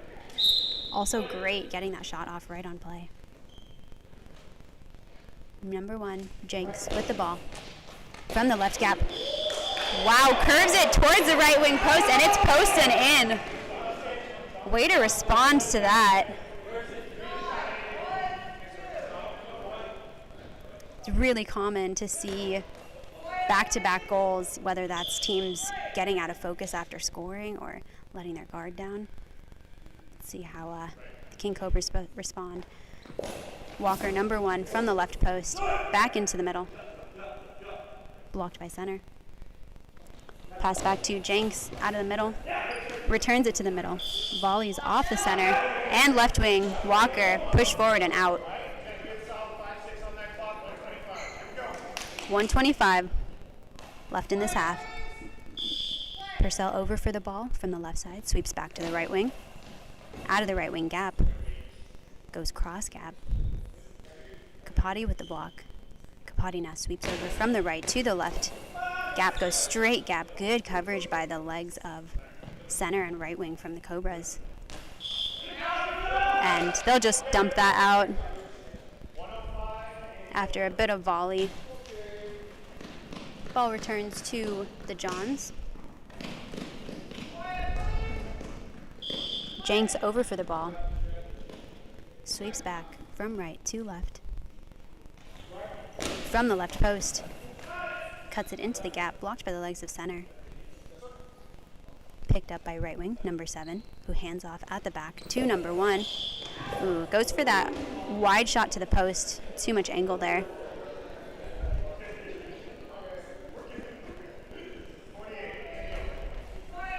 Less than a minute to go here. And number 1 now over on right wing. Goes for that straight shot. Good coverage by Walker, number 1, on that left wing line. Handoff to Purcell.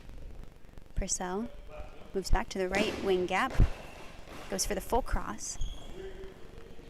Number 1 with the block. Hands off to Kapati. They switch wings. Kapati with the ball from the right wing gap. Goes straight gap. Ooh, blocked out by over by the hands of center. Walker, number 1. From the left wing post. Back into the middle. Popped forward and over. And it rolls out. 17 seconds remaining.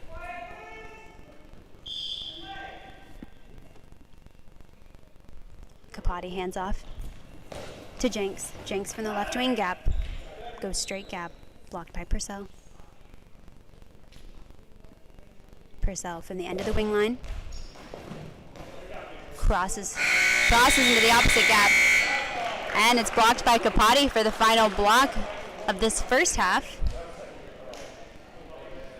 King Cobras currently lead 2-1 after the first half of this men's match at the 2023 USABA Southeast Regional Goalball Qualifier here in Smyrna, Georgia. I am your commentator sometimes, except for when I bring other friends in to help out. This is Mary By Huking. We will rejoin you for the second half of this men's match.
All right, everyone, welcome back to the second half of this men's match between the King Cobras on table left, the closest to the screen, and BSO Johns on table right, the farthest from the camera. King Cobras currently lead 2-1. Jenks will start off with the ball. From the left wing post into the middle. Oh, and it'll be a long ball. Not seeing any changes after the halftime. Same players on the court. Jenks will be defending this long ball.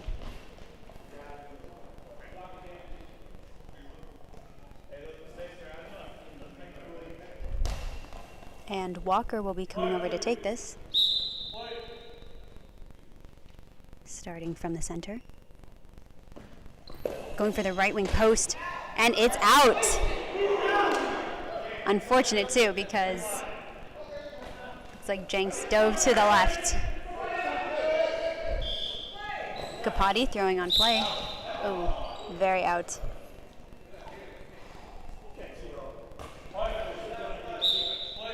And Purcell, number 7, with the ball. Sweeps from right to left. Out of the left gap. Goes for the left wing post, and it's out. Not the cleanest start to this half. And Jenks with the ball. Moves in towards the center. Out of the middle. Bounces into the middle. Pops on the center. And that'll tie the game up at 2-2. Purcell with the ball. Starts to the left of center. Sweeps back over to the right. And goes full cross into almost into the corner. In the right wing corner. Deflected out by Kapati. Kapati from the right wing gap. Goes cross gap. Blocked forward by center. Pass back to Purcell on right wing. Purcell from the right wing gap. Goes straight gap. Blocked forward by Jenks. Jenks out of the middle. Angles into the left wing, into the right wing gap, and blocked forward by center. It'll be a ball over. And we've got a timeout for the BSO Johns.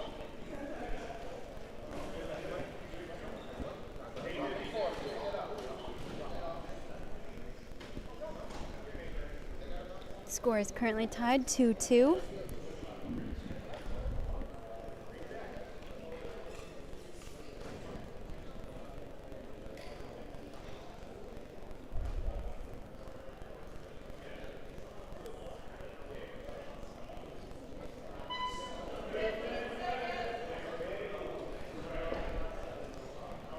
Got a couple people out here with tiny man buns. I think that Purcell and Jenks both have tiny ponytails in their hair. I need someone with better eyes to confirm that. This is me with my binoculars. All right, Jenks from the right wing post, back in towards the middle, and settles at right wing. Blocked out of the center, pass off to right wing. Purcell with the straight gap shot. Blocked by Kapati. Kapati and Jenks switch back. Kapati from the right wing gap. Goes straight down. Blocked by Walker from the left wing gap. And straight back down.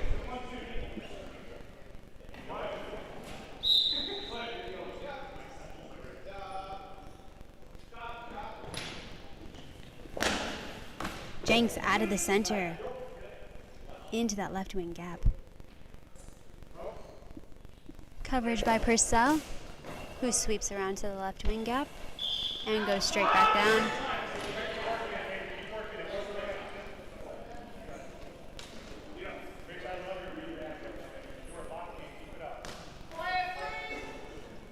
Walker from the left. Sweeps to the right wing gap. Goes straight gap. Blocked out by Jenks.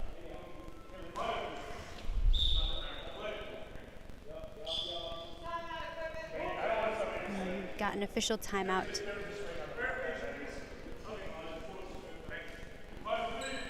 Official timeout. Jenks with the ball.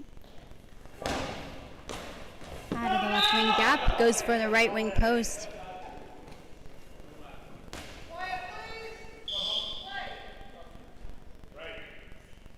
Purcell from the right wing post. Cuts into the gap. Blocked forward and out by Jenks. Kapati over for the ball. Brings it back to his right wing gap. Goes across the face of the center. Catches the feet of number 5. Passed off to Walker on left wing.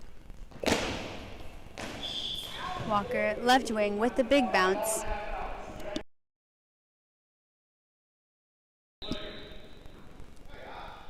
And Jenks with the ball. Back to the left wing gap. Goes wide for the right post and out, and blocked out by the arms of number 7. 7 sweeps from right to left. From the left post. Cuts it back towards the middle. Misses the center. Great coverage by number 1 in that gap. Pretty deep in the gap. Jenks, number 1, from the post. Goes straight down the line and sinks it.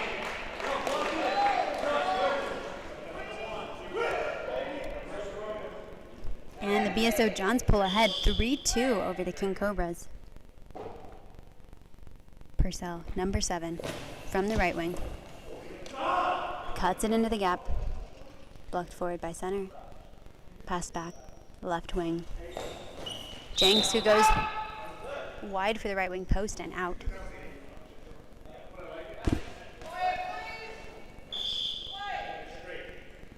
Walker. From the right wing gap. Skipped into the center. Pops up and over the goal.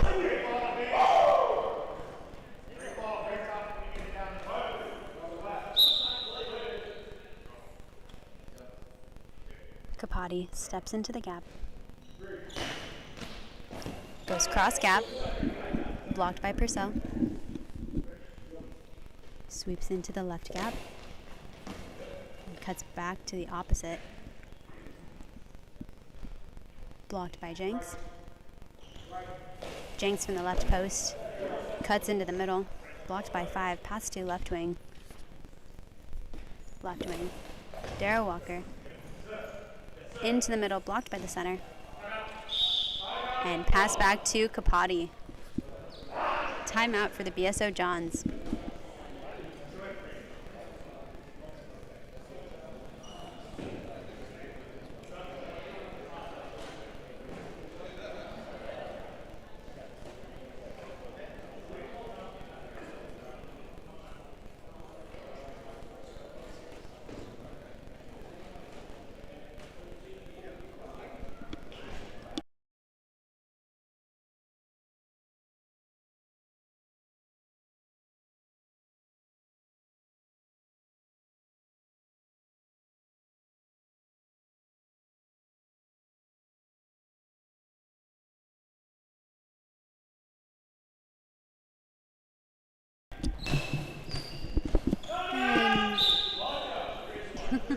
Capati with the cross. Blocked out by Purcell, number 7, on right wing. Purcell from the right gap. Full cross. Blocked out by Capati. And Capati returns full cross.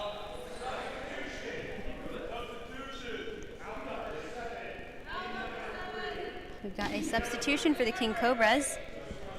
Out number 7, Nathan Purcell. In number 3, Antonio Rozier.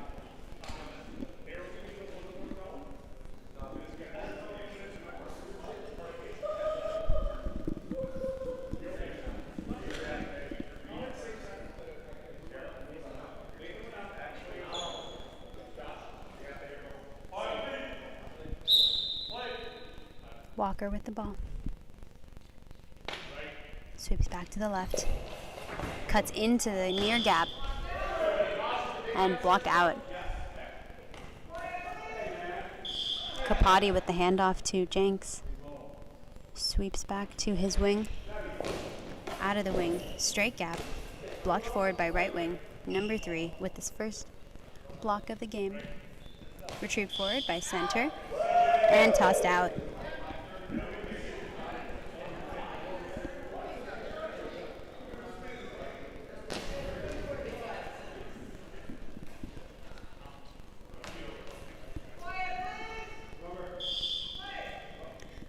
Jenks and Capati switch wings. Capati now from the left wing gap. Straight gap. Number 3 with the block. 3 from the right wing gap. Skips it into the left wing post. Great shot there. Good change of pace as well. Blocked out by number 2. Kapati with the handoff to Jenks. Jenks from the right wing gap. Down the line. Blocked by number 1, and with the quick return. Down the line, blocked out by Jenks. Kapati is over. Jenks and Kapati switch again. Jenks now from the left wing gap. Cuts it into the middle. Blocked forward by center. Pass back to number 3, Rosier.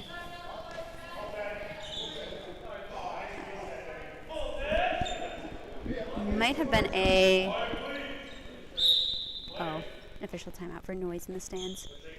Rosier, number 3, from the post. Crosses it towards the middle, popped over by the center, and it's out.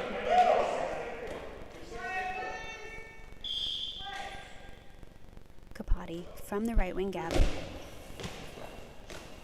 Angles into the middle.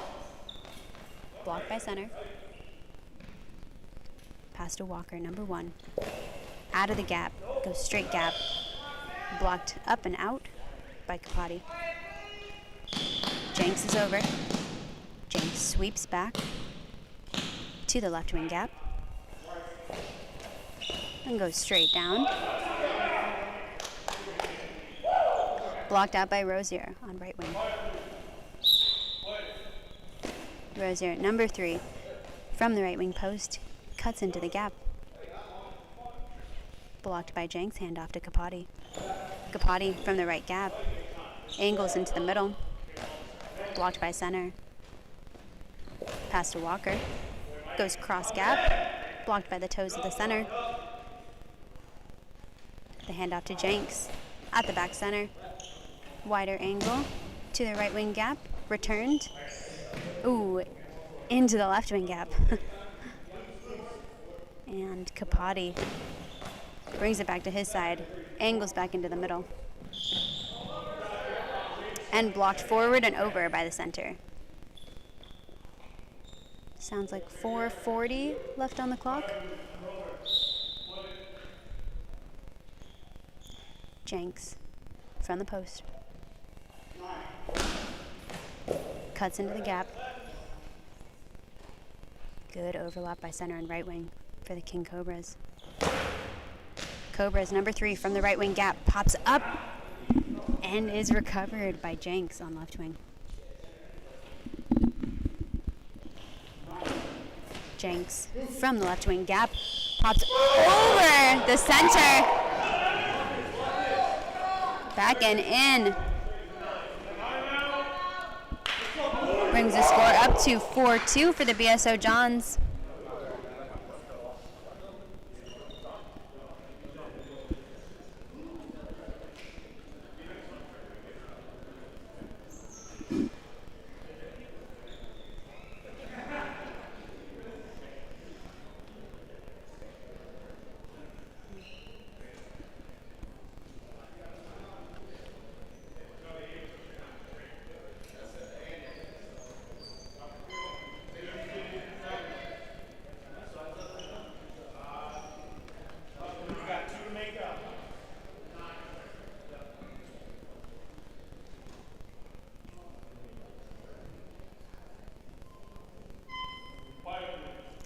Darryl with the ball.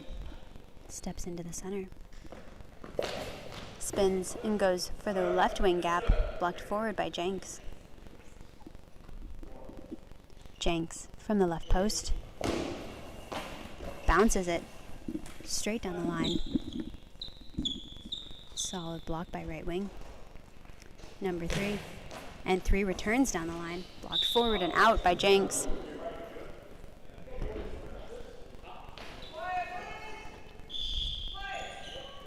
Dropped in on the left side.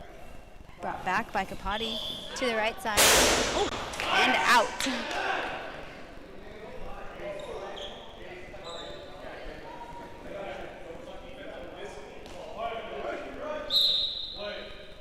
Walker from the left wing post.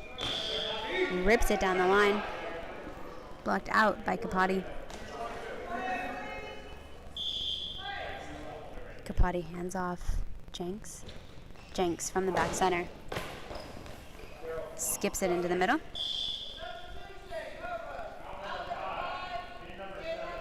And we've got a substitution for the King Cobras. Out number 5. Richard Asu. Looks like Nathan Purcell, number 7, is going to be coming back in.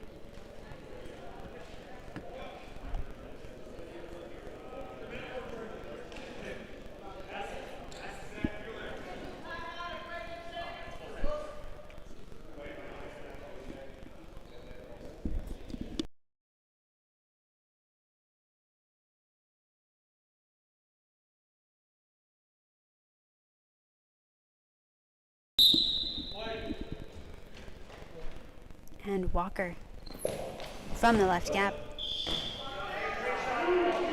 Straight down. Blocked out by Kapati. Kapati from the gap. Goes straight gap. And quick return by Walker. Cross to the feet of the center. Blocked forward. Andy out of the left wing gap, back into the middle. Blocked by center. Passed off right wing. Number 3 goes cross gap. Blocked by the hands of center.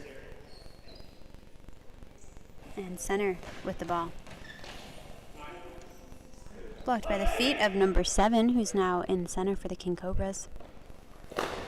And Purcell, number 7, with the ball towards the right wing corner. Blocked out by Kapati. 1:25 remaining. Kapati out of the right wing gap.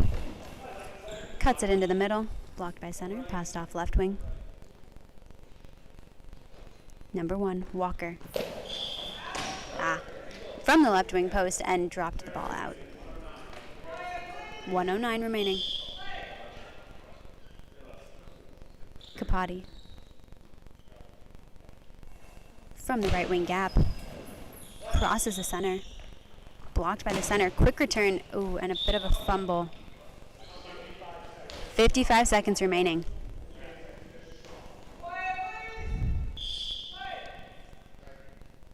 Jenks. From the left wing post. Angles into the middle. Blocked by center. Pass left. Walker from the left gap. Angles into the middle, blocked forward by center. And it's blocked out. Johns currently lead 4-2. And Kapati from the right wing gap back into the middle, blocked by number 7, Nathan Purcell. And a timeout here for the King Cobras.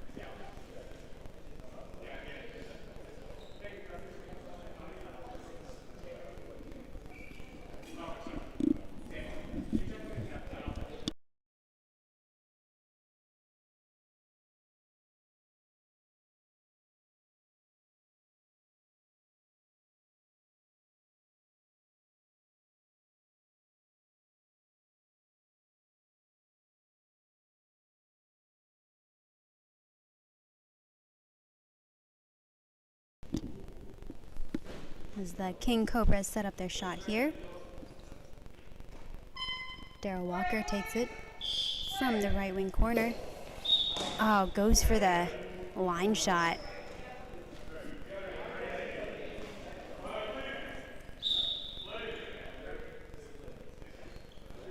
And Jenks from the left wing corner. Skips it straight down and in the goal, right in the corner.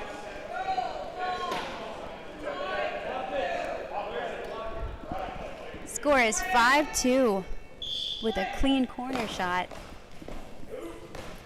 by the BSO Johns, furthering their lead with only a couple seconds left in this second half. Number 1, Darryl Walker with the ball from the left wing post, straight down the line. Solid block by Capote. And that'll end it. BSO Johns will take this with a 5-2 victory over the King Cobras. An awesome defensive and offensive showing from both of these teams. We will join you next for the next men's game between Florida White and the New York Empire.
so sometimes forget to do that. And welcome back to Smyrna, Georgia, and the Smyrna Community Center. This is Bill Kellick relieving Mary By Huking for our next contest between the Florida White team, closest to the camera, and the New York Empire, farthest from the camera. Florida White is going to start with number 4, Treson Faison, number 8, Tim Dornbrock, number 2, Jimmy Sanchez. There's Faison throwing it down the court, and that's blocked by number 5, Jerron Black. He'll be teamed with Kelvin Atkinson and Shadan Kosh. Black shot to the gap, gets through Dornbrock, but Jimmy Sanchez backs up nicely. Sanchez spins from the left hand straight down, and Jerron Black is there to make the stop.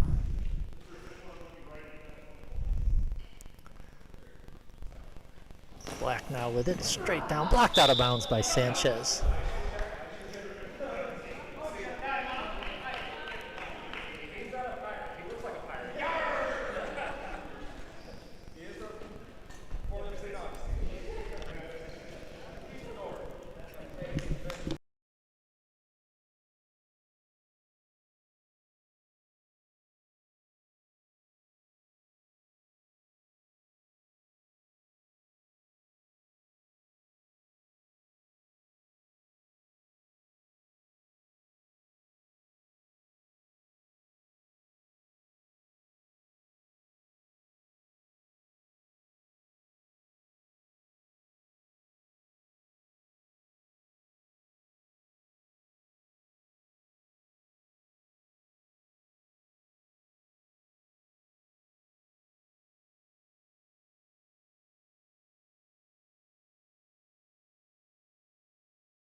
Atkinson's shot now down, blocked by Dornbrock.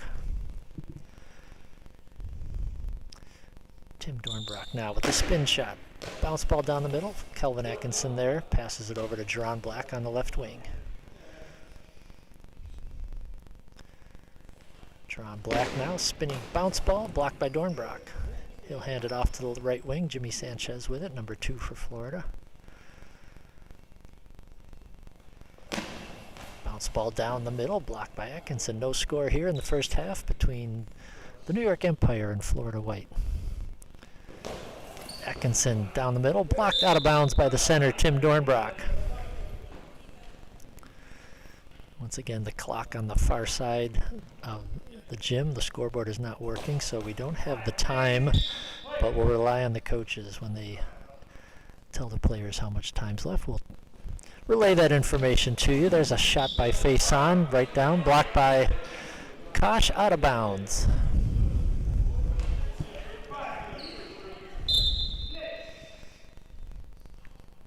Kosh now spins straight down off the feet of Trayshawn Faison. Great save there.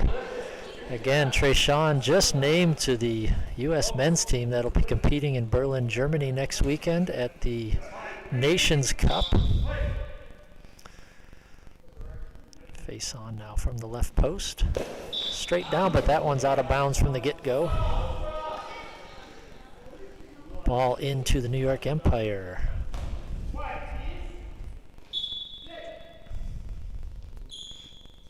Now Jerron Black on the left wing. Bounce ball to the center. Off of Dornbrock and in. Score Jerron Black. With the first goal of the match.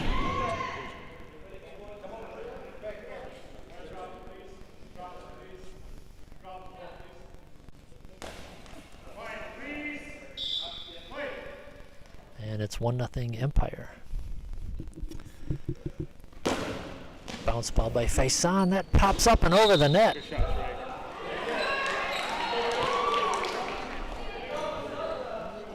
Off of Calvin Atkinson, the center. Ball dropped into the Empire. Jerron Black with it now. He moves to the center. Now moves back to the left wing. Spins, bounce ball straight down. Sanchez there to block it. Hands it off to Dornbrock. Dornbrock finds the crossbar. Left wing gap shot off of Kosh, but he keeps it in front of him.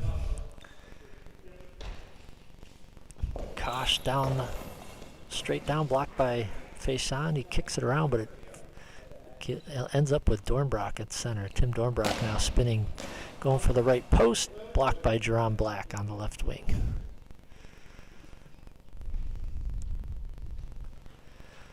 Black now right down, blocked by Sanchez. Rolls to Dornbrock, hands it back to Sanchez. He'll find it from the right post. The left-hander throws it straight down, but it's a high ball called on Jimmy Sanchez. So he will have to defend. Empire with a chance to go up 2-0 here in the first half. Looks like it's Jerron Black who will take it for the Empire.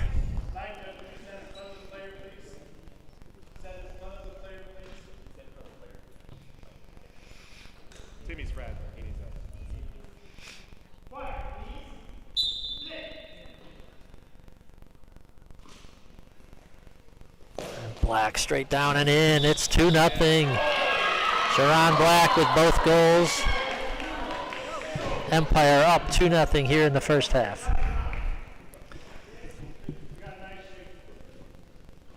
And eye shade check. Quick timeout here. Once again, we want to thank Georgia Blind Sports hosting this regional event in Southeast Regional in Smyrna, Georgia. This is the 5th and final regional of the calendar year. The next big event is, of course, the National Championships in Fort Wayne, Indiana in September. Whistle blows. Trayshawn Faison looking to get Florida on the board. Left wing gap shot blocked there by Shadon Kosh. Passes it to the center, Calvin Atkinson. Atkinson, bounce ball towards the post. Blocked out of bounds by Jimmy Sanchez.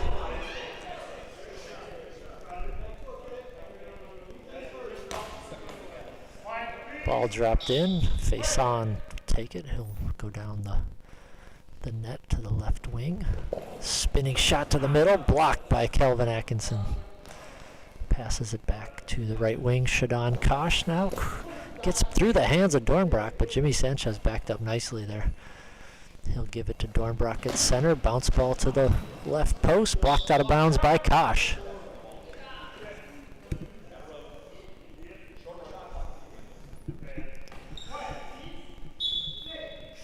Whistle blows. Jerron Black now from the right post. Throwing it straight down. Blocked by Faison. Bounces off of Dornbrock, but back to Faison, who will take the shot from the left post. Bounce ball to the middle. Pinned under the body of Calvin Atkinson. Atkinson now with it. Bounce ball down. Dornbrock with the block. He'll back up and take the shot here for Florida, looking to get on the board, down 2-0. Dornbrock straight down. Atkinson right there to stop it. Hands it off to the left wing and Jerron Black. Straight down. blocked by Sanchez, rolling towards the middle. Sanchez finds it. Timeout called by head coach Keith Young of the Florida team. First half action on the opening day of the Southeast Regional. At 7:30 Eastern, we'll open up the second gym of this event. Gym 2 will be live streaming as well from there. We'll have 2 games there tonight. And then a full day of action from both courts tomorrow. We'll be streaming both courts, splitting the time between myself and Mary By-Huking on the commentary. So thanks for joining us. And then Sunday will be our medal matches. Again, two gyms going at the same time, but we will have both of them for you. All the medal match action on the USABA YouTube channel. And we're ready to go here. It's going to be Trayshawn face on with a bounce ball down, blocked by Shadon Kosh. Kosh straight back, face on there. Quick return throw. Kosh is there though. Battle along the right wing, and now the ball is given to Kelvin Atkinson at center. He'll look for the post, but that's going to go wide of the left post. Ball dropped in to Florida. Center Tim Dornbrock will take it. There's a big bounce ball down, and that's blocked by Shadon Kosh, and we have a substitution timeout called by the player coach Jerron Black of New York Empire. Shadon Kosh will check out, and number 7 Manuel Puma coming in for the Empire.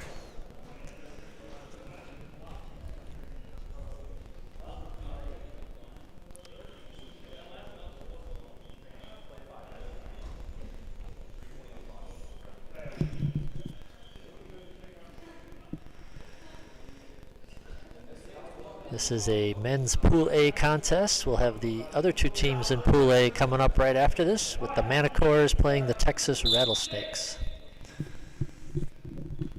Whistle blows, and it's Jerron Black with a big bounce ball down the middle. Blocked that time by Tim Dornbrock. Quick return shot, blocked by Kelvin Atkinson.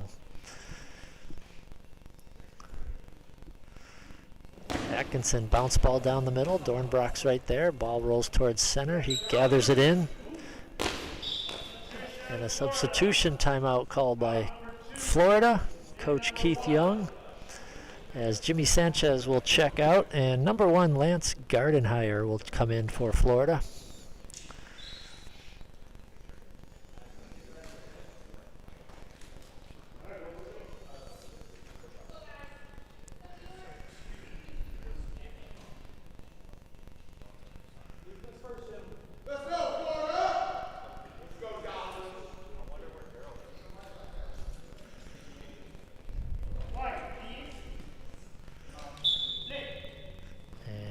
The whistle, face on, who's moved over to the right wing. It's kicked out of bounds by Kelvin Atkinson.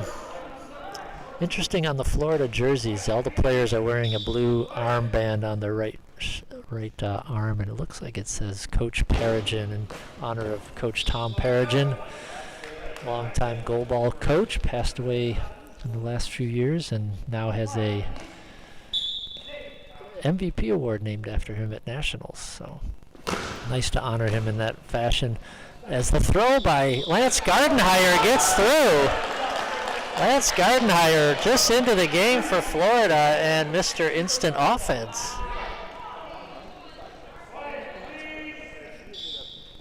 Scores to make it 2-1. Jerron Black down the line, out of bounds.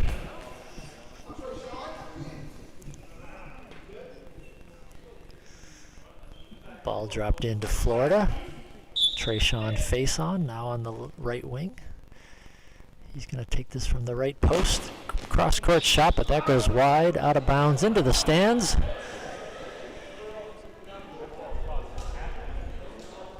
New York Empire 2, Florida White team 1 here in the first half.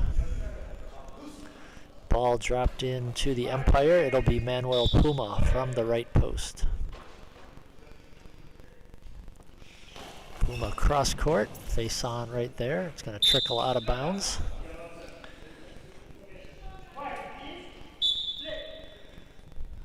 Face on now, big bounce ball down the middle. Atkinson blocks it, it's going to roll out of bounds.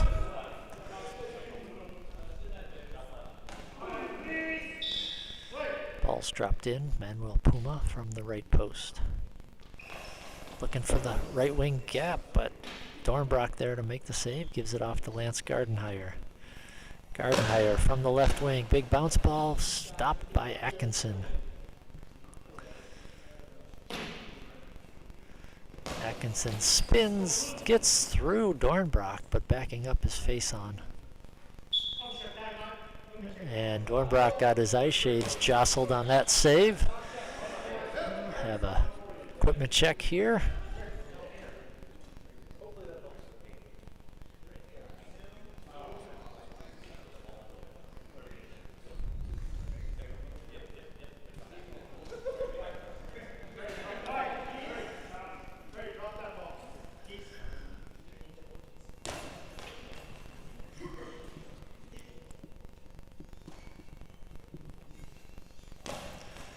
And ready to go here. Florida with the ball. Face-on's going to travel down to the left wing. Throws it to the middle. Atkinson there again, playing solid defense at center for the New York Empire. Passes it back to Jerron Black. Straight down the middle, stopped by the feet of Tim Dornbrock, who gathers it in. Backs up to the crossbar. Spins, big bounce ball, stopped by Atkinson. Kelvin Atkinson will take this one from the center. Straight down the center. Oh, a long ball. That one in the net, but it was a long ball on Kelvin Atkinson. Chance for the Florida white team to tie it up here. Looks like face-on will take the penalty throw against Atkinson.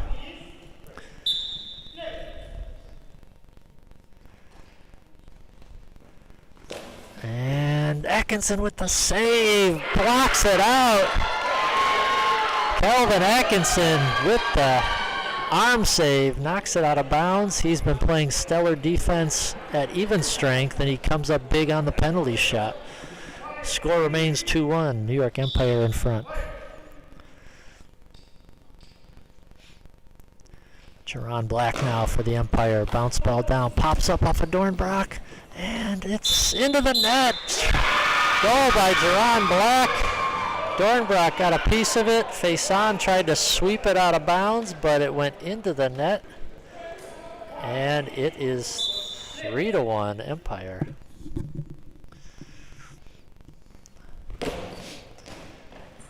Oh, but face-on answers right back with a goal that bounces past Atkinson. 3-2 Empire. As we approach halftime. Manuel Puma with it for the Empire. Cross court, blocked there by face-on, rolls out of bounds. Ball's going to back over to the Empire.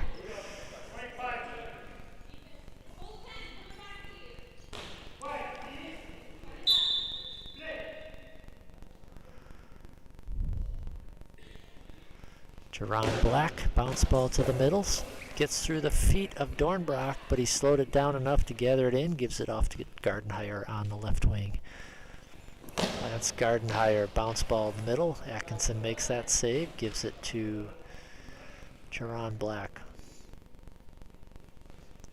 And that's halftime buzzer sounds, and a good one here between the New York Empire, who lead the Florida white team 3-2 in this men's Pool A matchup.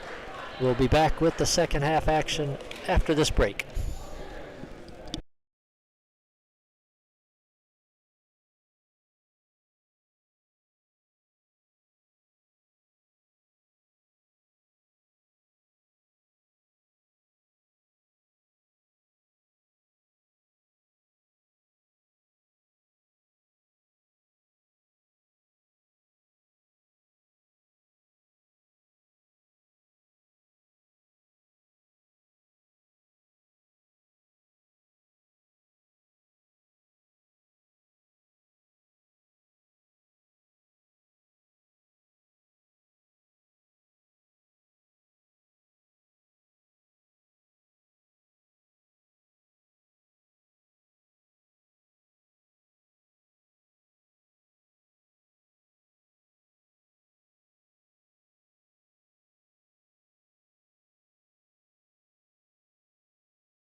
Welcome back as we get set for the second half action. New York Empire up 3-2 on Florida White.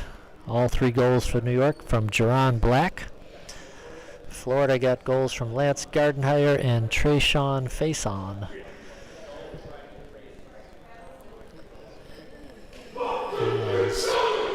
Florida closest to the camera in their white jerseys, and the New York Empire on the far end of the court in their black jerseys with gold numerals.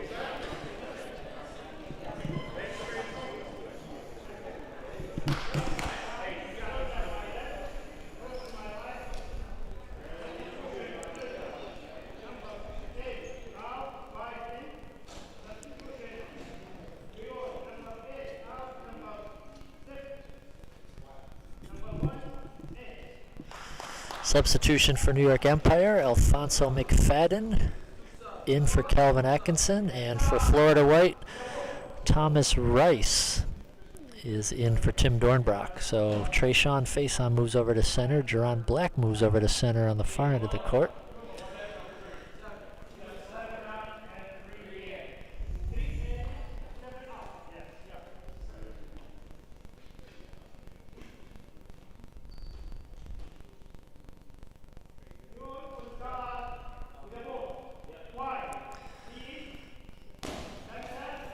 The Empire starts with the ball on the far end of the court. And the 3-goal scorer, Jerron Black, will start it off. Big bounce ball, stopped by Faison, backed up by Thomas Rice, and Faison got his eye shades moved around on his face on that one, so he'll adjust those.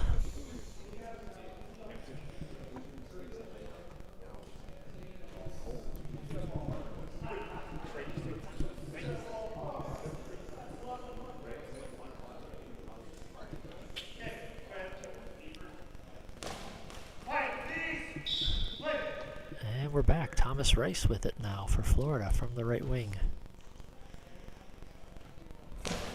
Bounce ball towards the middle, gets through, but blocked out by the feet of Black.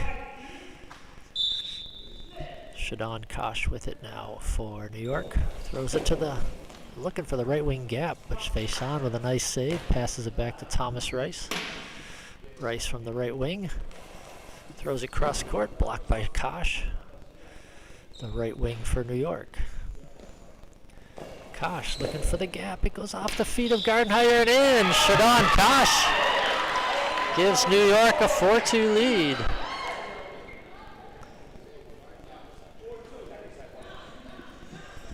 Early here in the second half, 2-goal lead for New York. Trayshawn Faison looking to answer quickly as he did the last time. But this shot's going to go wide right, out of bounds.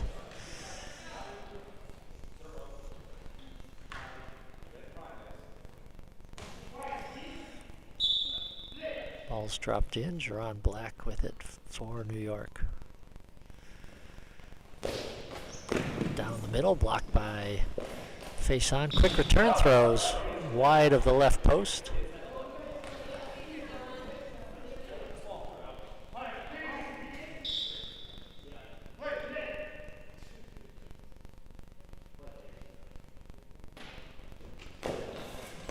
Shot by Kosh down the right wing. Gardenhire there to make the save. Bounce ball by Gardenhire to the middle, blocked there by Jerron Black. Black spins looking for the left wing gap, but that's stopped there by Thomas Rice. Rice straight down the line and in, past the feet of McFadden. Thomas Rice gets one back for Florida. And it's 4-3.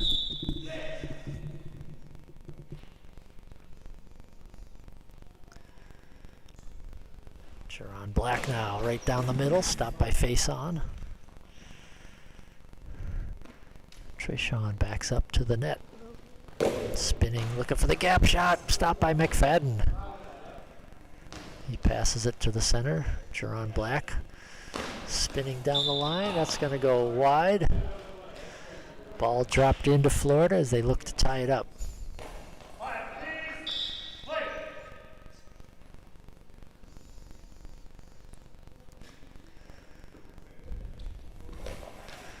Shot there by Gardenhire to the middle. That's stopped by Jerron Black. Shadon Kosh from the right wing, looking for the gap, stopped by Faison, rolls towards the center. He gives it back to Gardenhire on the left wing. His shot straight down the line. Shadon Kosh sweeps it out of bounds.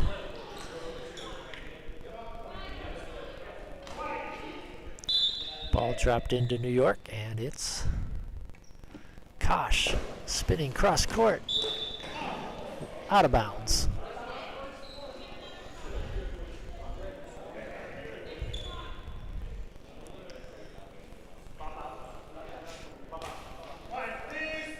Ready to play here again. Ball dropped in. Thomas Rice on the right wing.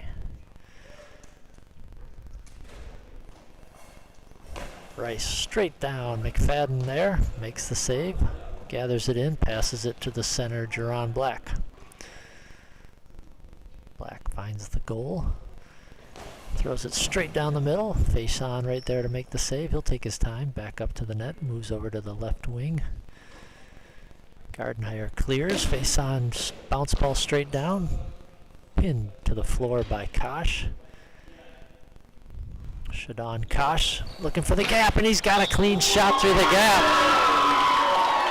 Shadon Kosh with his second goal of the half. Makes it 5-3 Empire.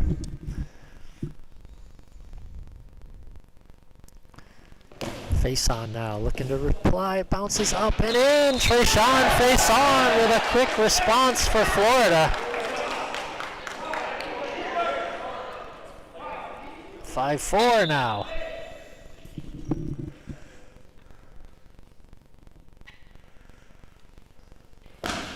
Bounce ball by. Oh, Jerron Black. It went off the feet of Faison, off the crossbar, but stayed out of the net. And a quick return throw by Florida results in a high ball by Thomas Rice. So, man, a goal almost for New York as it popped off the crossbar, stayed in front of the net, but didn't go in. Florida was quick to return it, but Thomas Rice got called for the high ball. He's going to defend against Jerron Black. Black straight down, and Thomas Rice blocks it out with his feet. Great action in this one. 5-4 New York in the second half. And now Florida looking for the equalizer. Treshawn Faison from the center. Shot down the middle, blocked by Black. Gives it off to Kosh on the right wing. Shadon Kosh looking for that gap again, but Faison flicked his feet out, saves it from going over midcourt, passes it back to Thomas Rice. Rice straight down. McFadden there to make the stop. Ball's rolling towards center. McFadden finds it, but New York calls a timeout to keep the 10-second penalty from being called, and we got a good one here midway through the second half.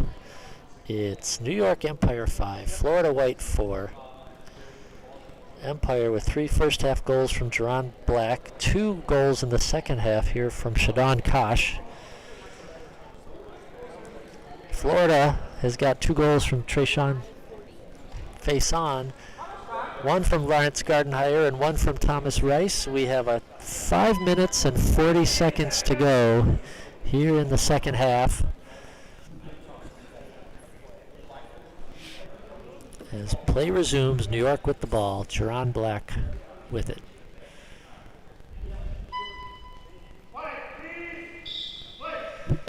Big bounce ball down the middle, Faison with the stop. Rice will take it from the right wing. Thomas Rice straight down, blocked there by McFadden. Gives it to Black. Jerron Black looking for the gang, gets under the feet of Faison and in. 4th goal of the match for Jerron Black. 6-4 Empire.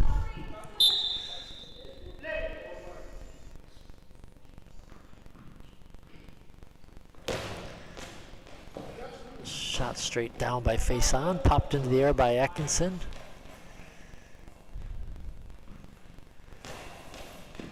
And there's a shot from Black. It gets up and off of Thomas Rice and in. New York has opened up a 3-goal lead. It's 7-4.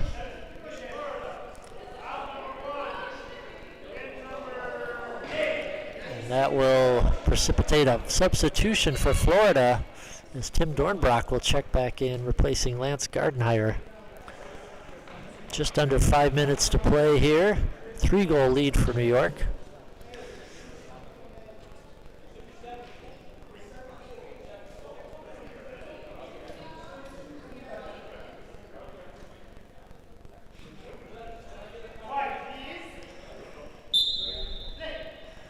Whistle goes. Face on to the middle, blocked by Jerron Black.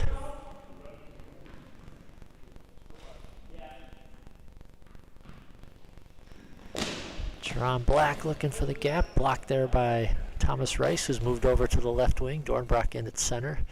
Face on the right wing. Shot straight down, blocked by the feet of McFadden.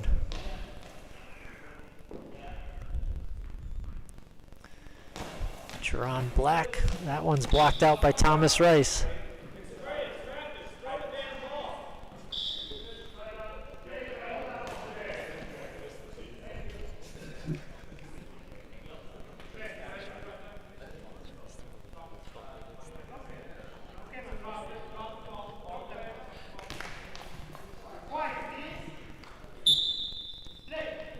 Whistle blows. Tim Dornbrock now at center. Big bounce ball down the middle, stopped by Jerron Black. Gives it off to Shadon Kosh on the right wing. Kosh straight down. Thomas Rice there to make the stop.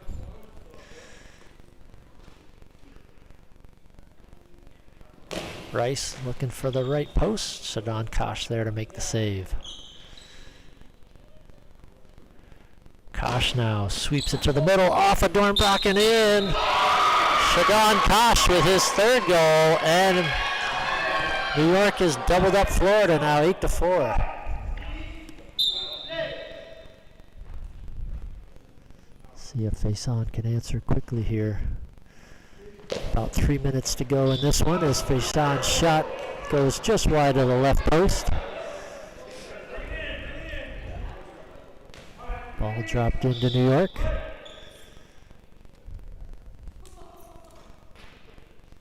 Shadon Kosh down the line, wide of the post.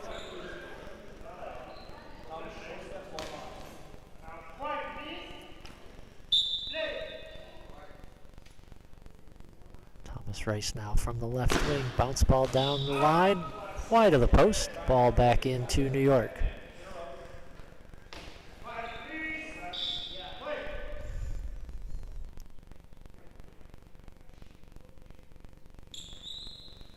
Jerron Black, big bounce ball down the middle, pops up and over Dornbrock, but Thomas Rice backing up, makes the save, gives it to Dornbrock. Dornbrock at center, looking, gets past Black, but Kosh there to back up. Black just rolls it down the court, stopped there by Rice on the left wing. He's going to hand it off to Faison. Trey Sean with the big bounce, bounces off of Black, but there's Kosh to back up. From the right wing, Kosh looking for a gap shot. Rice there to make the save. Thomas Rice looking to the middle, blocked by Black. He's going to take his time, milk the clock a little bit. New York with a 4-goal lead in no rush. Straight down, face on with this block. Quick return throw, trying to catch him out of position, but Atkinson makes the block. Not Atkinson, McFadden makes the block.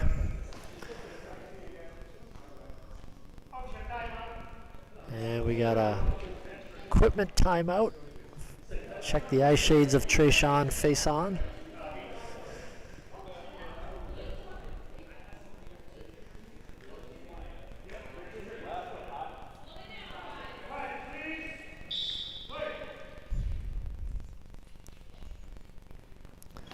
The whistle, Kosh down the middle, blocked by Dornbrock. That one's going to roll over and back over to New York.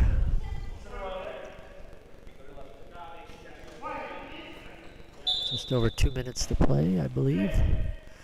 Once again, the clock is not working on the far end of the court, so we cannot see the time. We're relying on the coaches calling it out.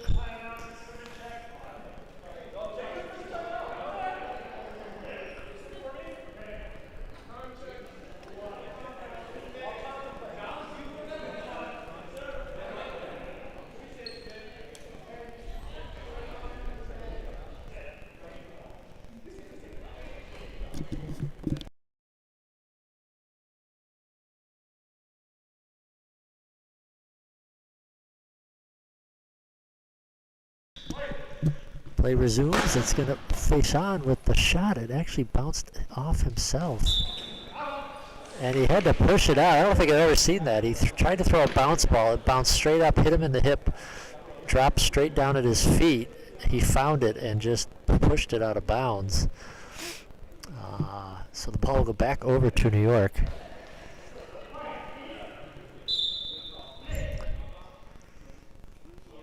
Now it's going to be Kosh from the left wing. Cross court, popped up and over the net by Thomas Rice. And he and Faison collided, trying to scramble for that. We're going to have a substitution timeout for Florida as Trayshawn Faison will check out. Number 6, Anthony Cochran will come in for Florida, seeing his first action.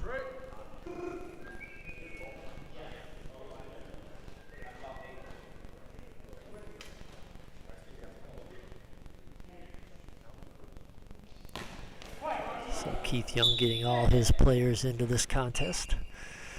Whistle blows. Dornbrock looking for the left post. It's going to go wide. 1:37 to go here in this contest. New York up by 4. Spinning shot by Black. Blocked there by Cochran, just into the game. He'll roll it back down, looking for a gap shot. Stopped by the hands of Jerron Black. He'll take his time. Backs up to the goal. Big bounce ball, stopped by the legs of Dornbrock, but it's going to roll over half court, back over to New York as we approach 1 minute to play.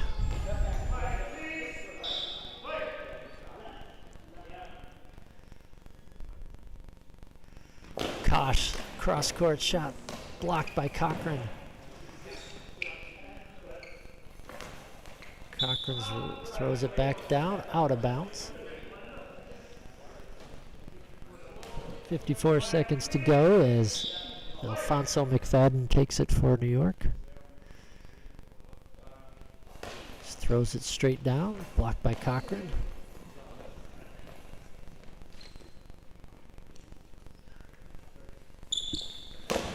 Dornbrock with the bounce ball to the post, saved by Kosh.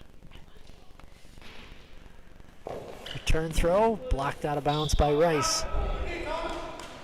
Final seconds in this game. It's Thomas Rice from the left wing. Big bounce ball down. Blocked there by Black. He'll take his time.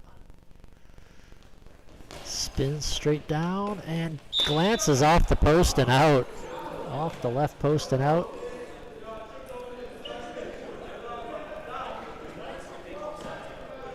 .12 seconds to play. One more shot here for Florida. It's going to be Anthony Cochran to take it. Throws it straight down the middle. Blocked by Black. He can just hold the ball now. Let the time run out as New York Empire will win this game 8-4 in this men's Pool A contest. And we'll have the other two teams in Pool A coming up next with the Manticores and the Texas Rattlesnakes right after this break.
Welcome back to Smyrna, Georgia for the Southeast Regional. We have a men's pool A contest coming up between the Manacores on the far end of the court and the Texas Rattlesnakes closest to the camera. Manacor has only 3 players on their roster, so we know that's the starting lineup. It's going to be John Kusku, wearing number 8, Jordan Main, number 2, and number 4, Josh Wellborn.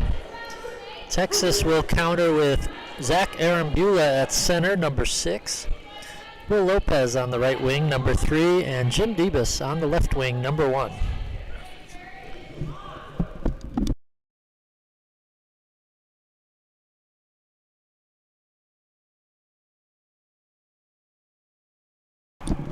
Ladies and gentlemen, we're going to have a guest in the booth here giving you the play-by-play. It's going to be Tim Dornbrock, who just came off the court with the Florida White team. He's going to take you through some of the action here early on.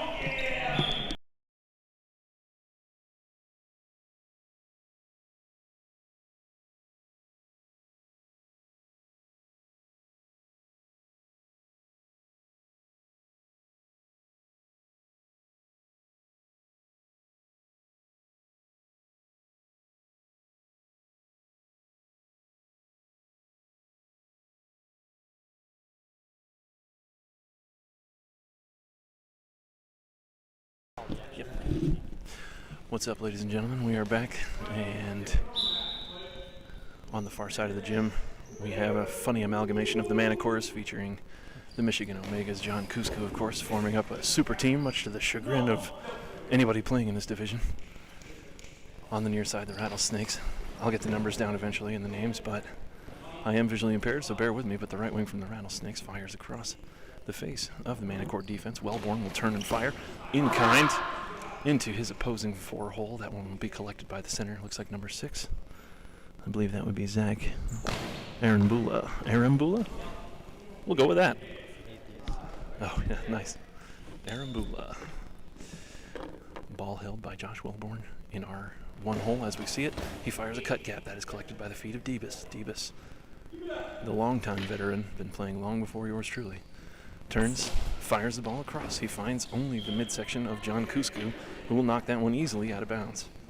The ball will be inbounded on John Kusku's left side in the 9-hole, but he will evacuate toward the center, leaving Jordan Main to collect the ball. Jordan turns, fires that left-handed shot. Sort of a wide cut gap, but collected easily by the center of the Rattlesnakes, Arambula. He will turn, he will fire right-handed into the 9-hole. That one is reached out and grabbed by the fingertips of Jordan Main, who will bring it back into the back center, handing it off quietly to Wellborn. Wellborn turns and fires from his 1-hole. Another cut gap collected by the legs of Arambula, knocked out of bounds and coming into Jim Debus on the Rattlesnake left wing. Jim Debus will edge into the middle, have his center blow out to the side. He will take from the back stick, and he will turn and fire a shot almost colliding with his center, moving back into position. But they will pass as ships in the night. And that shot fired back into the middle, handed off to Kusku, who will fire a skipping shot into the arms of Arambula, who will hand off to his right wing. Right wing fires a chop shot across the face of this Michigan defense. This is going to be a tight division, ladies and gentlemen. We just got off the floor with the New York Empire. Jerron Black has them playing very well. Or Florida's just playing really bad, whichever one you want. That one turned, fired by Wellborn out of the middle, and he finds Twine in the back corner.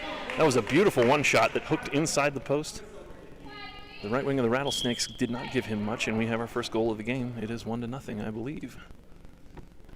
Arambula turns, fires a short cross cut across the face of Wellborn, who boots this one out of bounds, and that will be a ball over as the ball went dead. And like yours truly, Wellborn just kind of gave up on it. Turns out Father Time is undefeated, ladies and gentlemen, as my legs can attest. And now Debus doing a sweep. He will turn, he will fire into the gap, collected pretty easily by Wellborn. He is ever so good, that Wellborn. And he will turn and fire out of his own 3-hole, firing it right across, but collected on the right wing by the Rattlesnake defense. He will turn and he will fire a cross-court shot. And this one will go just out of bounds. Outstretched hands of John Kusku trailing the ball, but well out of bounds. Cusco collects, switches positions with his wing, fires another chop shot across the face of the Rattlesnake defense that has to be collected on the second chance by Debus, who will turn, he will fire, and he will cut across the face again, finding only the midsection of John Cusco, who will switch again with Welburn. Welburn moves to the wing, Cusco fires out of the middle, a strong bounce ball that will be collected by Arambula and handed off to his right wing. This one shot across the face of Cusco, who will smack this one down out of the air, collect it, and hand it off to Welburn, who will collect and fire out of his own 9-hole. A good cut gap shot, but collected there by the Rattlesnake defense. These Rattlesnakes came to play, ladies and gentlemen, and they are firing across and giving the Manticores all they can handle so far. But that one popped up and all the way across the goal line, as maybe I spoke too soon. An excellent shot on the wraparound there by the Manticores. Popped up just enough. Landed almost on the line. A good second chance effort by Debus, but unable to collect. This Rattlesnake team still looking like they're very much in this game. They seem to have a good attack plan. Cusco is hanging out in the middle. And he will fire this one back across into his opposing 7-hole, collected there up front by Jim Debus, who will hand off to Arambula, who will back up and sling sidearm into the legs of Cusco in the center, right around that 4-hole. Cusco will hand this one off to Jordan Main. The lefty will swing the ball high, swing it low and through, and just a straight shot from gap to gap, collected by Jim Debus. Debus firing at his normal teammate on the Michigan Omega, John Cusco, just across his face, but collected there by Welburn, who will go out to retrieve the ball and drop it back into the bucket for John Cusco, who will turn. He will spin, he will fire. A fairly smooth shot with a little bit of action on it. Popped up and to the right and just out of bounds. To use the Tom Peregrine, I wouldn't want my finger between the ball and that post. But out of bounds harmlessly, nonetheless.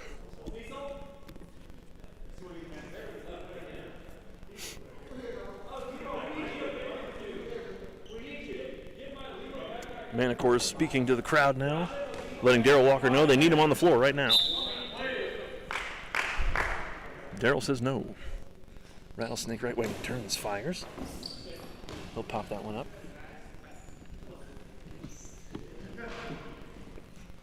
I think that's Will Lopez that's playing right wing. I could be wrong. It looks like a number 3 from here. But actually, he did just hand me binoculars, so give me a second, guys.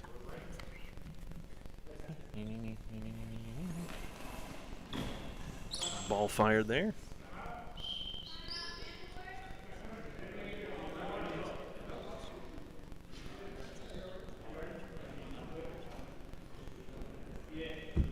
Oh, dang. So they handed me binoculars, ladies and gentlemen, and the cool thing about that is you can pick up fun intricacies on the uniforms. Very cool thing by Texas here. Not only do they throw their last names on the uniforms, but they are the first team I have ever seen to also throw the Braille version of their last names underneath. A nice nod. For those of you who don't know, I myself happen to be a teacher for the visually impaired, and I find that sort of thing both baller and educational. And here we go after the timeout by the Manticores. John Cusco, hard to miss with his bright green Omega jersey sitting in the middle of the court. He has it in the 5-hole. I'll bet he's going to spin, turn, and deliver a nice hopping shot with some action on it, but collected right in the middle by the center, Arambula, who will turn, he will fire towards the post, and he will just about get one in there on the corner of it. Looked like Jordan Main playing defense over there.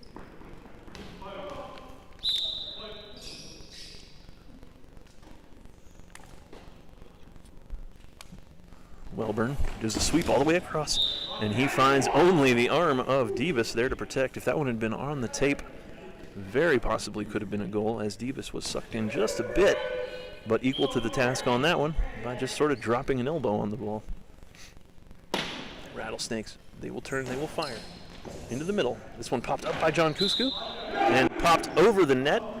Always hairy. A lot of times as a ball player, you can tell if that ball is going over or in your own net. And ladies and gentlemen, I've got to tell you, I have been wrong before.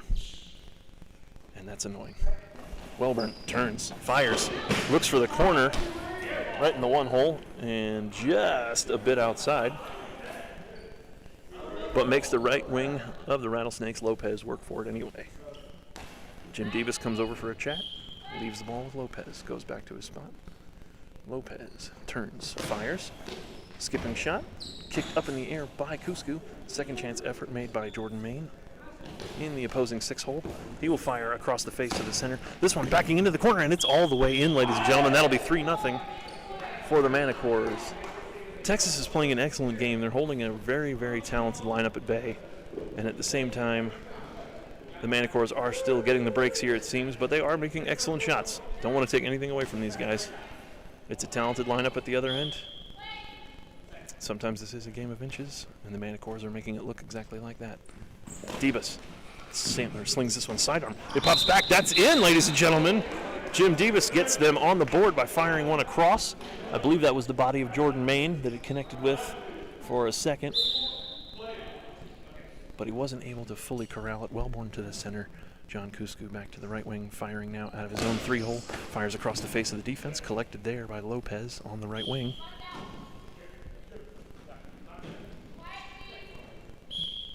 Ref calls for quiet, please. Rattlesnakes perform a complete sweep across. Wellborn kicks this one up in the air as that shot from Debus goes straight into the 5. He pops it up. It will be collected then by Jordan Main. Jordan Main will fire into the 4-hole, collected there by Aaron Bula.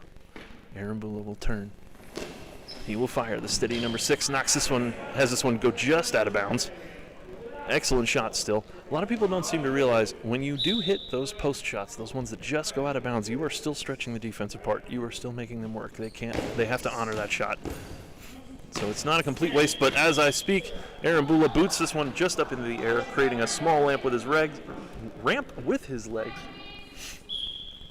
And that one lands right in the corner. A lamp with his regs. Mary bye. I'll let you decide if that's playfully racist or not. Here we go into the middle now. John Cuscu. Don't laugh, Mary bye. It only encourages me.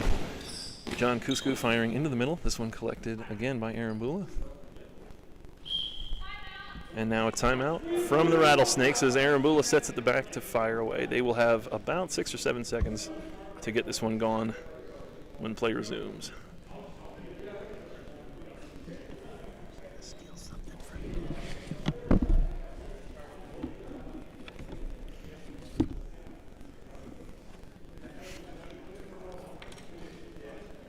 So Debus gets him on the board, but the Manacores come right back and expand the lead back to where it was at 3. They currently lead this game 4-1.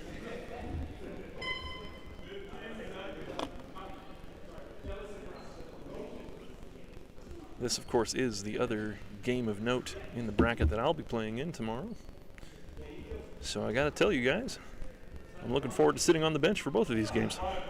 It's gonna be a lot of fun. Aaron Bula out of the middle, fires away toward the corner. That one blocked just out of bounds by Jordan Main. Excellent job by him. Excellent shot placement and solid defense by the veteran number 3. Josh Wellborn collects the ball from Jordan Main but does not rove. He will fire away from that position, and he will find Twine again with a really, really nice shot down the line from Wellborn. That one goes just under the arm of Lopez on the right wing. And now we're going to see some shuffling as Lopez and Debus will switch positions. Debus taking over the right wing. Lopez slinging this one from the left now. He fires this one into the 5. It is kicked away by John Cuscu. Cuscu manning the middle. He has for a little while now. The other 2 have shifted around him. Jordan Main has him blow out of the middle so that he can fire out of that spot. But they maintain their defensive positions. Lopez collects on the left wing now. He will spin, he will fire, chop shot, kicked down by Cuscu. Excellent defense, very stout there by him. A simple handoff to Wellborn, who will take it to his 9-hole as we see the court. Wellborn fires from his corner. This one booted in the air high by Aaron Bula, but he will go all the way up and collect it. 10-second clock running now. Lopez has to be quick, and he is. A nice skipping chop shot down towards Main and right into the chest. Knocks this one out of bounds. Jordan Main is a guy who can get lost in the shuffle sometimes with some of the teams that he's played on, but a really excellent ball player in his own right, and has been not just a part of some championship teams, but a big part of one, as we see Cuscu fire this one into the middle. Collected there by Aaron Bula, who will move back to his spot, send a chop shot into the middle. That one collected, it looked like, by Wellborn. I gotta tell you guys, the hardest part about this for me with tracking, being albino, is the giant lights that are on the floor right now. It's once it gets down there and they keep moving in and out of light and shadow, I don't know what the heck's going on, but hopefully you can see well enough on the camera at home. And now Debus will fire down to his old teammate, and oh my goodness, John Kusku quick pitches him with a fairly slow, choppy shot on the quick pitch. That is a very nice changeup, and it just found the inside of the post and bounced inside. I believe that is 5-1 for the Manticores now. It could be 6-1. I'm not 100% sure. That is 6-1. Thank you, Mary Bye. Oof, Debus hurls that one. Definitely a high ball, but not called. Sounds familiar. Not that I have anything to gripe about in my last game. I appreciate all referees and all of their time. Josh Welburn fires this one into the middle. It is blocked quickly by Arambula, who will hand off to Lopez on his left wing. Arambula fires for Kusku's corner in the 9. Kusku knocks this one out of bounds with Welburn manning the center now. There will be a rover from Jordan Main. I'll get these names right eventually, ladies and gentlemen. This one fired across court. Did I ever tell you guys the story about how I called Randy Hinson Randy Stinson for an entire tournament? She's still upset with me. Have you ever had a 16-year-old girl furious with you? It's terrifying. Left side, Jim Debus turns, fires this one into the middle of the floor. It is collected in the middle by Welburn, who will do a quiet handoff with Kusku. Kusku backs up to his 3, fires a chop shot across the face of the center. This one collected there by, looks like Lopez. Lopez fires a long ball. I believe we have our first penalty of the game, or excuse me, we have our first called penalty of the game. Our first enforced penalty of the game, if you will. And Lopez hanging out in his own 7-hole. This one fired to the other side. He guessed wrong, ladies and gentlemen. Kusku finds the net there in the 7-hole as he was firing.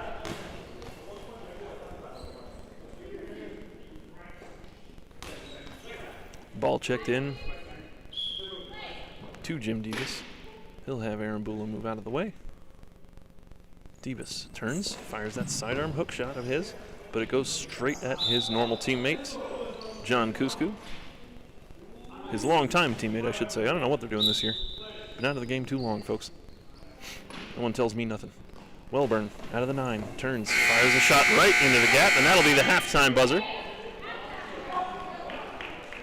And we will go into the half with a score of 6-1. Thoroughly exciting stuff, ladies and gentlemen. 7-1, excuse me. I don't have a scoreboard in front of me. I don't know what's happening. That's why Mary Bye's here, ladies and gentlemen. At least 7-1. We'll just say that. You know what? It was 6-1. It's just that it's also 7-1. Let's look at it that way. I'm 5 feet tall. I just also happen to be taller than that. I think that's how that works. What's the score? It is 7-1. 7-1. My prediction earlier with Bill was 9-2. Andrew Jinks, ladies and gentlemen, joining us in the booth, Whole half. says his initial prediction for this one was 9-2. That would have the Rattlesnakes scoring once more, and the Manticores perhaps easing off the gas a bit. Yeah, very Andy, how modest much money did you have on second that? half. You gonna? That's $0. All right, That's fair enough. good Gamble. call. I don't gamble. There you go. He's a man of many vices, ladies and gentlemen. Gambling, not one of them. All right, now can you give me a Castellanos? It's a fly ball right here. I can't do it. I can't do it. Other side of the state. So. Hey, remember when the Pirates were like 20-7? That was pretty cool. Yeah. Yeah, I agree. Do you guys have the real time?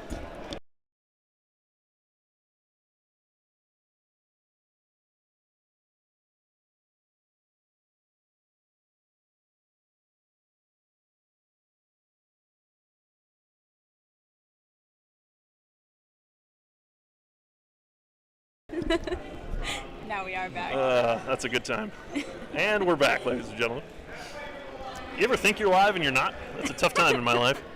You might as well just broadcast the entire halftime. You never know what's going to happen here. You know? Are there kids listening? Can we talk about things like gambling and other issues? You know? So much excitement in the booth. Either way. Mary Bye, how do you feel about the teams no longer switching sides at halftime? Oh, honestly, it's kind of nice. I think as a player, it's really nice because it took up a lot of your time to move all of your stuff, and it's a pretty short half time. So Yeah, I think that is the main advantage. How do you feel? An awful lot of people feel like, especially at regional tournaments like this, where the room is not necessarily balanced, there is a distinct advantage at one end or the other. So, with that being the case, when you win a coin toss now, are you more inclined to pick the side before you're inclined to pick the throw or defend at this point? Possibly. I think it really depends on the gym. I feel like, I don't know, I haven't played in this gym in a long time. Is the far side really distinctly worse? You know, I honestly don't know, but that's the side with more traffic. And so just with that in mind, I think every time it's going to be up to me, I'm going to be picking table left this weekend when I'm in this gym. The other one, it kind of may not matter as much. I'll tell you this much. When I did play in here about 4 years ago and we lost our semifinal in overtime for a shot at the national title, I blame it mostly on the lack of air conditioning. So hopefully that's not the case again this weekend. I still have, yeah, exactly.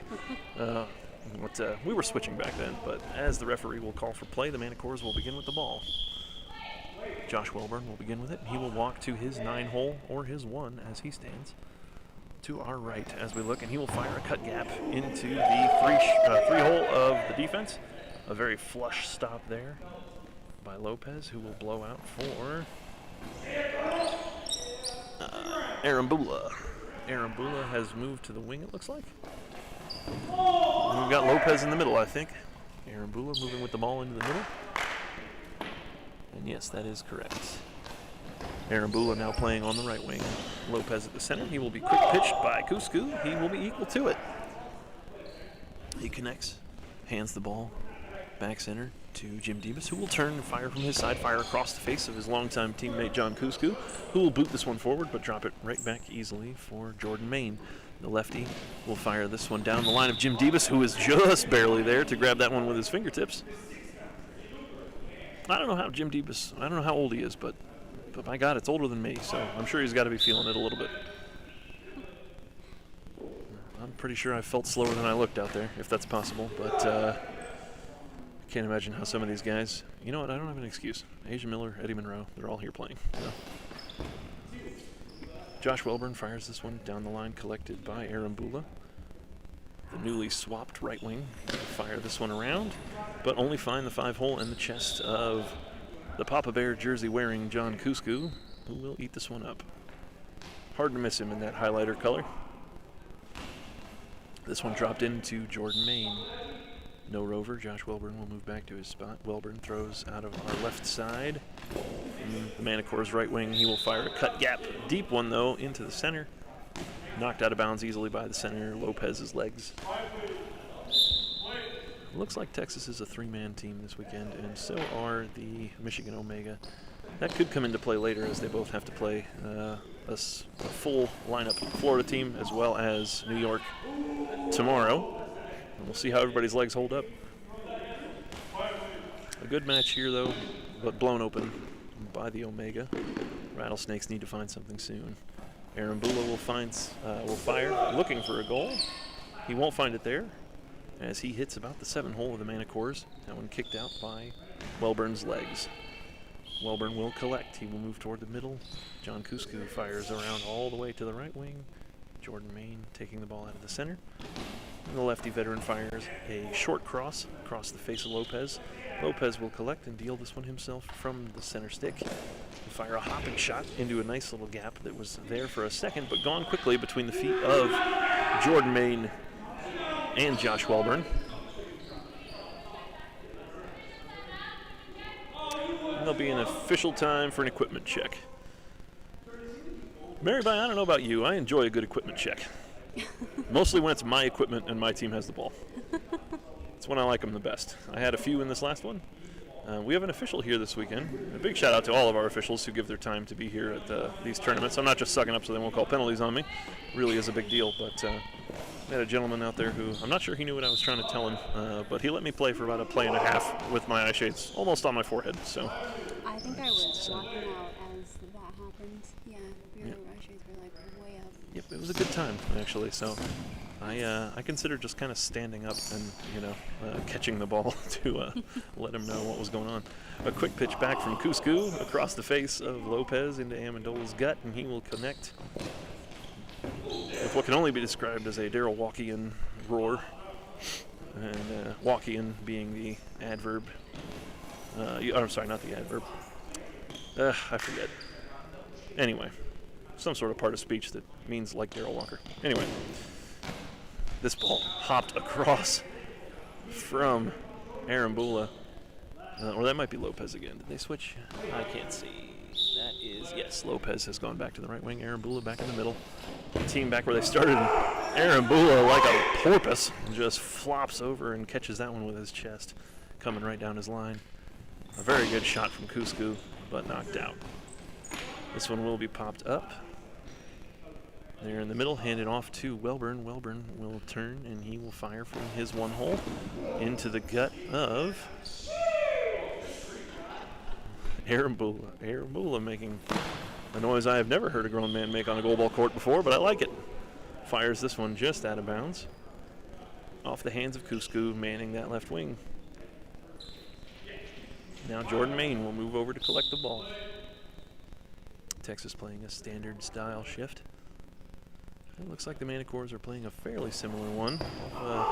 Sort of a halfway between a frontline defense and more of a traditional shift. Cusco collects, Welburn turns, deals, and he will find only the very excited midsection of Lopez, who will turn and unfortunately chuck this one off the side of his hand and out of bounds. Ball inbounded to Welburn. Welburn hands, he does not hand, he holds onto it and moves all the way across to his left side as we look at it here.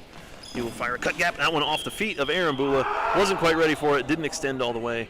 Just winged that one right off of the feet of Arambula over the top of Jim Debus, and that one finds twine. Unless I'm much mistaken, I think that's our first goal of the second half. Is that 8-1 now? Yeah, I was just thinking that maybe Andy's prediction wasn't too far. It might not be if this continues to move at this pace. So, Rattlesnakes are going to have to not give up here and make sure they find one more.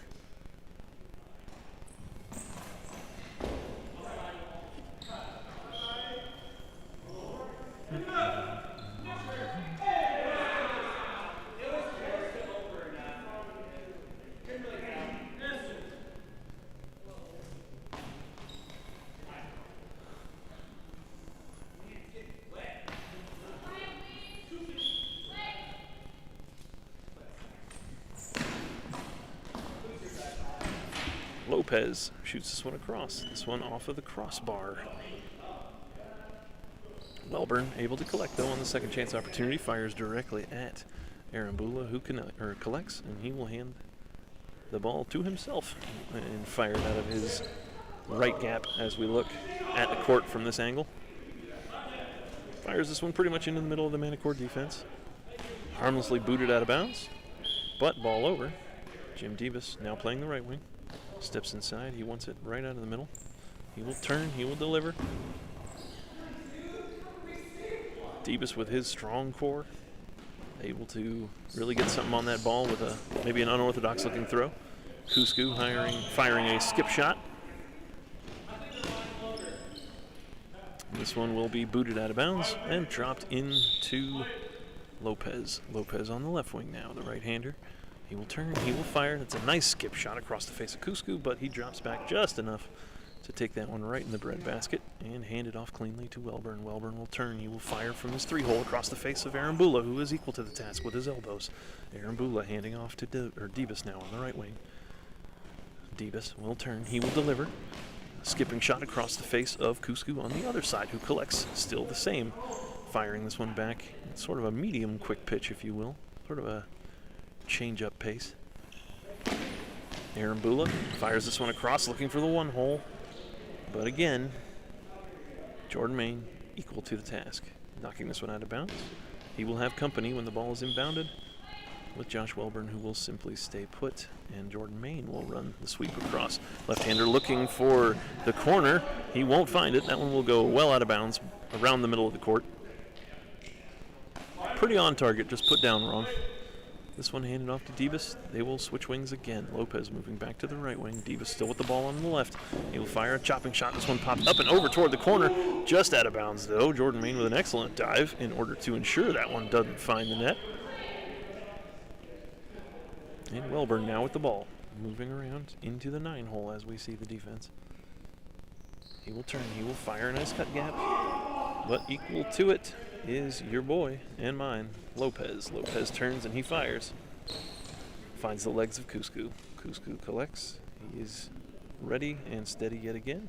He will switch positions with Maine, and he will find the corner, ladies and gentlemen. A nice little drop back for Cusco. He moves himself back toward the post. Fired that one out of the 7-hole as we're looking at his net, and right into the 1, right by Jim Davis.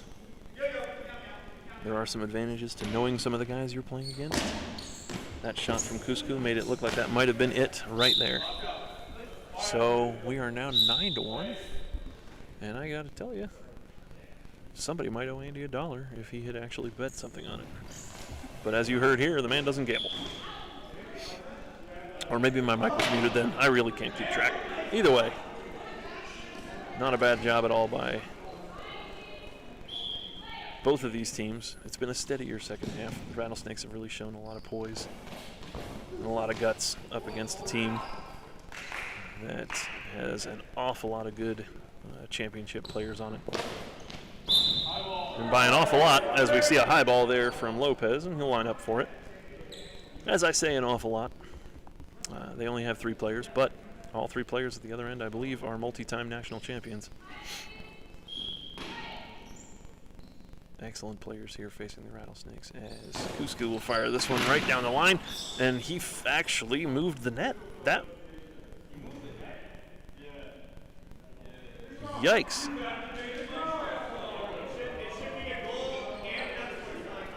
Wow. So Lopez dives in toward the net, but he accidentally catches the middle post, setting the goal off kilter. So Cusco's shot down the line may not have actually gone in, except that the goal did shift significantly. Deep is explaining this to the crowd. I didn't quite hear all of that because it's echoey. But I'm not sure if we're re-rolling or if that's a goal and we're doing another one. Technically, running into the goal or moving it intentionally, or whatever the ref's discretion is, that could be considered an unsportsmanlike penalty. So I believe they're just running the play again, as it was not intentional, certainly. And that one goes under Lopez. He guessed correctly that time, but just didn't get down fast enough. Double clutched a little bit, and it is 10-1 in favor of the Omega. Or excuse me, the Manacores. John's jersey is throwing me off.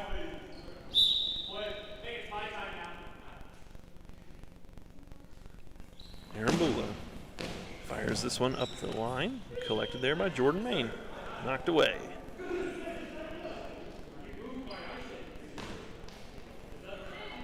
Ball checked into Jordy. He will run all the way back across to the left side as we are looking here. Lefty fires for Debus' corner again, but this one just drifts out of bounds. Debus there anyway, equal to it.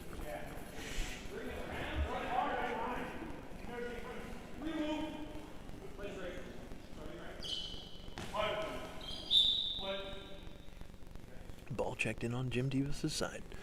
Debus will step into his post. He will turn, he will fire that roundabout ball of his. Straight gap to gap. Blocked out of bounds there by the Manicore defense. Jordan Main and John Cusco coming together. Welburn coming over for a quick visit. He will take the center while Welburn throws from his spot. Cusco goes back to left wing. This one booted up, over and across, and that'll be the game, ladies and gentlemen. That is a nice goal scored there on a nice skipping shot that Debus pops into the air.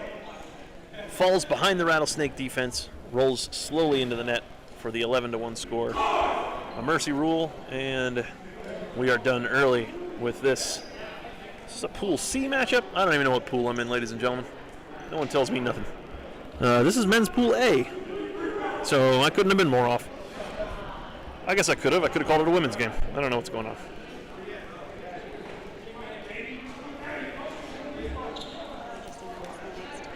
Mm-hmm.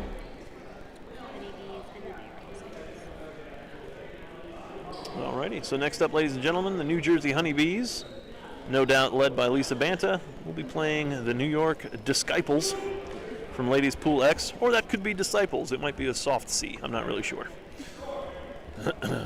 I'll let you be the judge. All right, I won't lie, everybody. I'm going to take a quick walk around because my back hurts, and I haven't actually checked in with my team yet after our game, so I should be back at some point.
Hello everyone and welcome back to our live stream broadcast from Smyrna, Georgia, here at the 2023 USABA Southeast Regional Goalball Qualifier.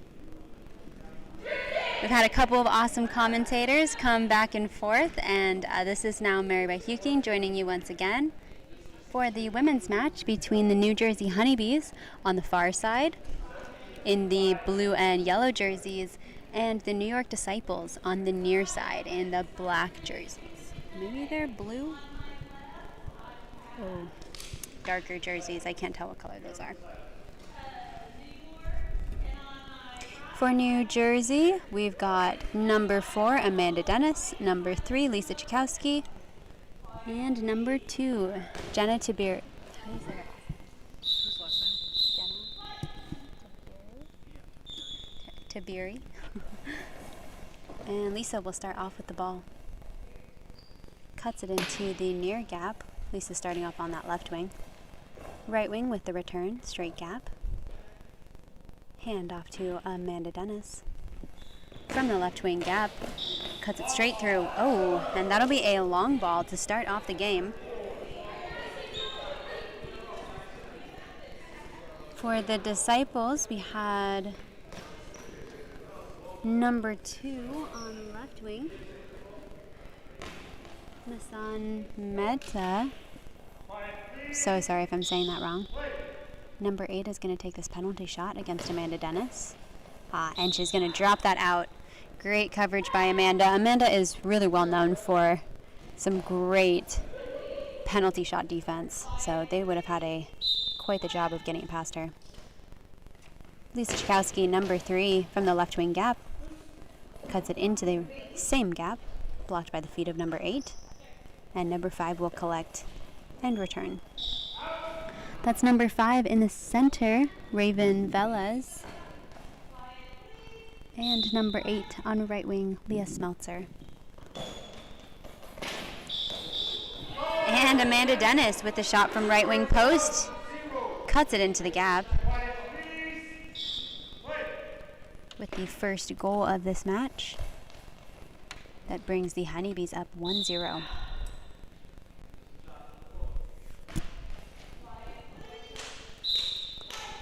Lisa Chakowski steps into the gap. And bounce shot to the right wing post. Great coverage by number 8. Ooh, who takes it from the line, goes straight down the line.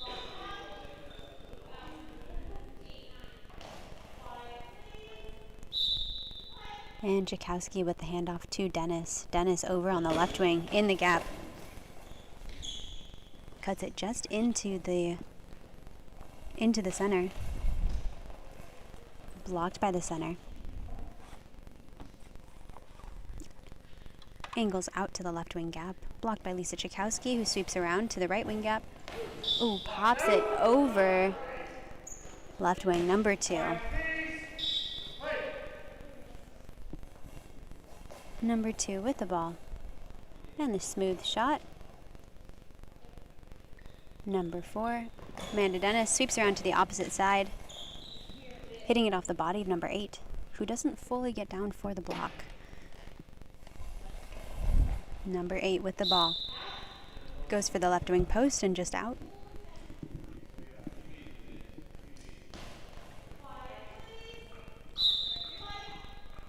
And Lisa Chakowski with the ball. From the left wing gap into the middle. Blocked by the center, passed off left wing number 2.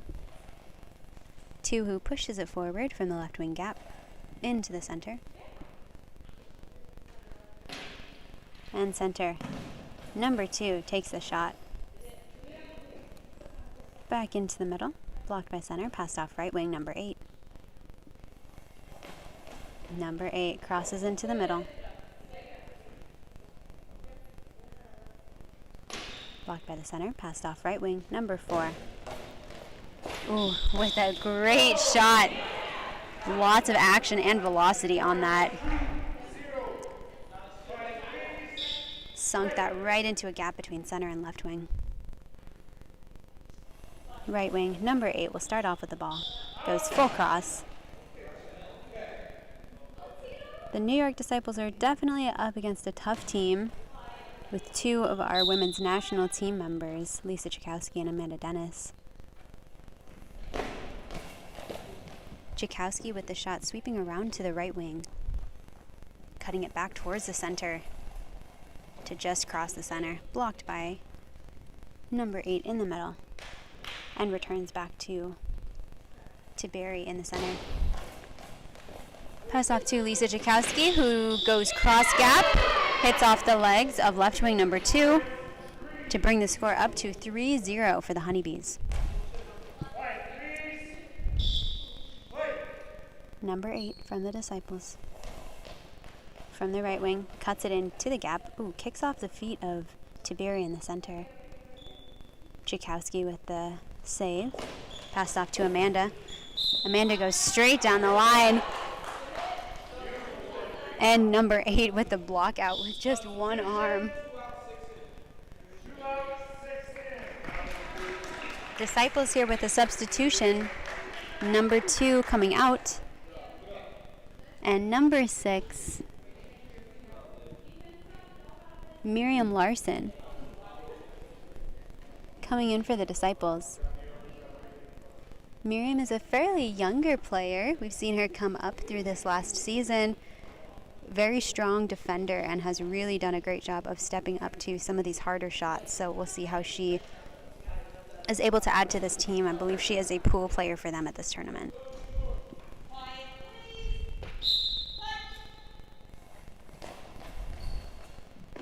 Number 8 from the right wing goes straight gap. Chakowski with the block. Chakowski steps towards the center, goes cross gap. Ooh, misses the center, but great coverage by Miriam, number 6, in that gap. Miriam from the left wing. The smooth angle into the middle. Hand off to Dennis. Dennis from the right wing gap. Big bounce, pops on the center, pops forward though. Recovered by number 6. 6 from the left wing gap.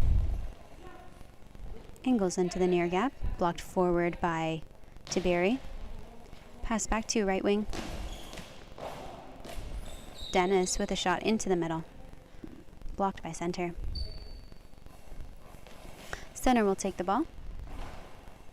Angles wide to the left wing gap, where Chakowski blocks and sweeps over to the opposite side. Number 6 with the coverage there. Oh, and her teammate tries to pass to her. Some poor communication.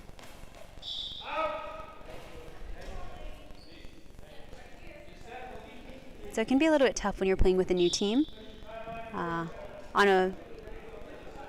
Typically communication is pretty established. Who will go forward if a ball gets loose, who's expected to do what, and sometimes that's not always clear when you're playing with people you've never been with before. So in that case, the ball went forward. Miriam also had gone forward for it, but the center collected it first, tried to pass it back to her, she wasn't there, and it almost went in the goal. So good recovery by these girls to save that shot. It very easily could have just trickled into the goal.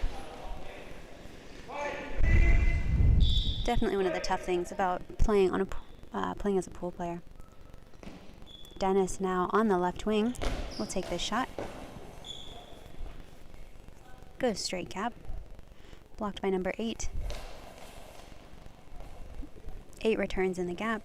Blocked by center. Hand off to Dennis in that left wing. They much bigger bounce into the center. Blocked by number 5 in the middle. Hand off right wing, number 8. Blocked by Dennis with a quick return. Oh. And it looks like number 5 was hit right in the face. Hopefully she's doing okay. Hopefully it's just eye shades.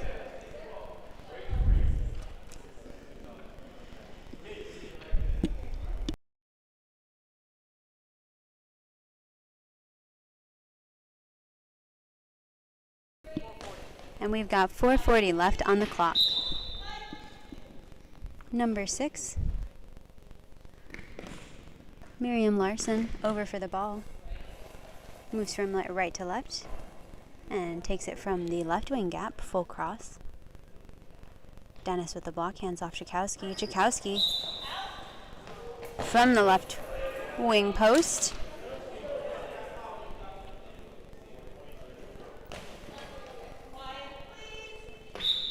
And Disciples, number 8, from the right wing, back into the middle, and it's out.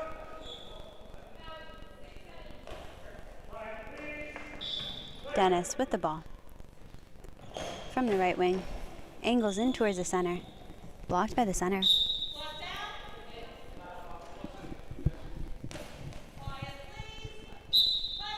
Right now, the Honeybees are throwing some amazing shots. One of the things we're seeing, though, is a lot of their shots are hitting exactly where athletes' bodies are waiting. So rather than going into some of those gaps or spots where things might need to extend to, and as we're speaking, you can find success there. Lisa Chakowski just shot one right into the middle, popped right over the center's body, and made it in, bringing the score up to 4-0 for the Honeybees. Dennis with the ball from the right wing gap and pops over the center again. So at this point, it's kind of finding where those spots are, where you're going to find success. Some great velocity and height on those shots from the Honeybees.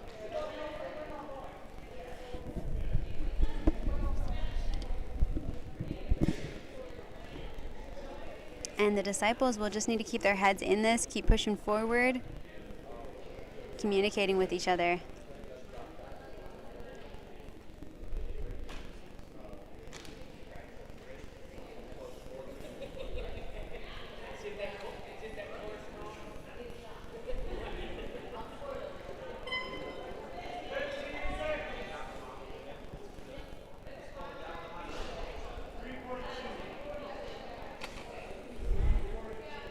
.342 left on the clock.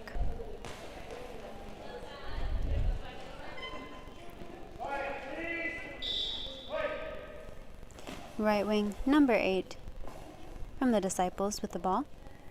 Angles towards the left wing post. Chakowski with the block from the left wing gap. Straight into the gap, and it's in. Bringing the score up to 6-0 for the Honeybees.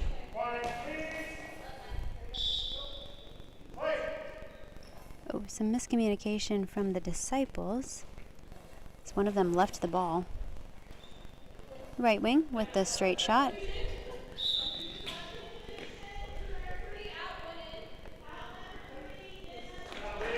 And Lisa Chakowski will be coming out for the Honeybees. Number 1 will be going in. Brittany Breen.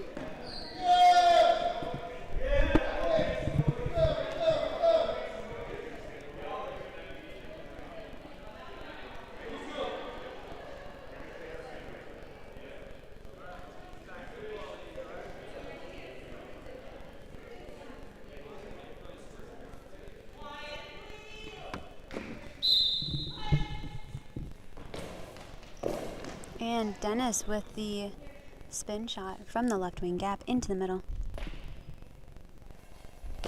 Blocked by the center, who returns the ball out. Left wing, number 4, Amanda Dennis with the full cross. Blocked by Miriam, number 6. From the left wing gap, back into the middle. Blocked by the center, passed off to right wing, Brittany Breen, who angles, and it's out.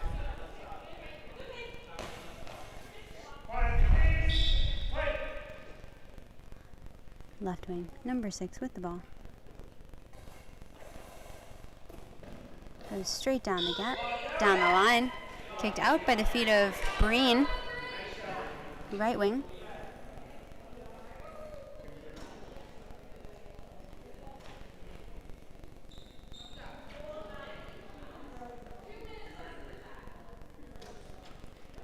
And the ball will be dropping in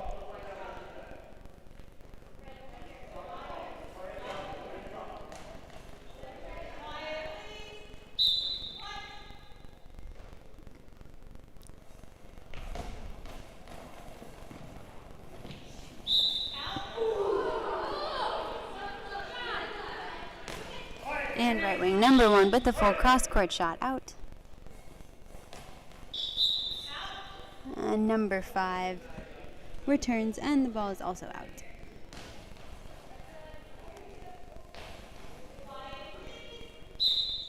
Dennis with the ball from the left wing post.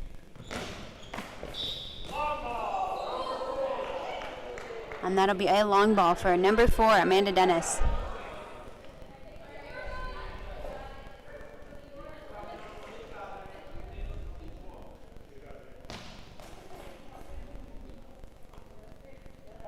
Miriam, number 6, will be taking the shot from the right wing post. Goes straight down. Good coverage by Dennis there. Good shot by Miriam, a straight shot, pretty close to the corner, maybe one zone in. And Dennis with the ball from the left wing gap, from the left wing post. Crosses it over the center, ooh, just barely caught by the feet of the center.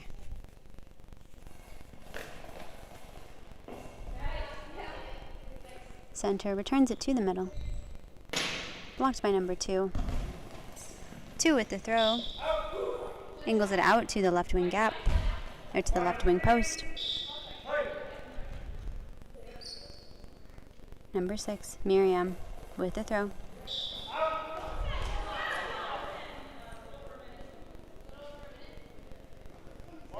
And 1:47 left on the clock. And Breen with the ball. Steps in towards the center. Crosses it to the right wing post. And blocked by number 5. Number 5 with the cross gap and recovered by Amanda Dennis.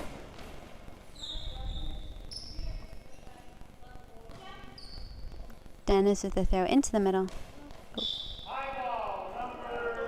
Number 8, who is too far forward, released the ball forward and will actually be called on a high ball penalty.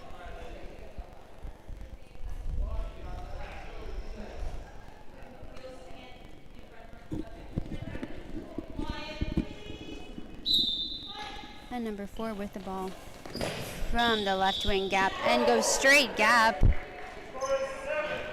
And the score is 7-0 for the Honeybees.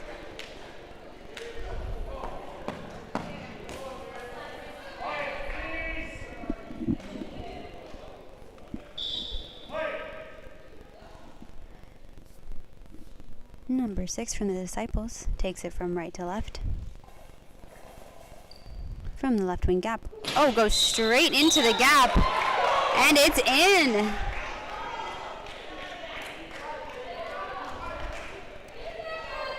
The Disciples make it on the scoreboard. Looking at a score of 1-7. Oh. And Breen with the high ball.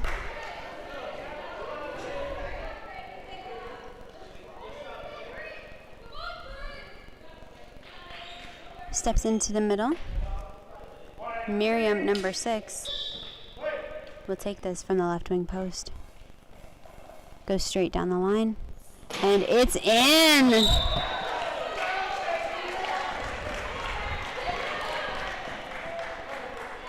The Disciples with the fight back, bringing the score to 2-7.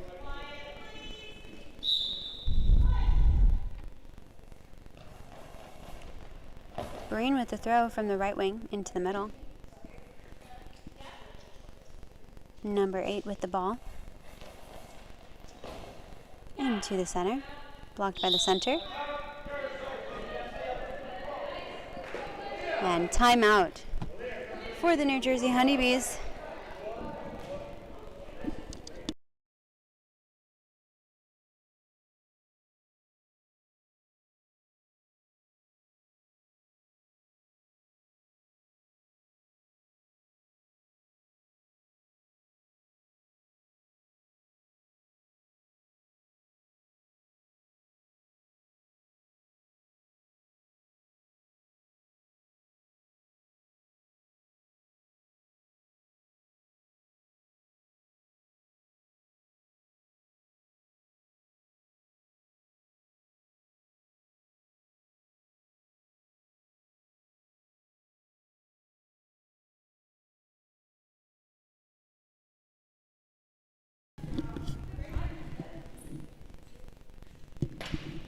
And the Disciples center with the ball. Throws back into the middle. Handoff from center to left wing, Amanda Dennis, number 4, in the left wing gap. Goes across the feet of the center into a wide open gap. Bringing the score to 8-2.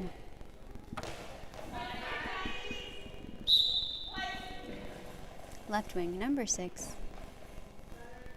Throws into the middle. Blocked by the center. Center with the ball. Angles it out towards the left wing post. Blocked by left wing.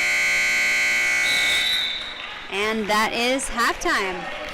Score is 8-2 at the end of this first half between the New Jersey Honeybees and the New York Disciples.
And this is the start of the second half.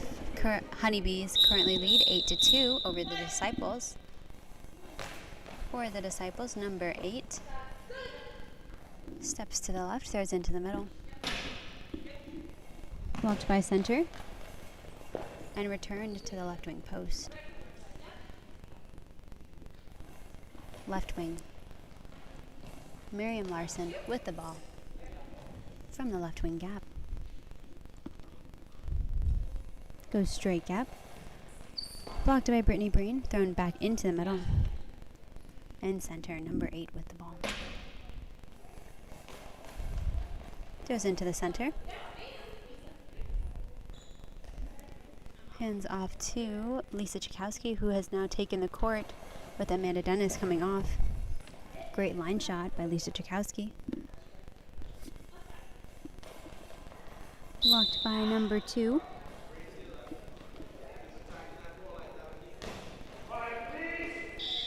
And Chakowski steps in towards the center. Spins and bounces. It is out at half court.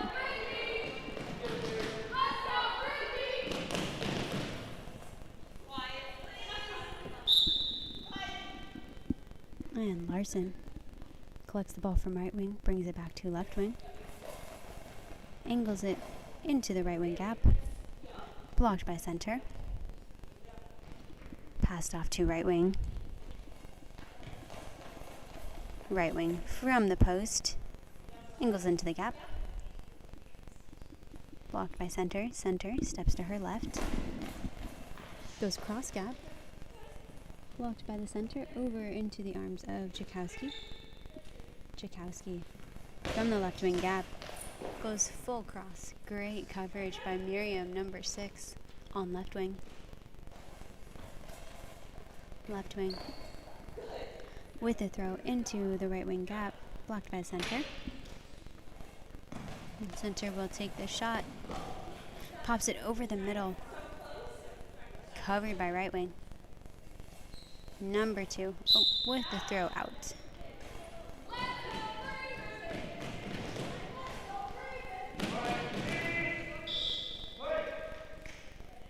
Jakowski with the ball. From the left wing gap. And bounces. Good coverage by right wing from the New York Disciples. And center with the ball. Throws back into the middle. Hand off to Jakowski. Jakowski out of the left wing gap. Goes full cross. Great coverage by Miriam. Number 6 over on the left wing. Number 6 from the left wing, full cross. And Jakowski from the left wing will step towards the post. Goes for cuts it into that gap and finds a goal. And that'll be 9-2 for the Honeybees.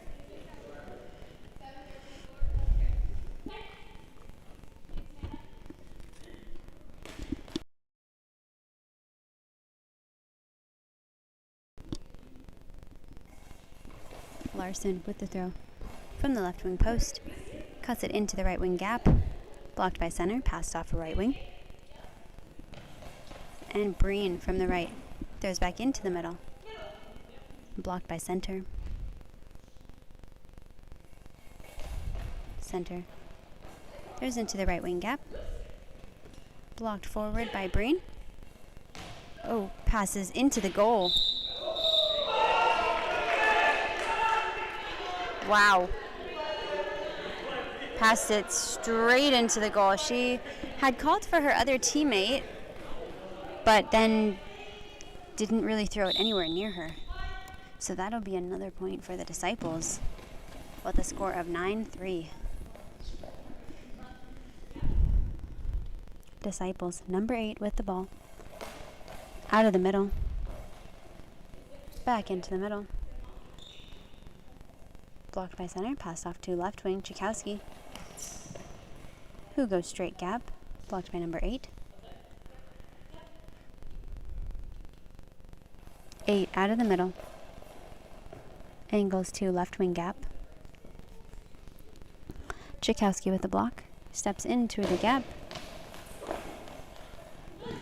crosses into the opposite gap. Good coverage by Miriam, number 6.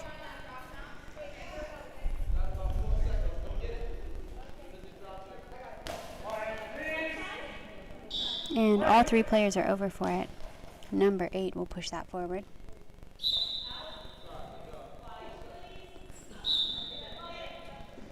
Jakowski steps into the center, goes full cross, going for the left wing post and just barely misses it.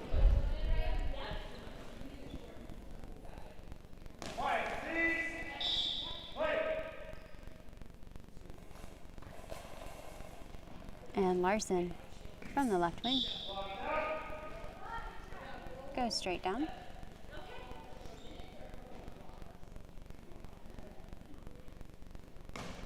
And Breen with the block. She will take it from the right wing post.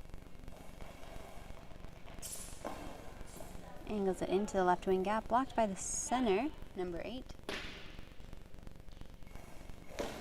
8 with the ball. blocked by the arms of Tchaikovsky on left wing. With a cross gap, blocked by Miriam, number 6.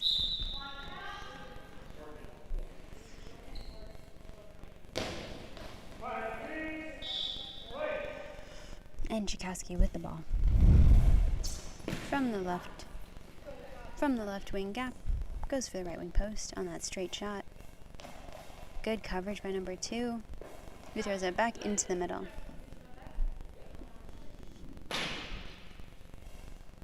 To Barry with the ball in the middle. Throws wide to the left wing, to the right wing gap. Right wing with the block and the return to the left wing gap.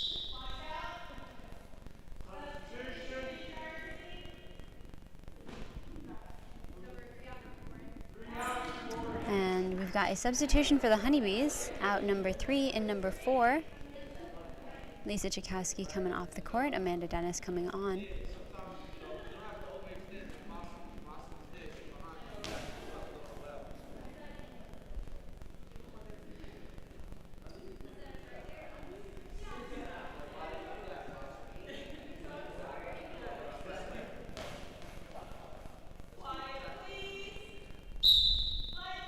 And Dennis on left wing. Rips it straight into the gap. Tips off the hands of the center, number 8, and pops right over.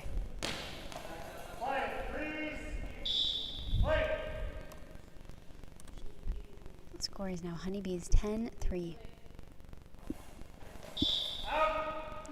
Larson takes it over to the left sideline and just drops it out. Drops it out on the release. And Dennis with the ball. Out of the left wing, cross gap, wide open. And we've got a timeout for the New York Disciples.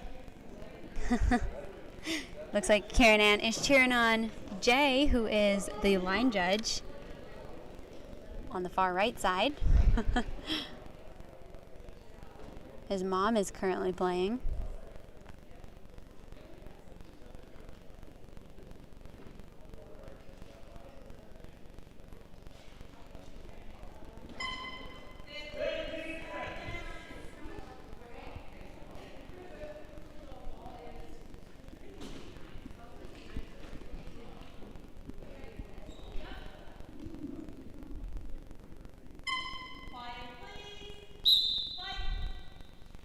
And Disciples, number 8 with the ball. From the left wing gap into the middle. Center will take this one. Angles wide to the left wing gap. Blocked by left wing. Goes with a straight shot. Blocked by Breen.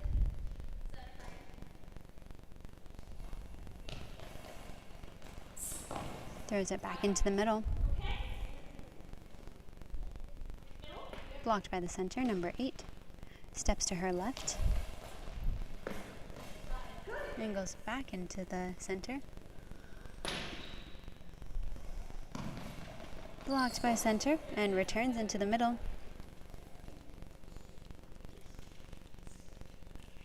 Number 8 with the block. And goes for the left wing gap. And Dennis, number 4, with the ball. From the left wing gap, crosses over the center. Ooh, just pushes it out.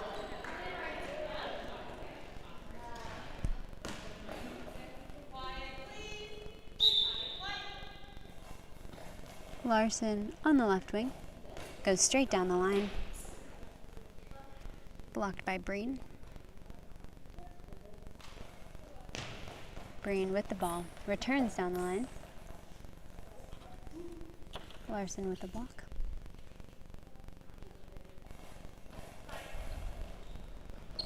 Angles it into the right wing gap, and it's in. Looks like Breen had dove towards the line for that, and Larson was able to cut it into the gap. Score is now Honeybees 11-4.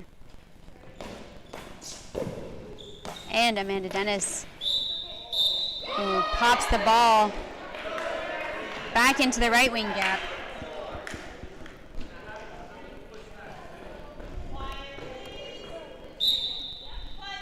Bringing the score up to 12-4 for the Honeybees. Number 8 steps to the left. Crosses it into the opposite gap. Amanda Dennis waiting there. Returns from the left wing gap. Goes straight gap, blocked by the center. Center angles it back towards Dennis. Dennis with a quick return. Oh, cross gap into the left wing gap. Score is 13-4.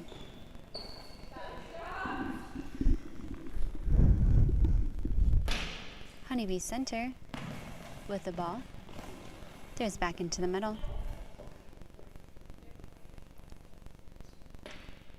Blocked by center number 8. Who returns to the left wing. Left wing. Dennis number 4 goes straight gap. Blocked forward by right wing. Collected by center. And rolled straight back to Dennis. Dennis with the quick return. Releases it out.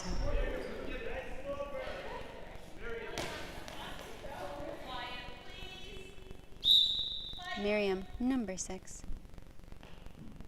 Moving from right to left. Shoots back into the middle.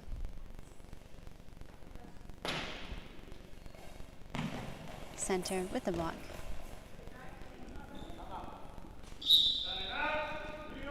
And angles to the left wing gap, and it'll be a timeout for the New York Disciples.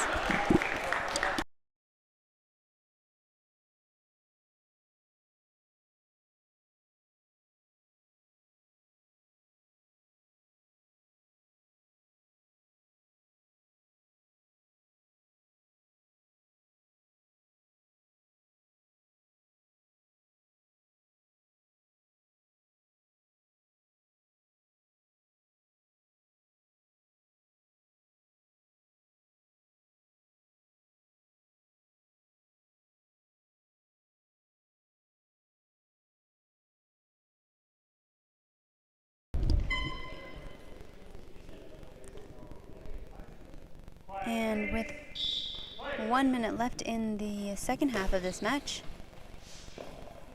center, number 8 with the throw. Throws back into the middle. Hand off to left wing, Amanda Dennis. Oh, who goes cross gap, sinks it to finish the game.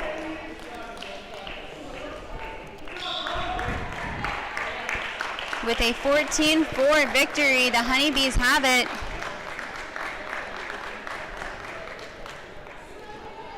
Starting off the first day of gameplay strong for that team. Certainly a valiant effort by the New York Disciples,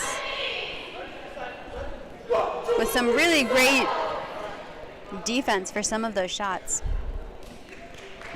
We will be joining you for our second to last game of the night between the Sirens and Code Blue in this gym. And our first 2 games to be starting in Gym 2 will be the Atlanta Wolves versus the Pool team.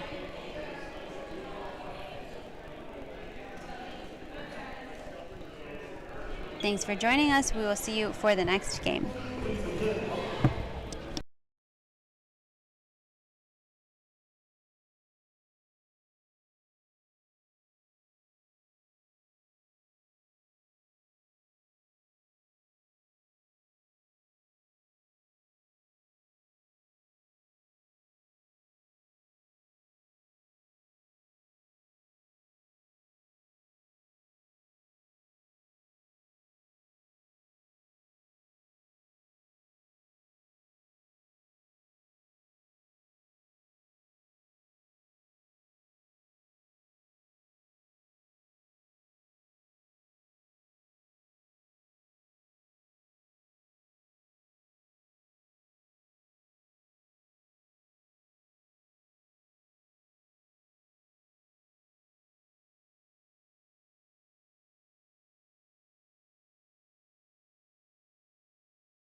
Hello everyone and welcome back. This is our second to last game of the evening at day 1 of the 2023 USABA Southeast Goalball Qualifier in Smyrna, Georgia. Between the Sirens on table left, the closest team to the camera, and Code Blue on table right, the farther team from the camera. Starting off this game for the Sirens, we have number 5, Karen Zabel, in the center. Number 7, Eliana Mason. And number 9, Adriana Brennan on right wing. On the opposite side in center, we have number 2, Megan Jensen. Number 8, Veronica Hyatt. And number 4, Aaliyah Ferguson. Eliana Mason with the ball. From the left wing gap into the right wing post. Great block out by number 8, Veronica Hyatt. Hyatt, number 8, with the ball from the right wing gap. Goes straight down from her. Mason with the handoff to number 9. Number 9 cuts it in from the right, back into the middle. Blocked by number 2. Number 2. Megan Jensen with the spin bounce. Blocked by Mason and returned. Kicked out of bounds by Megan Jensen. Several of these girls train together pretty consistently at the resident program in Fort Wayne, Indiana.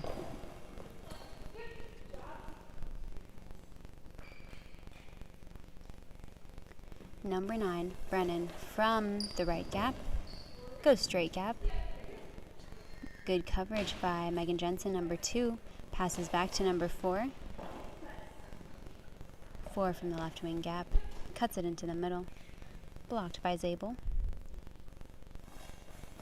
Zabel out of the center. Slight angle into the right wing gap.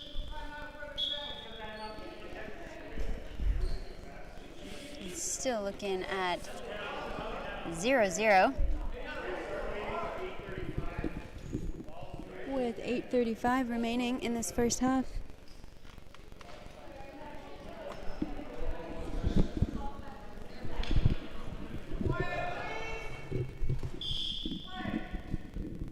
Hyatt with the ball out of the center. Angles to the right wing post. Blocked by Brennan. Pass back to Eliana Mason from the right wing gap. Rips it down the line. And blocked out by number 4, Aaliyah Ferguson. Ferguson from the left wing gap. Cuts it into the right wing gap. Blocked by the arms of Zabel. Passed off to Brennan, number 9. Brennan from the right wing gap. Blocked by Megan Jensen, number 2. Jensen out of the center with the spin bounce. Into the left wing gap. Mason with the block. And returns. Angling back into her near gap. Ferguson, number 4, with the throw from the left wing post. Into the right wing gap. Blocked by the arms of Zabel. Passed off to number 9. And 9 shoots across the face of the center. Jensen. Oh. Looks like a bit of confusion for Code Blue on the opposite side. Jensen was sweeping around her teammate, and there must have been some confusion as to where she was expecting her to go.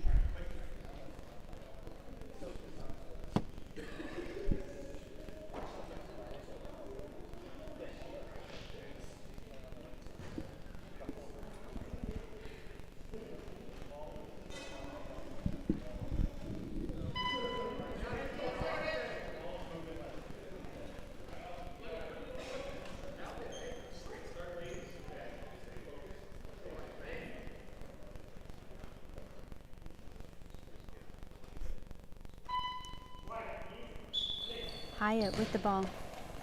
From the right post, cuts into the gap.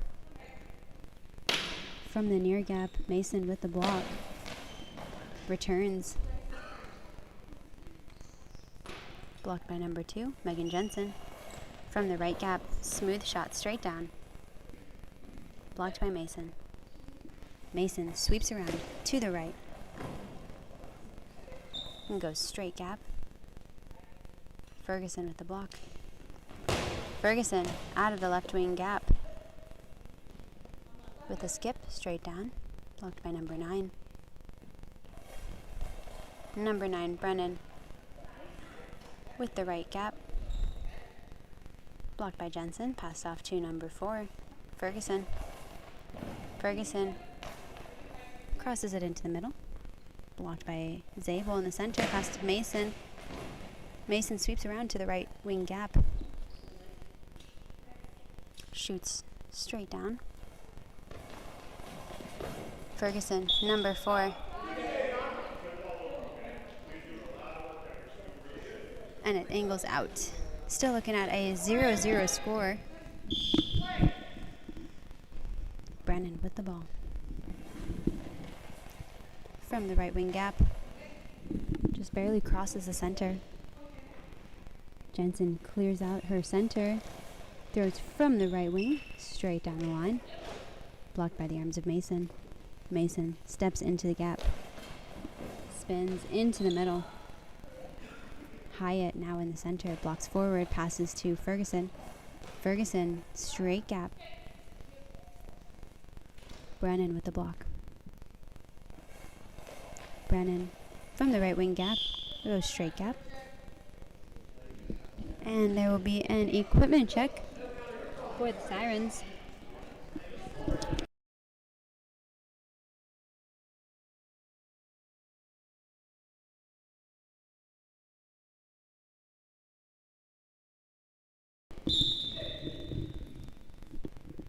Megan Jensen with the ball. From the right wing gap, goes straight down. Mason with the block. Mason sweeps around. Crosses back over. Blocked by the legs of Hyatt. Passed back to Jensen. Jensen and Hyatt switch spots and switch back. Zabel with the block. Pass off to Mason. Mason from the left post. Ooh, some lift on that shot. Interesting. Oh. There was quite a bit of lift on Eliana's shot, which was not called as a high ball, and then barely any lift on the returning shot, which was called as a high ball. Mason with the ball out of the middle. Goes for the left wing post. And it's in.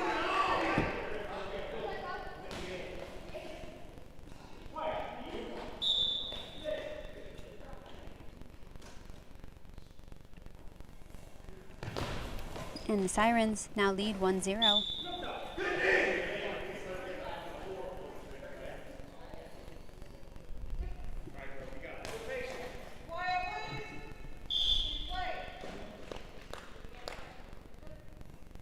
Brennan, number 9, from the right wing gap. Throws back into the middle. Blocked by number 2. 2 sweeps around, angles back into the middle. Center with the block, passed to Mason on the left wing. Mason with the throw back into the middle. Ooh. Pass back by Hyatt, a little bit of a fumble there. Aaliyah with the straight gap.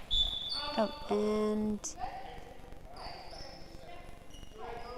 Brennan with the throw out.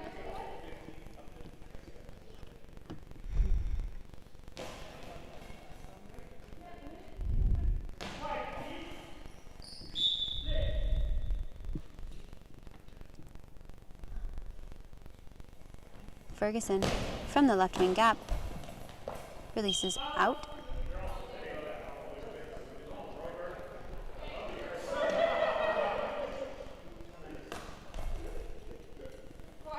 Mason over for the ball.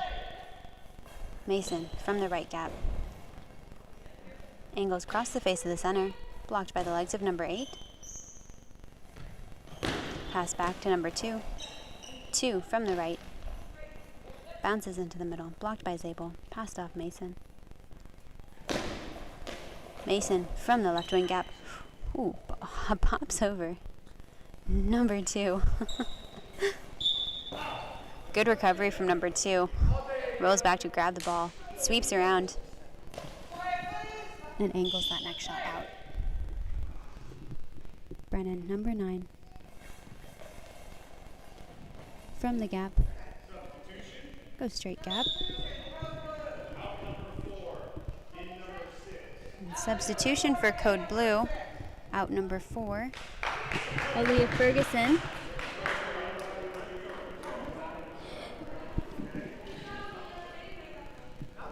And number 6, Michael Clark.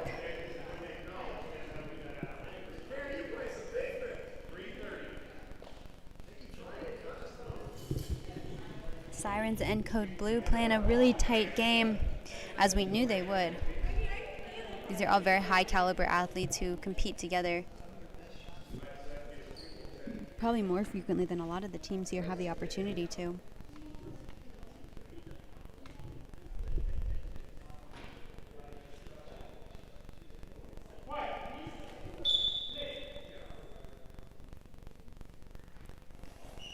And number 2, Jensen, out of the middle.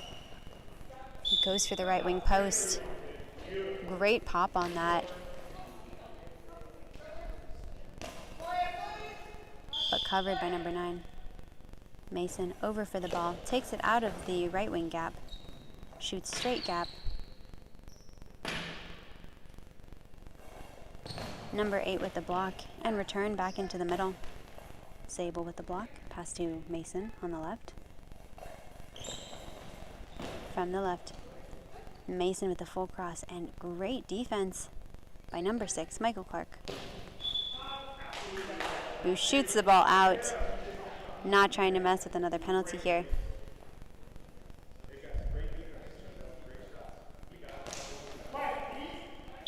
Brennan, number 9. From the right wing, angles into the middle. Blocked forward by 8. Oh, collected by 6, and just not enough time there.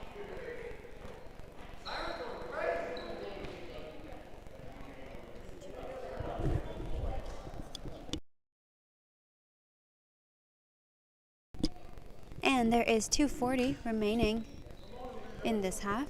Sirens currently lead 1-0.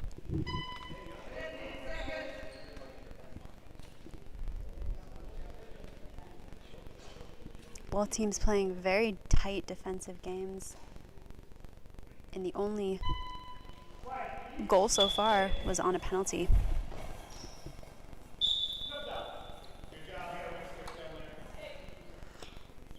Number 8 with the throw on play.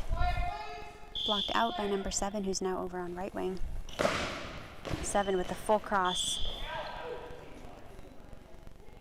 And out. Ball drops in with number 8. Takes it from the right wing post, goes straight down the line. Good coverage by number 9. Number 9 from the left wing gap. Into the middle. Blocked by the center. Number 2, Megan Jensen. Steps to her right. Spins. Back into the middle. Blocked by the legs of Zabel. Pass back to Mason. Mason from the right gap.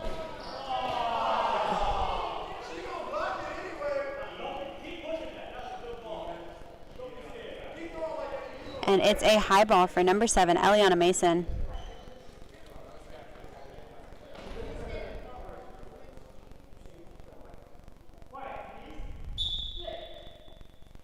Jensen, number 2 with the shot. Goes full cross and good coverage by Eliana Mason.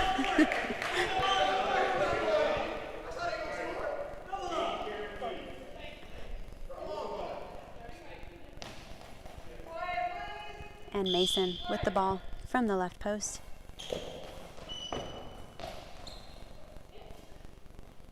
blocked by number 8. 8 from the right wing gap.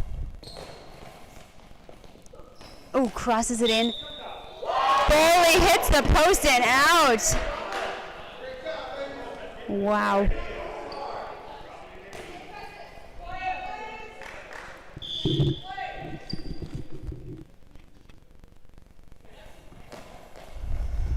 Number 9 from the right wing gap. Shoots it and it's under. Number 6. And the Sirens pull ahead.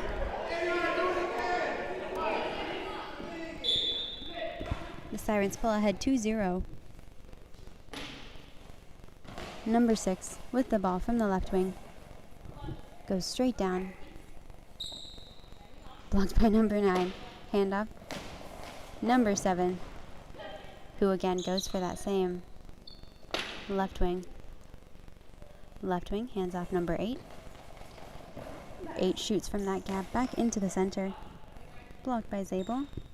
Passed off Mason. Mason from the left wing gap. Back into the middle. Great coverage by center Megan Jensen. Jensen sweeps around to the right, switches spots with Veronica Hyatt. Throws the ball back into the middle. Blocked by Zabel. Passed off Mason. Mason from the left wing gap. Goes full cross.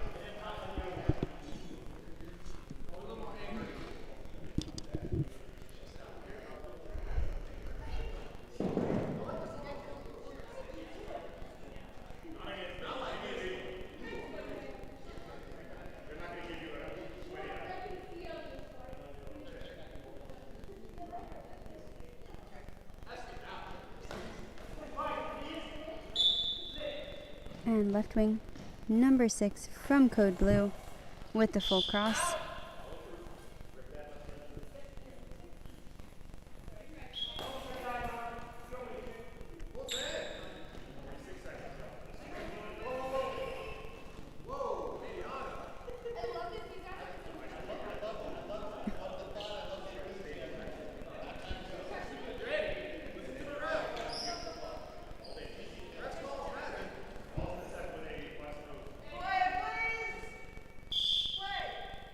Number 9, Adiana Brennan from the right wing gap. Goes straight down, blocked forward and out by number 6. And it'll be a ball over. 36 seconds left on the clock. Brennan with the ball. Hands off Mason. Mason with the cross gap. Blocked forward by Jensen. Oh.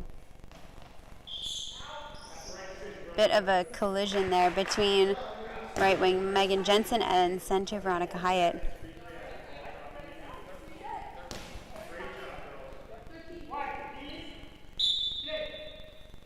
Mason out of the left wing gap. Goes for the cross gap. Blocked by number 6. 6 throws straight gap. Blocked by the arms of Zabel. Hand off to number 9. Brennan out of the right wing gap. Goes back into the middle. Almost pops through the hands of Hyatt. And that is halftime. Sirens currently lead 2-0.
And welcome back to the second half of this match between the Sirens on table left, the closest team to the camera, and Code Blue on table right, the farthest team from the camera.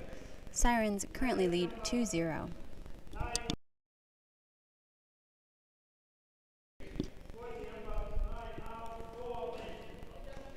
See a substitution for Code Blue. Out number 8, in number 4.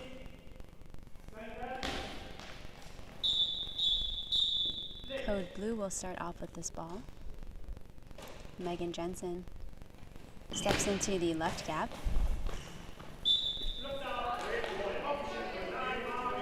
Goes for the right wing post and blocked out by the arms of Adiana Brennan.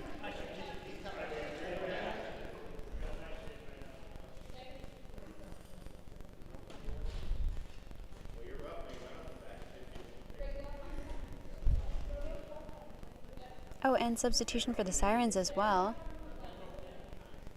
Out number 9. And that's actually number 8 on right wing.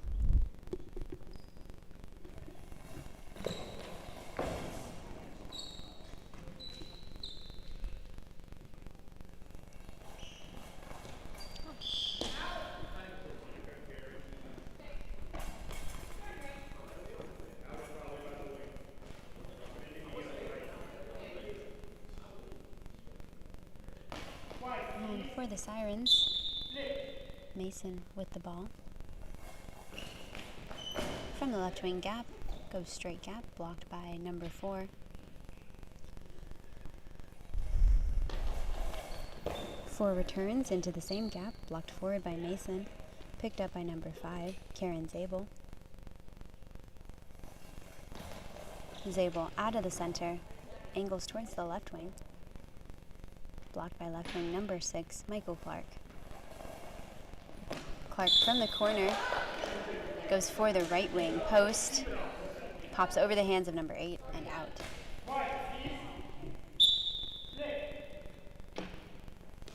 8 with the ball from right wing, crosses the face of the center, blocked by center number 2. 2, Megan Jensen out of the middle. With a bounce, blocked by center, Karen Zabel, and Zabel out of the middle. She cuts it to the right, into the right wing gap, blocked by right wing, number 4, Aaliyah Ferguson, who returns cross gap, blocked by Zabel, passed off to number 8 on her right wing. Number 8 with a straight gap shot. Blocked by number 6. 6 throws back into the middle. Number 5, Karen Zabel with the block, passed off to Mason on left wing. Mason with the throw back into the middle.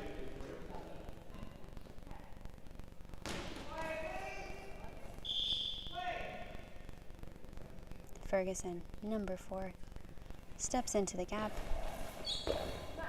Throws into the middle, blocked by the legs of Zabel, passed off to Mason. Mason from the post. Goes full gap. Oh, through the legs of number 6 and into the goal. Great shot by Mason. Bringing the score up to 3-0.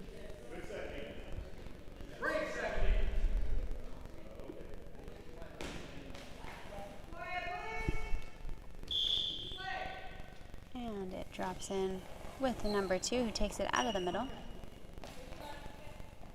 Goes into the right wing gap, blocked by Zabel. Handoff number 8. 8 from the right wing gap, goes back into the middle. And Megan returns to the right wing post, but it is out.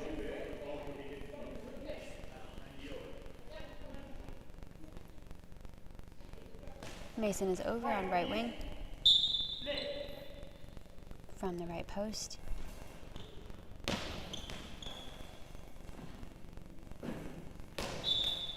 And drops it out. Looks like she lost it in her backswing. Good call and recovery by Mason.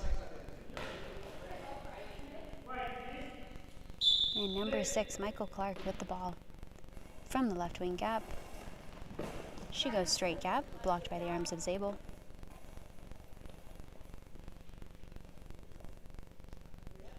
Zabel from the right wing gap, crosses, blocked by the arms of Jensen.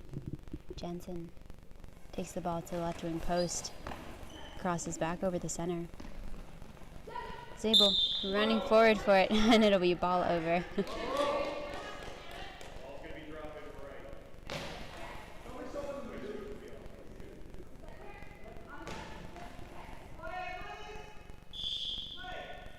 Right wing number 4 with the ball from the right wing gap. Oh, into the center, popped over the feet of Zabel.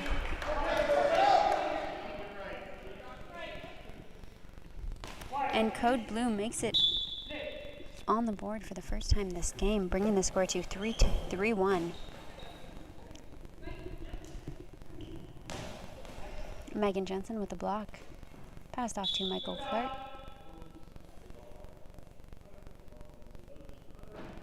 Clark with the ball on the left wing post.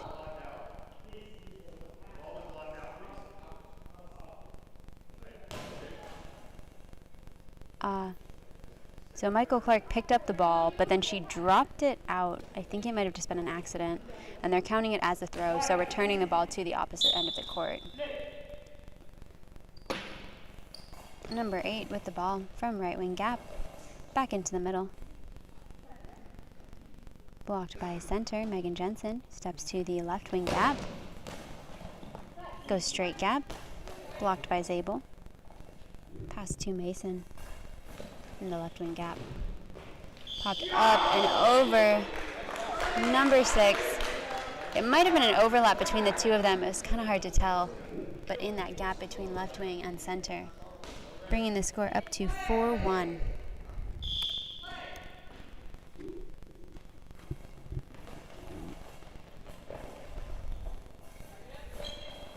Eliana with the quick return back to that left wing corner. Almost gets that in. Code Blue is definitely a much younger team as far as experience and age goes. They have a lot of talent, especially defensively.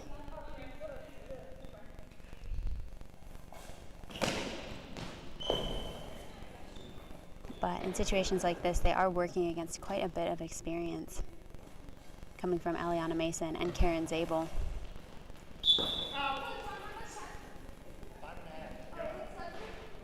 Five and a half remaining on the clock.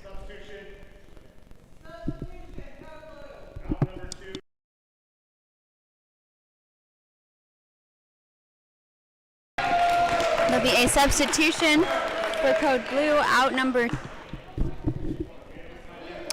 2. So out Megan Jensen, in number 8, Veronica Hyatt. Megan Jensen did a great job defensively. Really wide range of coverage.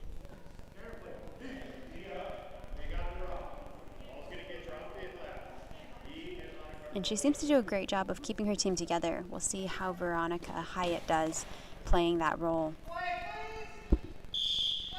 with a 3-goal deficit. Number 8 from the right wing goes full cross. Players down a little bit early there, but good recovery by number 6 in the gap. Number 6, Clark with the gap shot. Blocked by Zabel in the center, passed off to Mason, who goes cross gap. Blocked forward by Aaliyah.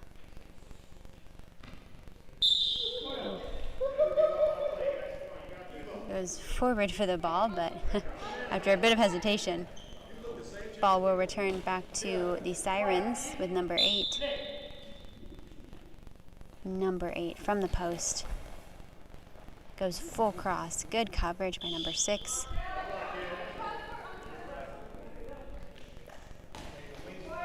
Six with the ball. From the right wing post. Goes full cross, and it's going to be out.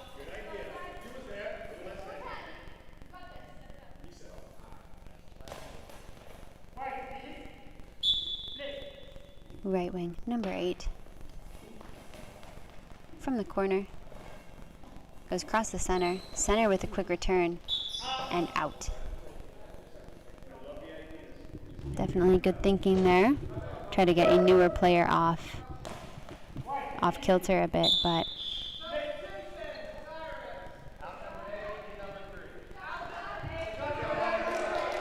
and number 8 will be subbed out for the Sirens. Number 3 coming in.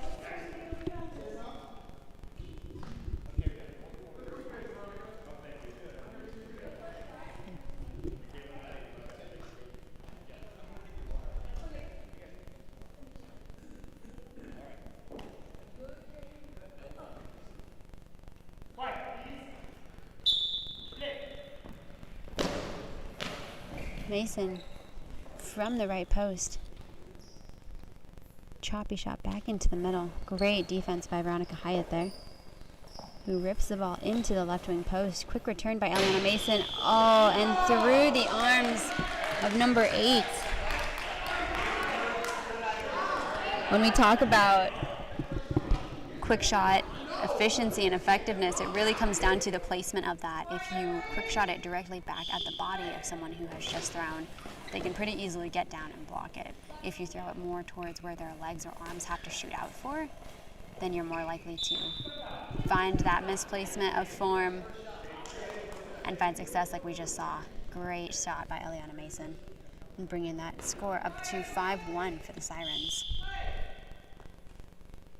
Ferguson, number 4, from the left post with the ball.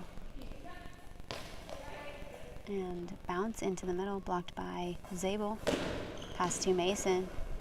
Mason from the left wing. Oh, number 8. Oh, tries to hand off to teammates who are not quite there in time. And number 3 with the throw out of the right wing gap. Blocked by the hands of number 8. Passed off to 4 on left wing. 4 from the left gap. Sable with the block. Pass to Mason. Mason into the right wing gap. Great top arm coverage by number 8 there. Number 8 switches into the middle. Number 8 switches into the right wing. Number 6 is now in the middle. And Zabel with the ball out of the center. Goes into the left wing gap. Ball's going forward. Oh dear.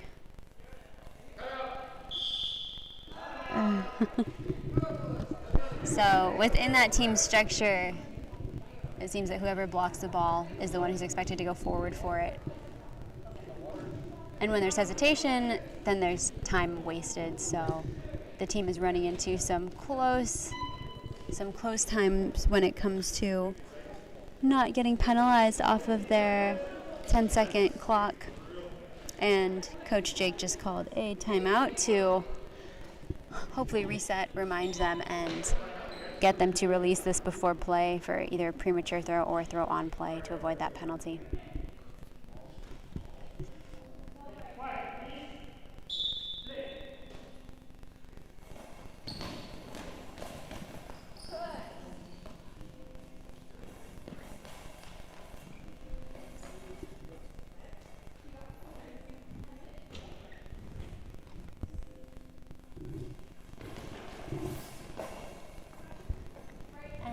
Cross into the left wing gap.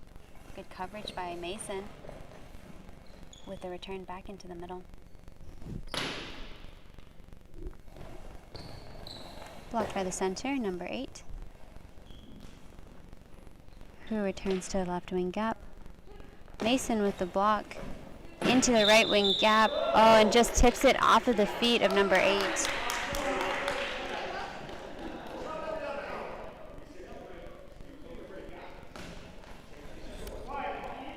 Score is now Sirens 6-1.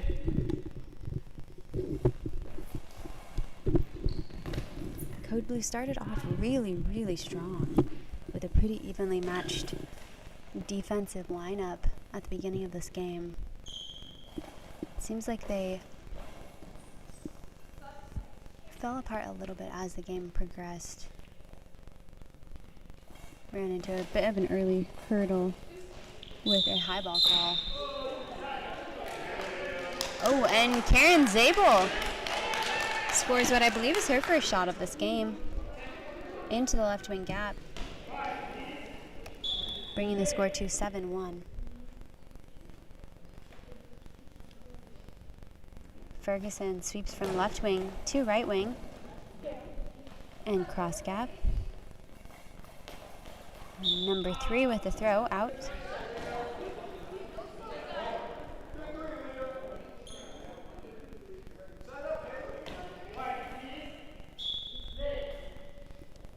Clark, number 6 with the ball from the left wing.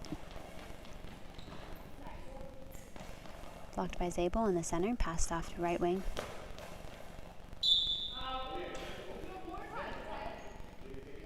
Right wing number 3 with the throw out.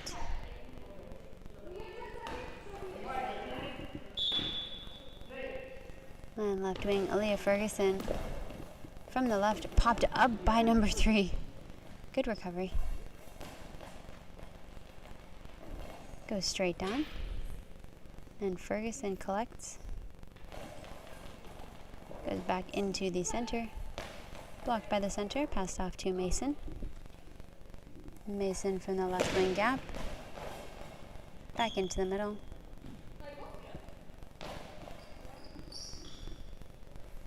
Number 8 with the block, pass to right wing. Michael Clark.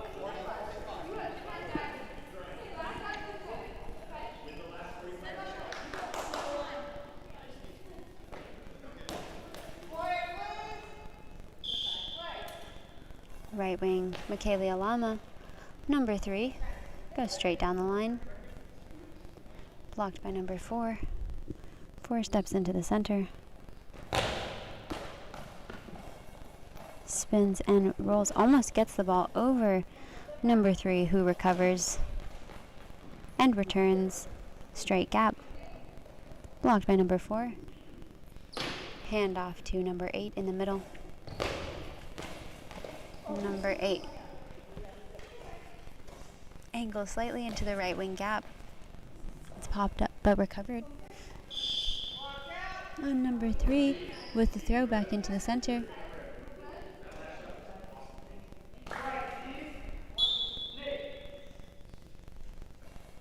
Right wing, number 6 from the post, full cross.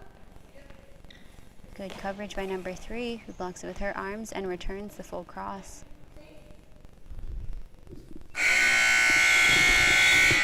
And that is game. The Sirens take it 7-1 over Code Blue. We saw great showing at the beginning. Code Blue couldn't quite hold on to that, and it seems like sort of started to sink with a couple of really well-placed shots by the Sirens.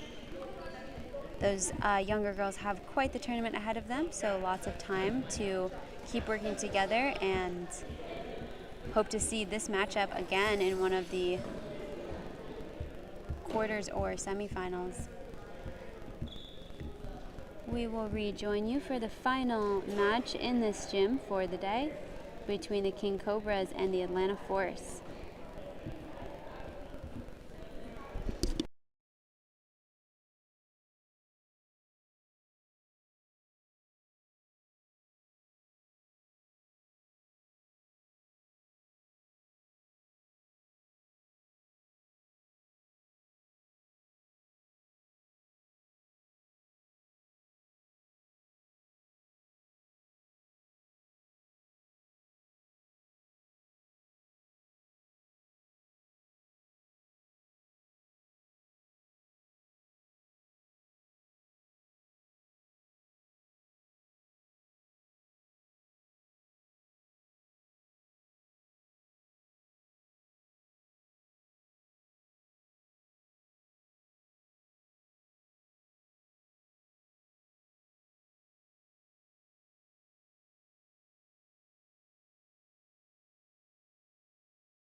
Hi everyone, and welcome to the final game of the evening. We have the King Cobras on table left, closest to the camera, and the Atlanta Force on table right, farthest from the camera. For the King Cobras, on the court we have number 1, Daryl Walker, number 3, Antonio Rosier,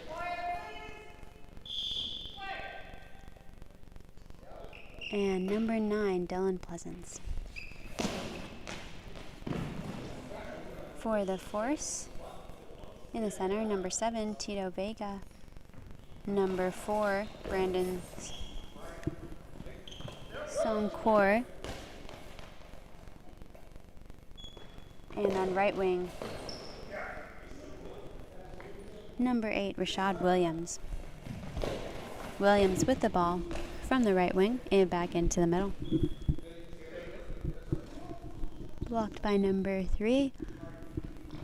Number 3, Rosier with the very wide shot out.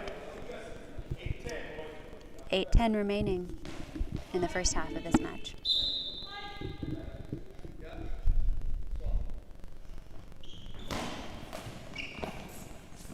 Left wing, Songkor with the ball. Goes straight gap, blocked forward by number 9, Dylan Pleasance, and returned to the opposite side.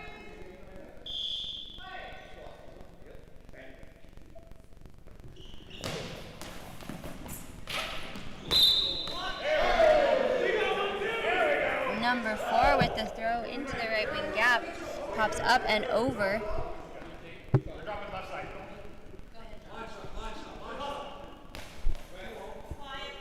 And number 1, Walker with the ball. From the left wing, post into the middle, blocked forward by center, and tossed out.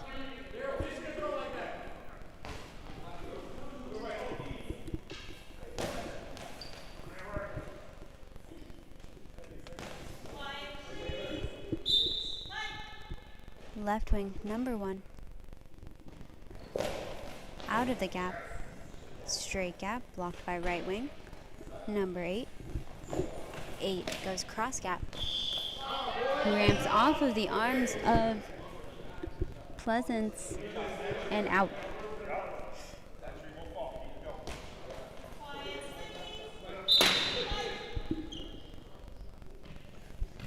From the right wing,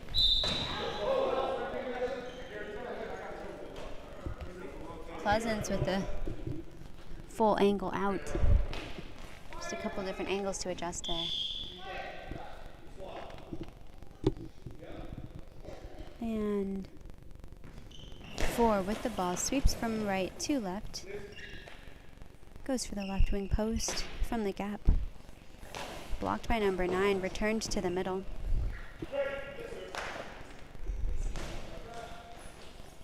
Vega with the block and pass back to number 4. 4 shoots back into the center and returns to the middle. It'll be a long ball for number 3.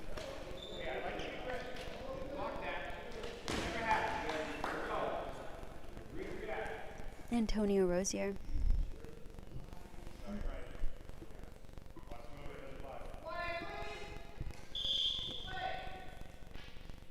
Number 8 with the ball in the left wing gap. Goes straight into the middle. And blocked by number 3.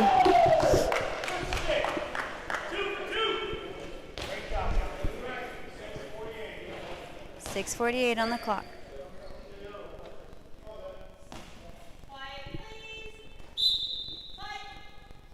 Number 1 from the middle.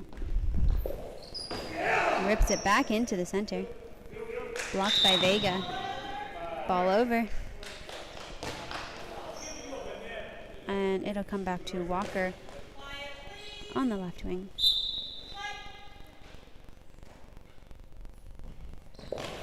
From the left wing post, full cross. Great coverage by number 4.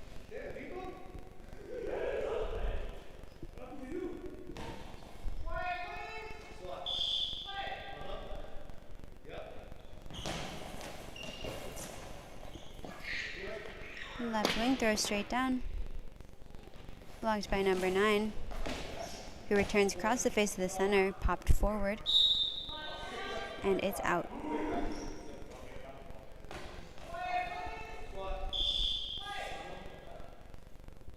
And the right wing angles in to the near gap, ricochets off of the players and spills out on the opposite side. They will get this back, but we'll need to get rid of it pretty quickly.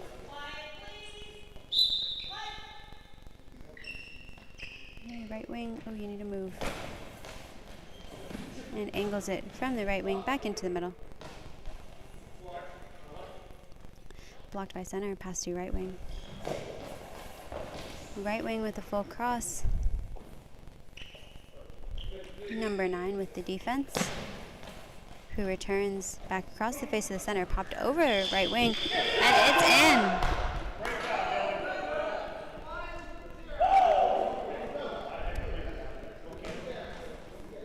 Bringing the score to 1-0 for the King Cobras over the Force.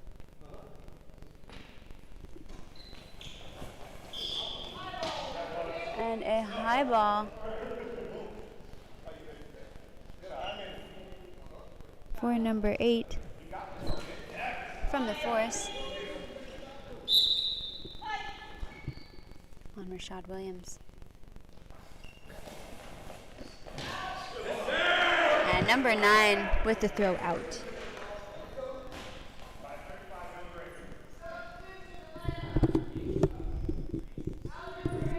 Substitution for Atlanta.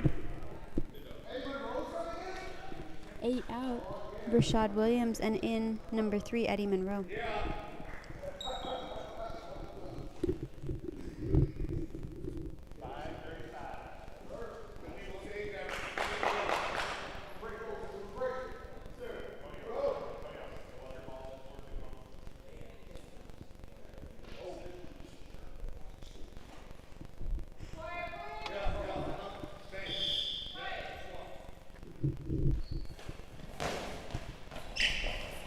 Monroe with the throw from right wing. Goes full cross, blocked by Pleasant on right wing. Who goes straight gap. Popped up on the center, but recovered by left wing. Left wing spins and returns. Blocked by the legs of number 9, passed off to center, number 3. Out of the middle. To the right wing. Blocked by right wing number 3 with the full cross.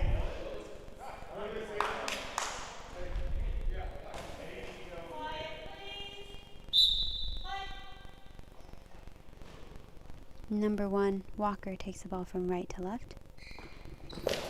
And out of the left wing gap with a straight shot. Blocked by number 3, returned cross court. Number 9 with the block. Into the center. Blocked by the center. Pass to left wing. Number 4 shoots straight gap.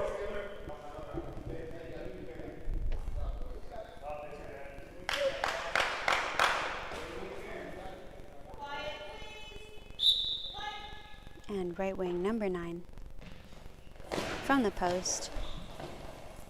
Cross gap.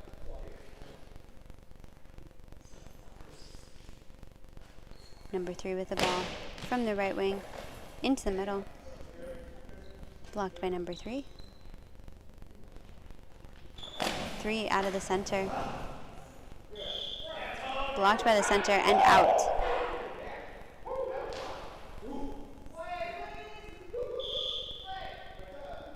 Left wing number 4 from the corner, angles into the near gap. Blocked forward by center and popped out.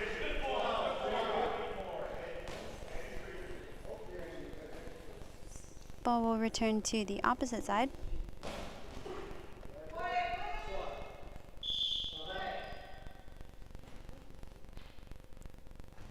Number 4 with the ball, full cross.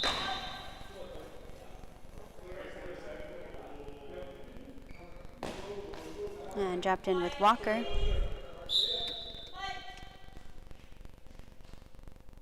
Steps into the left wing gap. Short cross. Very short cross, just barely across the face of the center. Bringing the score to 2-0 for the King Cobras over the Force.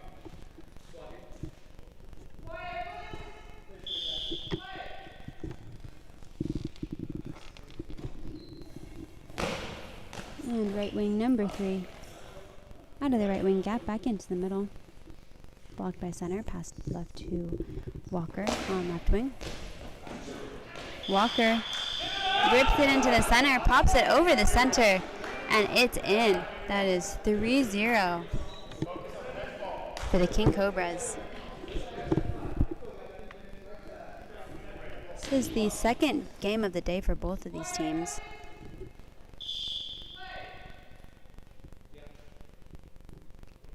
Potentially seeing some fatigue here at the very end of the day. Wow.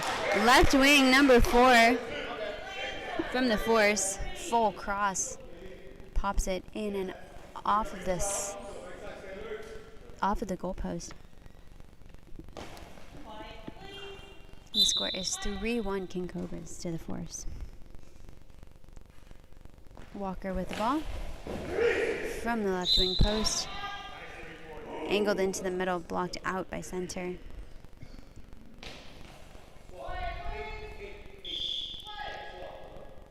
Eddie Monroe with the ball from the right wing. Across the face of the center. And blocked out by right wing.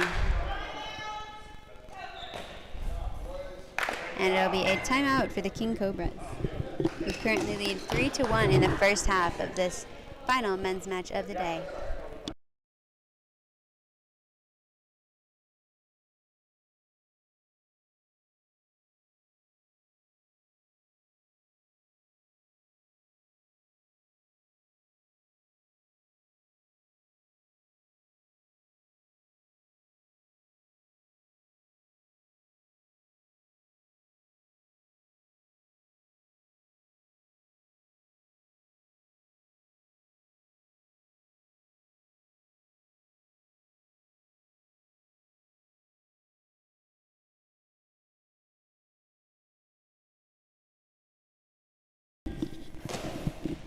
And from the right wing, number 9 with the throw into the near gap. Returned by number 4 into the same gap. Kicked over by the feet of number 9. Over and across the court. It'll be returning on the opposite side.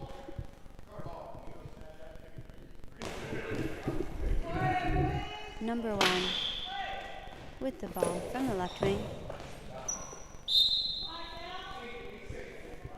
Into the near gap. Blocked by right wing, number 3. Number 3 with the throw back into the middle. Blocked out by center.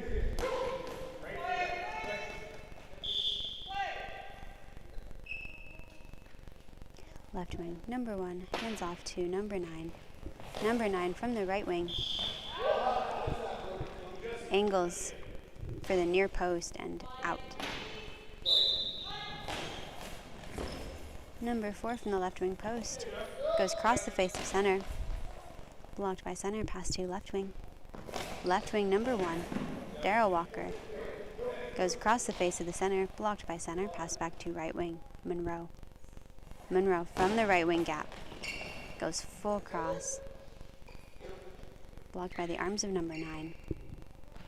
9 from the right wing gap into the near gap. Sonkor with the ball. Cuts it into the right wing gap, and it's in.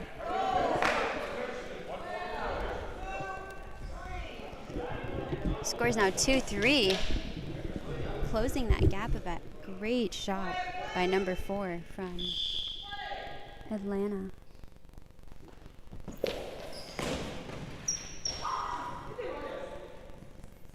Number 1, Walker has moved over to right wing now. Quick return by center. And a timeout for the Atlanta Force.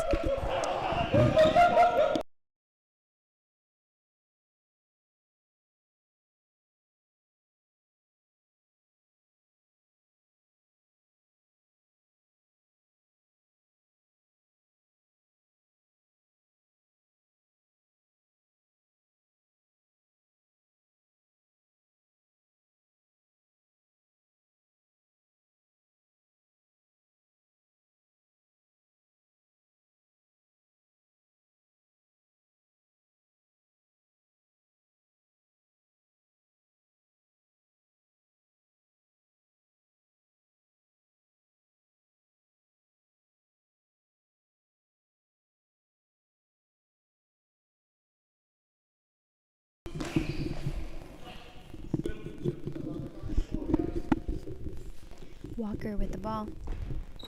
Steps into the middle, goes for the right wing post.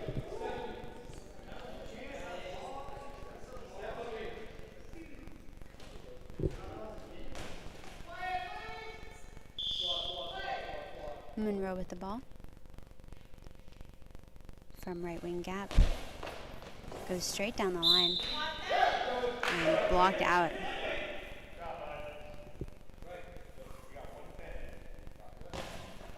.110 remaining in the first half of this men's match. Number 9 from the Cobras. From the left wing gap. Across the face of the center. And some volley back and forth between the players before being blocked out. Number 4 from the left wing gap. Goes full cross.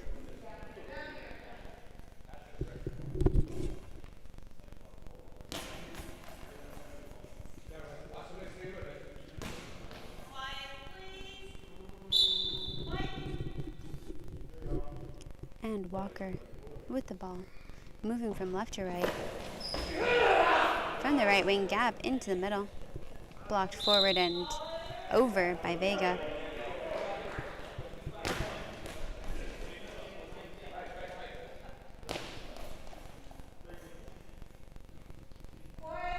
And Walker to retrieve the ball from the left. Moves back to the right post. Straight down. Blocked forward and over by number 4. And Walker with the ball again. From the right gap. Crosses the face of the center. Backed up by number 3. Eddie Monroe in the gap. Monroe from the right wing gap. Goes back towards the middle. Blocked forward by center. Pass back to left wing. Left wing, number 9. From the left wing gap, across the face of the center. And, seems like they may have lost the ball, but were able to recover it in time to throw it out. I believe less than a minute to go in this first half. Walker with the ball from the left wing post. Goes full cross, and it's out. Soncor from the left wing gap. Spins into the middle. Blocked by center and returned back into the middle. And that's halftime.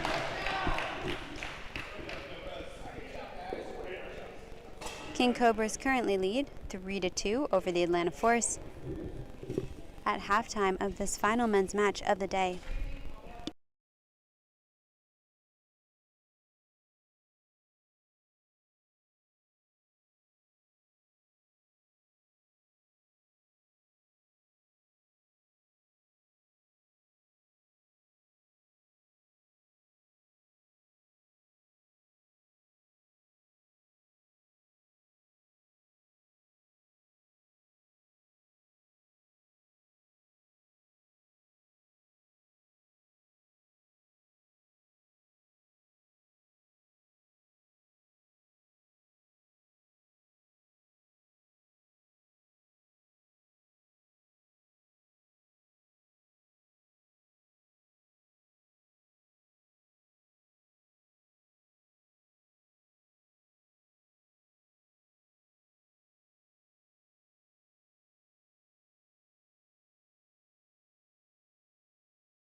welcome back. This is the second half of the final men's match of the day. Score is currently 3-2. King Cobras leading the force by a very thin margin.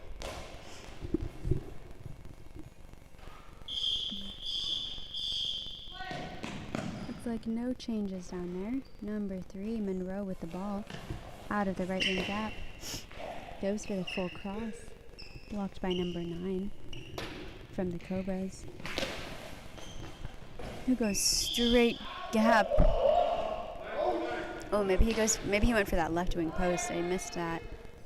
And it's out. Number 4 from the gap. Straight gap.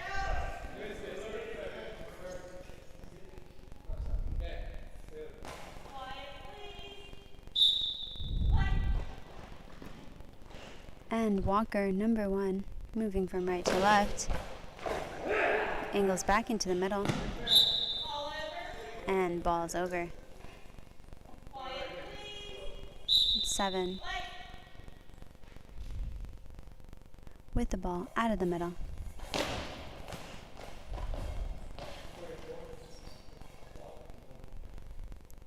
Angled to the right wing post, blocked by Monroe. Monroe with the ball from the right wing post, angles back into the middle. Blocked by center, passed off to left wing. Walker on the left post, and it's out.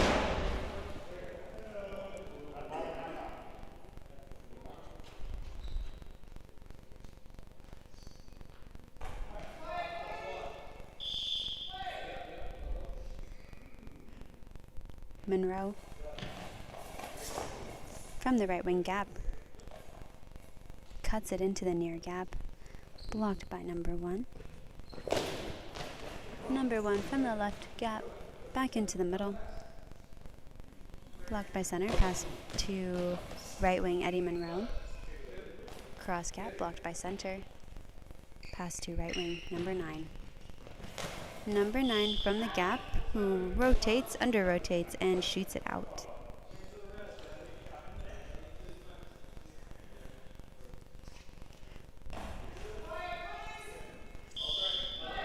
Left wing, number 4. Steps into the gap. Rotates. Shoots it into the middle, pops on the center, and is recovered by number 1, Daryl Walker. Walker from the left wing post goes for the line shot and shoots out. Monroe from the right wing.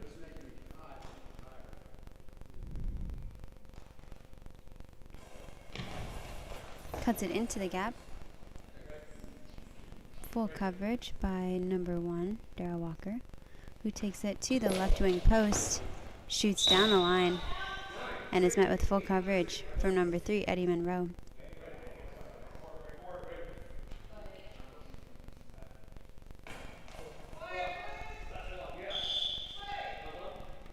Monroe from the right wing. Cuts it into the gap, this time covered by center. Pass back to right wing number 9.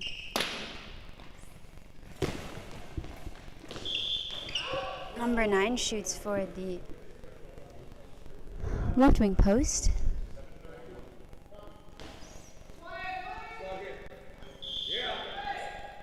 And number 4 from the left wing gap.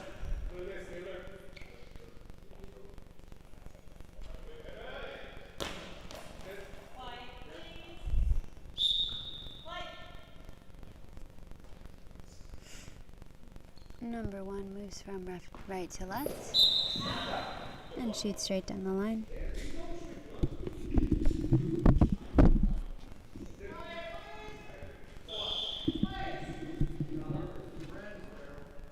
And right wing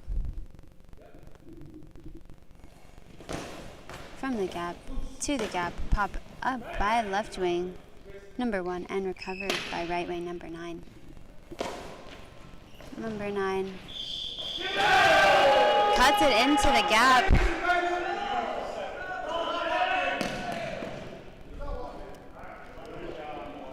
For the first goal we've seen in a while, King Cobras now lead 4-2.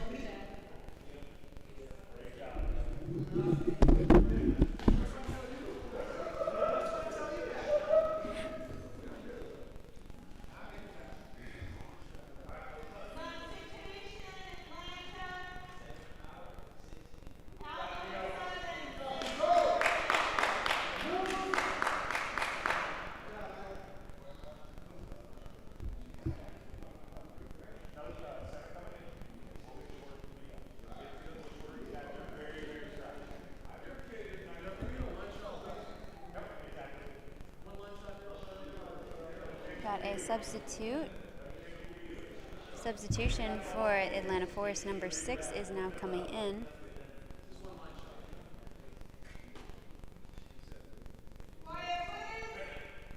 And the new player will be in the center. Monroe with the ball in the right wing gap. Goes cross gap, blocked out by number 9.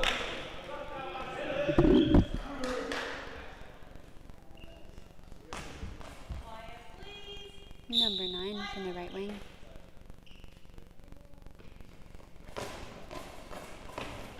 Cuts in towards the middle, blocked by center. Pass to left wing. Number 4. Number 4 with a straight shot, blocked out by right wing.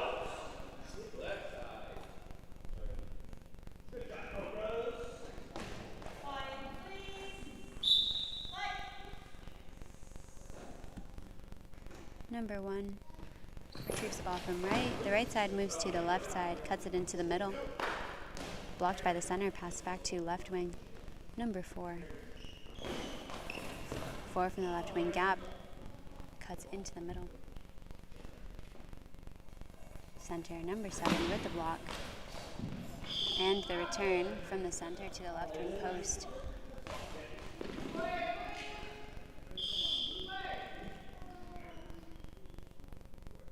Number 4 from the left wing gap.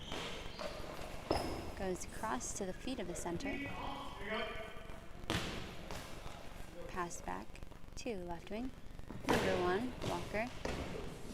Crosses into the opposite gap. Blocked by the center. Pass back to left wing, number 4. Left wing, number 4.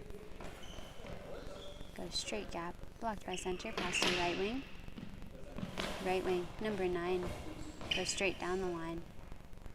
Blocked forward and out by number 4.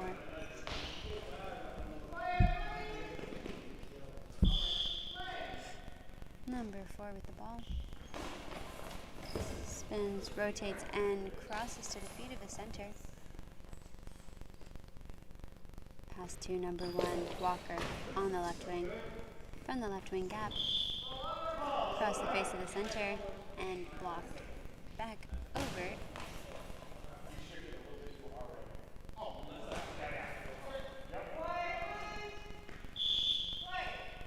Right wing, number 9. From the right wing gap.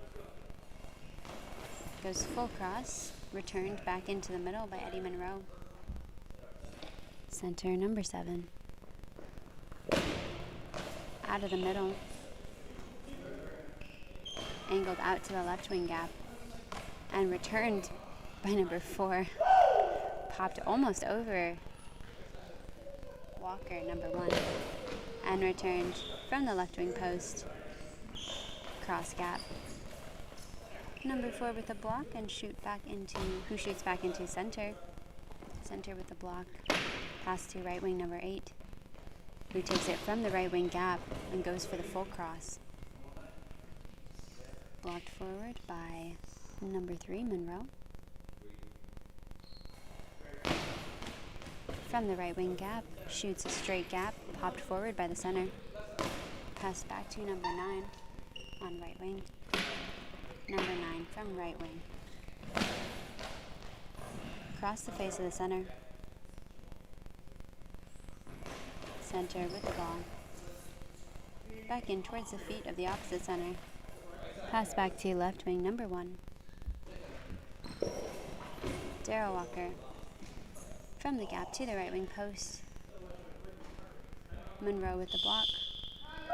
And it'll be a timeout for the Atlanta Force.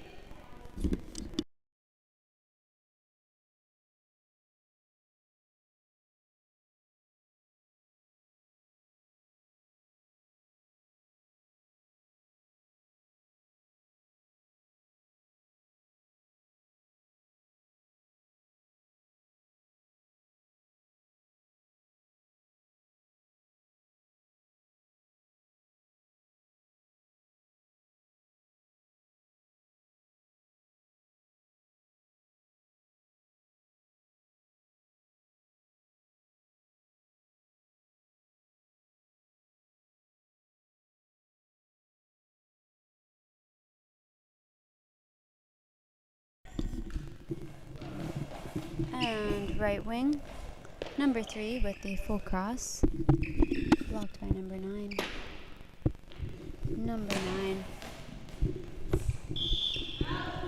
goes down his same line, and we've got a substitution for Atlanta. Number 4 is out, number 8 is in.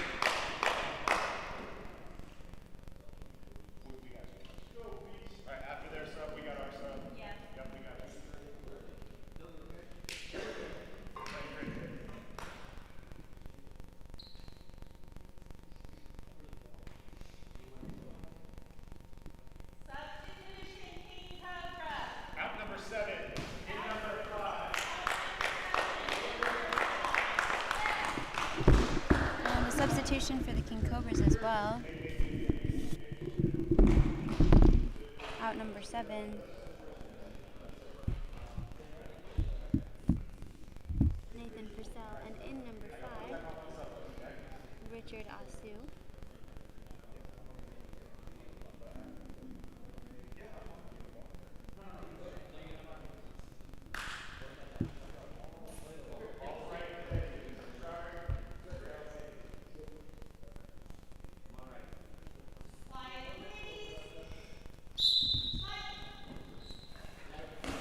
Number 3 has now switched to left wing for the Force. He angles it into the middle, blocked by number 5. Number 5 with the return into the right wing gap. Almost makes that through, but good recovery by both wings.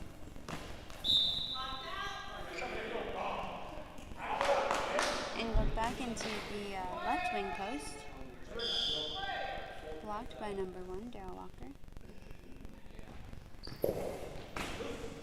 Walker back into the middle. Blocked by center, pass to left wing. Left wing. Angles back into the gap.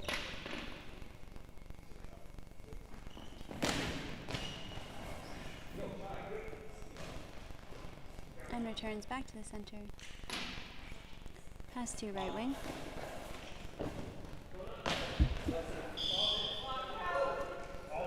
Right wing, number 8 with a throw. Cross court, blocked out by number 9 from the King Cobras.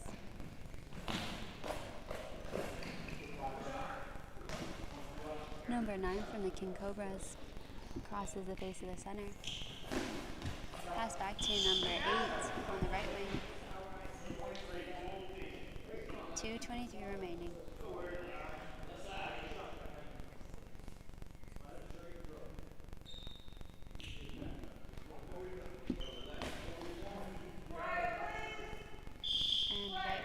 Walker. From the right corner into the middle. Blocked by center, pass to left wing. Eddie Monroe angles it back into the right wing gap.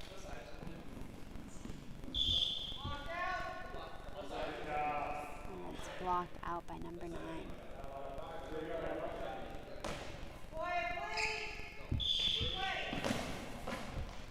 Number 9 with the straight shot.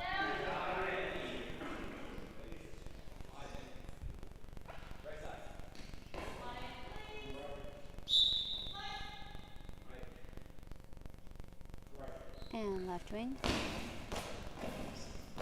From the gap, cross the face of the center. Pass to Walker on the left. Left wing from the gap.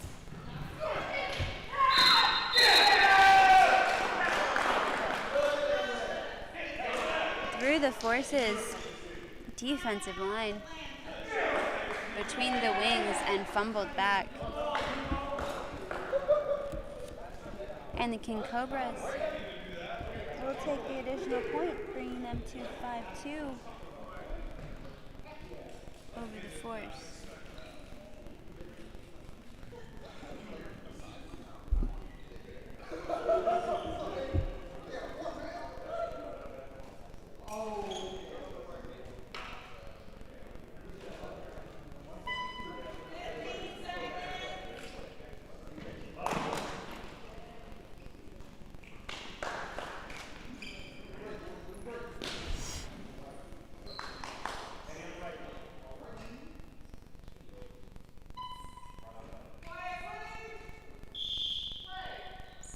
Left wing. I think that's Eddie Monroe. Yes. With the straight gap shot. Blocked by number 9. Number 9 returns to the middle.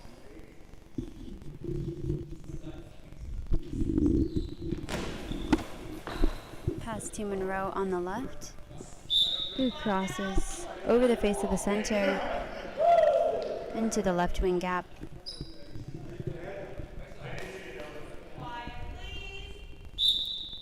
Walker from the left wing gap. Cuts into the right wing. And right wing with the full cross. Tips on the toes at the center. Hops over the right wing. And that's in.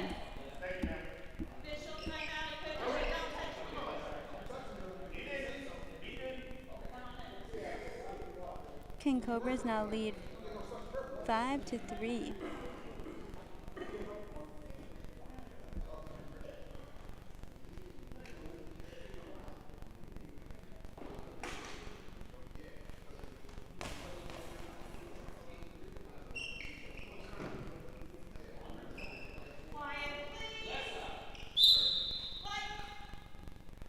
Right wing number 9 with the full cross and out.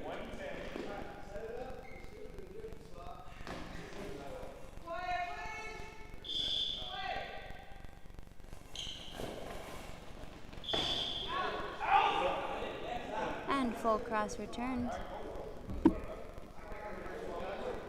by number 8. From the right wing, number 9 hands off to number 5. 5 out of the middle to the center. Pass off to right wing. Number 8. Number 8 goes short cross. Passed off to right wing.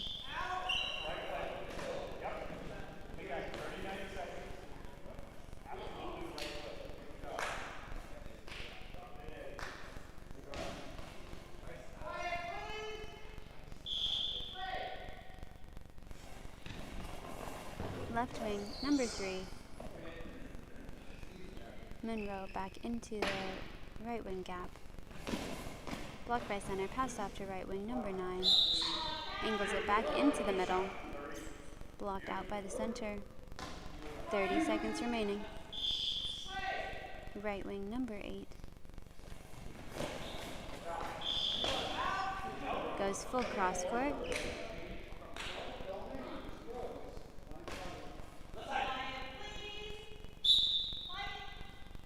And number 1, Walker, taking the ball from right to left. Angles it into the left wing gap. Blocked by left wing. And it's ball over.